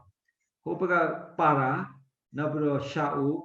Nabro Shulewa, Etonia, Chaunia Tomashi. The Adimia, Gucci, the Kumipu. So, General Tenere, Adi Chingaria, the Siameka, Palawan, Alu Shap with Tola, Duluda, could you come as me? The A had Lamuchi to have a look General Tenere.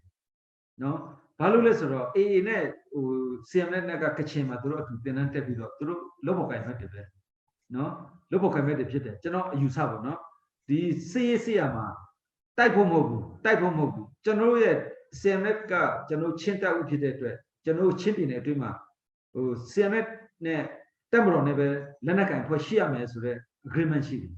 So Agua Siameku Palawa Matala Ia would General Table La Lucia Piedorabo, Allah. Sawi no matter the Tausanga Masawa and Nene Gusu Chitwa Valley,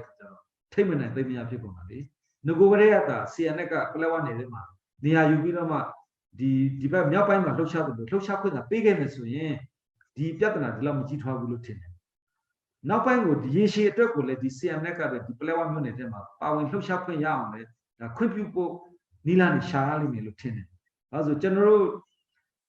Didama, Siamet, the Tamro, and Louis Janet, Lenaga was the machine Mulu General. Can you tell it? I done a pitin and General Joji. Now, Nagama, the time came over Ajan. Siameka, a what I would be on in a move. No, so two Siko Sibo, not Gonianaku, going in the Menaku, Dilunidin and Lieutenant. So the Aguaro, Aluma Picated to a general Palawa Muni, the Kuluma Civilian in Piednali. Louis the thing that Shide, Louis Chapon of Sibina Kania. Oh, I did became a Yabu with a general Sibisham, Tabusham, Pioviman. Then a low Sibi Piedna. Chapon Jola, Palacalamu to Kulo, Semi Pego, now Divaga, Limu Champa of Pini. I look at it, General Louis, a Chausayak, and Sabina coming in now the shame at the sea at the Sinai, or General Tamro Pacalita, Senapidin, Siamet, Pacal Senapidin. No, I look the changing Maro, Gina concept with a Pilalime, General Nolima. Paitome, General Dima, Sunipe Puku, Sikane, Namini, Domini Losibono, or Cupio Taratema, Nini, or Celepiro, the Plewa, the Pitre. Miaji Lopulu de Bono, Tikisane, Gu Pesima, or Sisintare Halidi Shin, being Kuna, Biore Tema, Jankera Halidi Shindo, or no sooner than Sapiro, Matupiana Piansame, Salaitanki and the Piopi being Salai Patron, being Salaiman, being Salai Piang Piang, being Siama, Nangway Bono. So at least Jaline, to totally in a Piopiro, no soon in a Winziane, a pay. Oh, Joshua, lady name, Majapiro di Luna Peace on Thomas. Okay, the Nakus at the Sweno put on Machiba, General the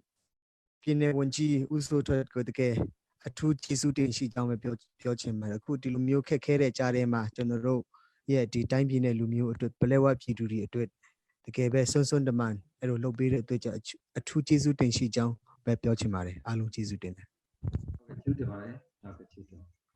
General the Piodoma Jantake, General to Kulishi. About Valesuro, the General Sami Dodoma, Sami Lunga, Poisine, Prepicate.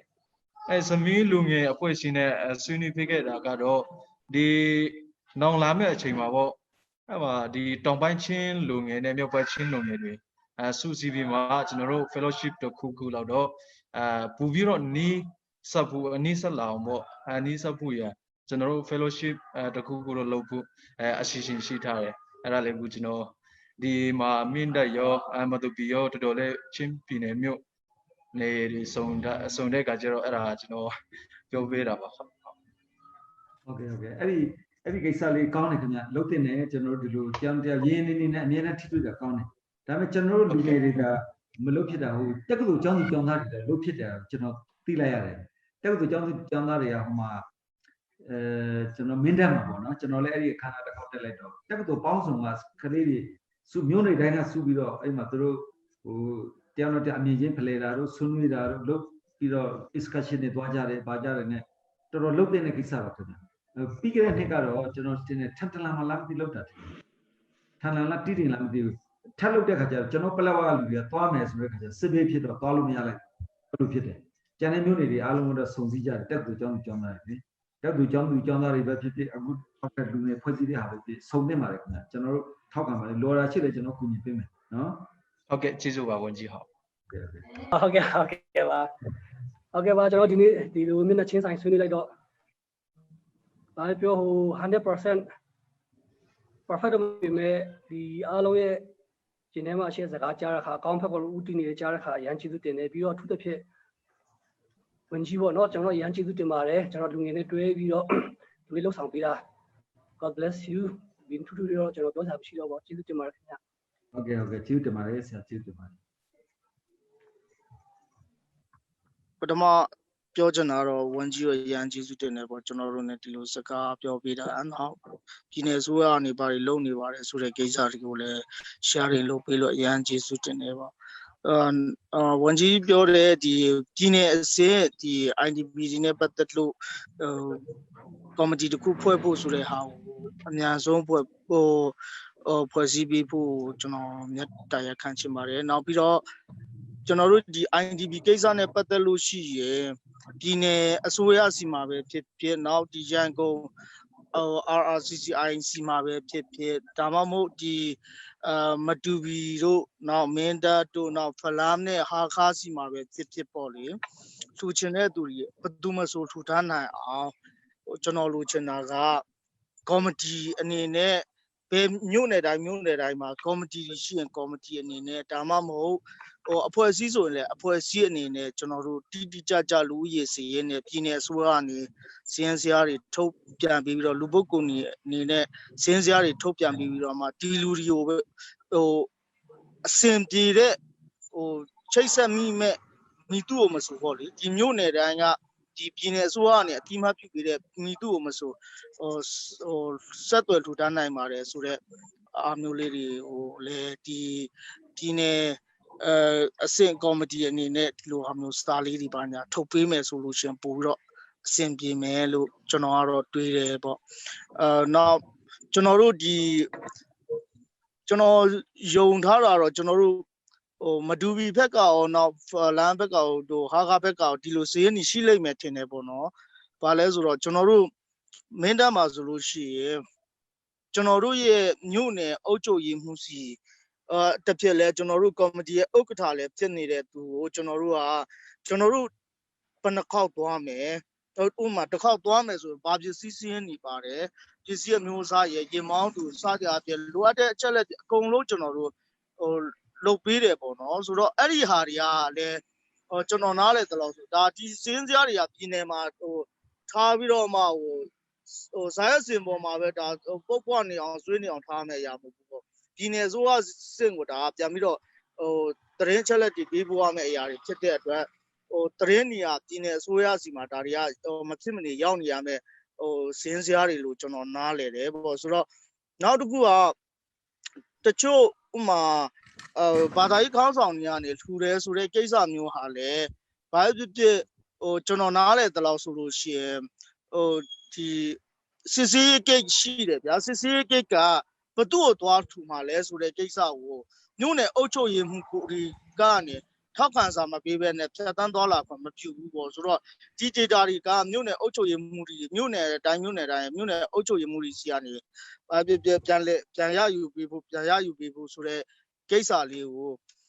ဒီပြည်နယ်အစိုးရအဖွဲ့ကိုစားဒီဝန်ကြီးကနေလုပ်ပေးနေတယ်ဆိုတော့ဝန်ကြီးကနေပဲဒီဟာလေးကိုပြန်ပြီးတော့ပြန်စုစည်းပေးနိုင်ရင်တော့အရန်ကောင်းမယ်လို့ကျွန်တော်တွေးတာပေါ့နော်ကျွန်တော်ဒီမိကြောင်းမရေခင်းပြပုံစံမျိုးကျွန်တော်လုံးမိတာမျိုးရှိခဲ့တယ်ဆိုလို့ရှင်လဲကျွန်တော်နားလည်ပြီးစီချင်ပါတယ်ကျွန်တော်ကဒီပြောရရင်အထူးကြီးအရန်ထပ်နေပြီးတော့မှပစ္စည်းတွေတကယ်လိုအပ်နေတဲ့ပစ္စည်းတွေနဲ့ရောက်နေတဲ့ပစ္စည်းတွေကွက်တီသွားမဖြစ်မှာပေါ့လေအဲ့ဒါမျိုးစိုးရိမ်တာတကယ်လိုအပ်နေတဲ့ပစ္စည်းတွေတကယ်ကိုရောက်စေချင်တယ်ဒီစေနာတက်လေးနဲ့ကျွန်တော်အကြံပေးမိတာပါလို့ကျေးဇူးတင်ပါတယ်ဝန်ကြီးဟုတ်ကဲ့ကျေးဇူးတင်တယ်အဲ့လိုဆွေးနွေးပြတာကျေးဇူးတင်တယ်ကျွန်တော်တို့လည်းဒီအလှူရှင်တွေလှူတဲ့ပစ္စည်းတွေကိုလေလွင့်မှုမရှိဘဲနဲ့တကယ်ဒုက္ခတွေတွေကိုရောက်အောင်ဖြစ်စေချင်တာဆန္ဒအမှန်ပါဆိုတော့ကျွန်တော်စမိရောက်သွားတဲ့ခါကျတော့ဒီစမိကပြည်သူလူထုကိုကြွေးမွေးတဲ့ဥစ္စာရှိပြီးတော့မှဒီဂိုဒေါန်ထဲမှာအပုံလိုက်ကြီးဖြစ်နေတာဆိုတော့ကျွန်တော်အတွေ့အကြုံရကျွန်တော်ဒီမှာဝင်ကြီးဖြစ်ပြီးရောက်တဲ့ခါကျတော့တဘောဘေးဒဏ်ဒီ2015တဘောဘေးဒဏ်တုန်းကဒီပြည်သူလူထုတွေကရရင်နဲ့လည်းလာလှူတယ်ကားကြီးကားငယ်နဲ့လာလှူတယ်ရတဲ့နီလာနေနဲ့လှူပြီးတော့ရောက်လာတဲ့ပစ္စည်းတွေအများကြီးပဲအဲ့ဒါတွေကဆန်တွေဆိုလဲကျွန်တော်တို့ထွေးအုပ်ရုံးမှာအိတ်ကိုထောင်နဲ့ချီပြီးတော့ထောင်နဲ့တောင်းနဲ့ချီပုံလာတယ်အဲ့ဒါတွေကစားလို့မရတော့ဘူးအထွေးလိုက်ကြီးဖြစ်နေတယ်နောက်ပြီးတော့လူစားလို့မရတဲ့အ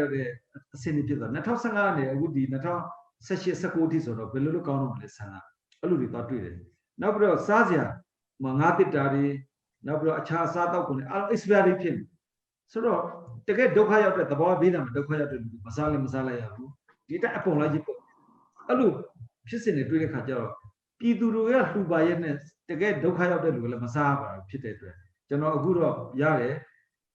်လေလွင့်တာမဖြစ်ရှင်ဘူးအဲ့ဒီဂိုရာမှာရှိသမျှစားကြရှိတာပလက်ဝပို့လို့ရလဲပို့လို့မရလဲစမီးမှာကျွေးဟုတ်လားရှိသမျှကိုကျွေးနောက်ဆုံးဗျာကျွန်တော်တို့ကလုံခြုံရေးယူပေးတဲ့တပ်မတော်သူတို့လည်းတော်တဲ့တောင်ထဲမှာခက်ခဲတာပဲသူတို့ကလည်းကျွန်တော်ထောက်ပံ့ပေးရမယ်ဟုတ်လားလုံခြုံရေးသူကတော်တဲ့တောင်ထဲမှာကျွန်တော်ရဲ့ဒီလူတွေသွားလာတဲ့ဟာလုံခြုံချောမွေ့အောင်ဟုတ်လားဒီကျွန်တော်ကားတွေကိုဟ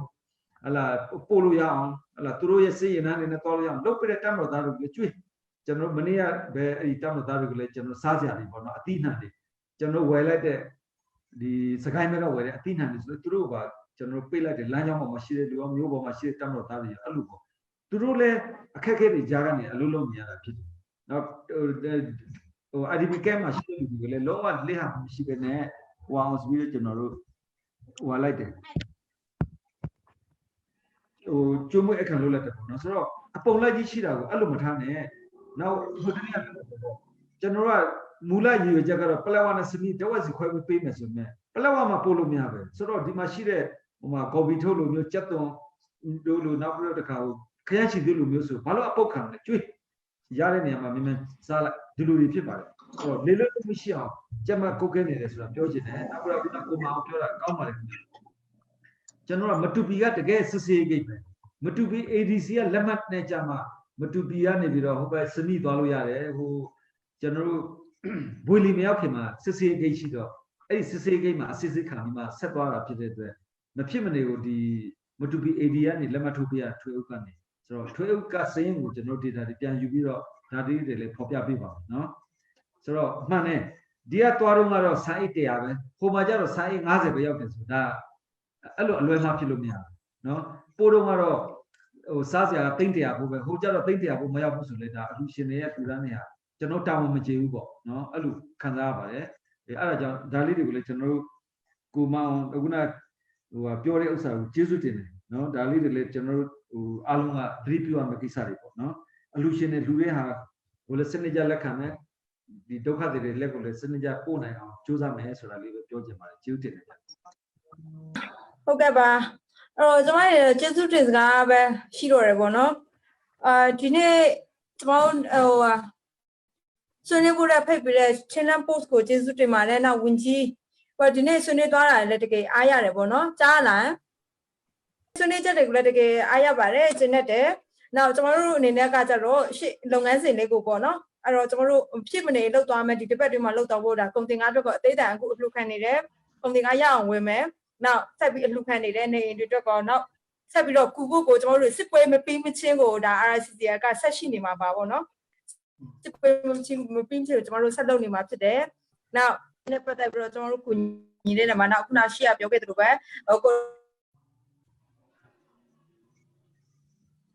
coordination ဒီ mechanism နဲ့ပတ်သက်တဲ့ဟာကျွန်တော်တို့ action plan ကိုအခုစီစဉ်နေပါတယ်အဲ့ဒါကိုလည်းချင်းပြည်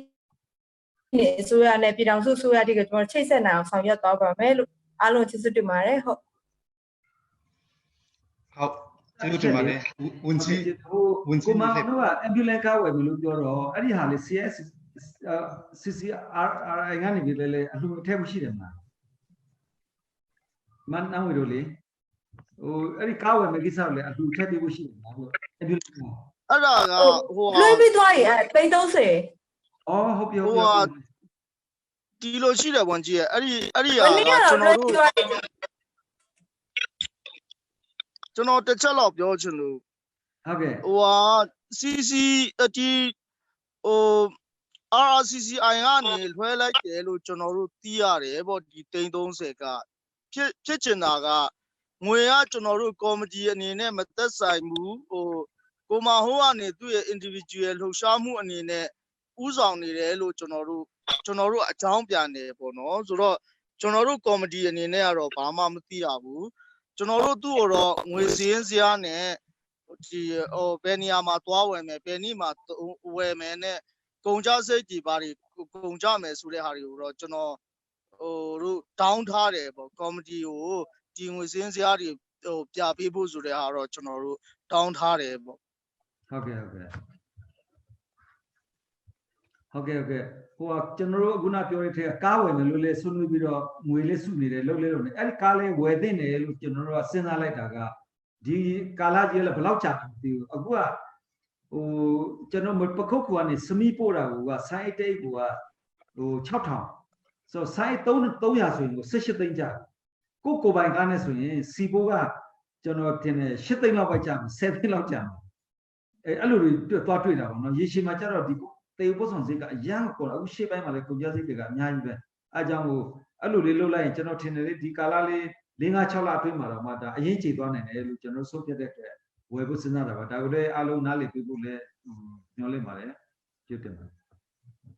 ဒီတစ်ခုကဒီကိုဗစ်ကာလမှာပေါ့နော်အရေးပေါ် ambulance အတွက်ကားဒါ without ဒီကိုဒီ ambulance ပုံစံနဲ့တုံးတာဒီပေါ့နော်ဒီခုန lewa စီဘေးရှောင်းအတွက်လည်းအဲ့လိုပုံစံနဲ့ဟိုတုံးခွင့်ကဒီဝင်မဟုတ်ပဲမဲ့လည်းတော့ဆန်းစုကြည်ကတော့ဒီအရင်ကပတ်စံနဲ့တော့လူပြောထားတာပေါ့ကိုဗစ်နဲ့ပတ်သက်လာရင်တော့အရေးပေါ်ပုံစံနဲ့ပြောတော့အဲ့ဒါချစ်ပင်နေစုရနဲ့ဘယ်လိုကန်ထွေခုရှိလဲဒါဒီကြတော့တရားဝင်ပြောဖို့တော့ခက်တယ်ဟုတ်တယ်ကျွန်တော် cabinet မှာဆွေးနွေးပြီးပြီဆိုတော့ကျွန်တော်တို့ပြောရင်တော့ဟိုဒီလိုတဲ့နေရာတိုင်းမှာတော့အဲ့လိုလှုပ်ရှားနေကြတာဖြစ်တဲ့အတွက်ကျွန်တော်တို့ကတော့ကျွန်တော်စီစာရွက်စာတမ်းနဲ့မတက်လာမချင်းမသိအောင်ဆောင်နေမှာပေါ့ဗျာနော်ဟုတ်ဝင်ချင်းနောက်ဆုံးနေနဲ့ဗာများပြောချင်ဒီလိုဝိုင်းဝန်းပါဝင်ပြီးတော့ဒီကျွန်တော်ပလက်ဝတက်ပွဲရှောင်းကိုဗစ်အတွက်ကဝိုင်းဝန်းပါဝင်ကြတဲ့ဒီလိုတက်ကြွတဲ့လူငယ်တွေနဲ့တွေ့ရတာကျွန်တော်အယမ်းဝန်းတာတယ်နော်ကျွန်တော်တို့လည်းချစ်ပြည်ကိုစားအဖွဲ့ကိုစားပြောချင်တယ်ကျွန်တော်ဟိုဘောဟိုတလောက US နဲ့ဒီ international မြန်မာပြည်နဲ့ဒီလိုတွေပြောကြတဲ့အချိန်ကြတော့ကျွန်တော်တို့ဝန်ကြီးချုပ်ကစိတ်ထဲမှာခံစားရတာပေါ့နော်ချစ်ပြည်အစိုးရအဖွဲ့အနေနဲ့ဒီပလက်ဝရဲ့ဒုက္ခတဲ့ကိစ္စမှာဘာမှဝင်ကူတာလည်းမရှိဘာမှလည်းမလုပ်ဘူးဘယ်နေရာရောက်နေလည်းမသိဘူးဒီလိုတွေဝေဖန်တာတွေရှိတယ်အဲ့ဒီအပေါ်မှာဝန်ကြီးချုပ်ကလည်းပြောရတယ်ပြည်သူတွေကလည်းရှင်းပြခြင်းတယ်နိုင်ငံတကာကိုလည်းရှင်းပြခြင်းတယ်အဲ့လိုလေးတွေစိတ်ထားဖြစ်လာတာပေါ့နော်ဆိုတော့ကျွန်တော်တို့ကိုယ်တိုင်ပဲလင်းအခုဒီတောင်စလက်တိုင်းဟိုမီဒီယာအဲ့ဒါ page တစ်ခုထောင်ပြီးတော့မှအဲ့ဒီ page ကနေပြီးတော့ကျွန်တော်ချင်းပြည်နယ်ဆိုတာဘာလို့နေလဲဆိုတာကိုအခုကျွန်တော်တို့နေ့စဉ်ကျွန်တော်တို့ရဲ့လှုပ်ရှားမှုတွေကျွန်တော်ပြည်သူကိုပေးချင်တဲ့ message ပေါ့နော်အဲ့ဒါလေးတွေပေးဖို့အခုလုပ်နေတယ်တောင်စလက်တိုင်းကကျွန်တော်တို့ထုတ်တယ်တောင်စလက်တိုင်းဂျာနယ်ထုတ်တဲ့ခါကျတော့တောင်စလက်တိုင်းဂျာနယ်ကအခုကကိုဗစ်နဲ့ဘယ်မှလည်းဖြန့်လို့မရတော့ဘူးသတင်းစုတာလည်းနောက်ကျပြီးတော့သတင်းကလည်းတစ်လ2လနေမှနောက်ကျသတင်းဖြစ်တယ်ဆိုတော့အခုအဲ့ဒီတောင်စလက်တိုင်းမီဒီယာဆိုရင်ကျွန်တော်အခုပဲချက်ချင်းလုပ်လိုက်ရင်ချက်ချင်းပဲခဏလေးအတွင်းမှာဟ ပြန်သွားတယ်နောက်နိုင်ငံတကာလည်းရောက်တယ်နော်တော့ YouTube မှာလည်းကျွန်တော်တို့အဲ့လိုလေး message ရောက်အောင်လုပ်ပြီးတော့ပြည်တွင်းပြည်ပအကုန်ရအောင်ကျွန်တော်တို့ဖြန့်ဖို့လုပ်နေတယ်အဲဒါကြောင့်တယောက်နဲ့တယောက်အပြန်လာပေါ့နော်ထိတွေ့နိုင်အောင်ကျွန်တော်တို့ဘက်ကလည်းကြိုးစားနေတယ်ဆိုတာလေးပြောချင်ပါတယ်ကျွန်တော်တို့ကို message ပေးချင်တာရှိတယ်ကျွန်တော်ကြားအချိန်မျိုးဆက်တယ်ကျွန်တော်ပေါ့ email လေးသုံးတယ်နောက်ပြီးတော့ Viber လေးသုံးတယ် Messenger လေးသုံးတယ်ဖုန်းကလည်း24နာရီဖွင့်ထားတာ online ကလည်း24နာရီ on ထားတယ်ကျွန်တော်ဖုန်းကနော်အဲကြောင့်အချိန်မျိုးကျွန်တော်ဆက်တယ်ပါလို့ပြောချင်တယ်နော်ဟုတ်ကဲ့ရှင်းလန်း post နေနဲ့လေဝန်ကြီးချုပ်ကိုဒီ Zoom ကနေအပြန်လှန်စကားပြောခွင့်ရရင်တော့ကျွန်တော်တို့ကြိုးစားချင်ပါတယ်လို့ဟုတ်ကဲ့ကျွန်တော်သတင်းပို့ပေးမယ်ခင်ဗျကျွန်တော်သတင်းပို့ပေးပါမယ်နော်အခုလိုဝန်ကြီးကလေဟိုမအားရကြားထိတ်ကနေအခုလိုချင်းပေးတဲ့အတွက်ထူးကျေးဇူးတင်ပါတယ်ဒီမှာပါဝင်ပေးကြတဲ့မင်းဒမတူပီဖလိုင်းဟာခါရန်ကုန်ကဆရာမအားလုံးထူးကျေးဇူးတင်ပါတယ်ဒီမှာကျွန်တော်တို့လာကြည့်နေတဲ့အားလုံးပရိသတ်ကိုလည်းကျွန်တော်ပြောချင်ပါတယ်ဒီမှာပါဝင်နေတာကတော့အထူးသူတို့ကပဲဒီပလဲဝါ IDP ကိစ္စလောက်တည်ကြတာမဟုတ်ပါဘူးကျွန်တော်ချင်းလန်ပုတ်ကပဲလူပုဂ္ဂိုလ်တူးချင်းကိုရွေးပြီးတော့စကားပြောခိုင်းနေတာဖြစ်တဲ့အတွက်ကိုကတော့မပါလိုက်ရဘူးကိုဖွဲ့စည်းရမပါလိုက်ရဘူးဆိုတဲ့ဟာလေးဒီစိတ်ထဲမှာကတိကောင်းမဖြစ်ဖို့ကိုလည်းကျွန်တော်ဘက်ကနေမေတ္တာရက်ခံချင်ပါတယ်လို့ပြောချင်ပါတယ်အားလုံးကိုကျေးဇူးတင်ပါတယ်ကျေးဇူးတင်ပါတယ်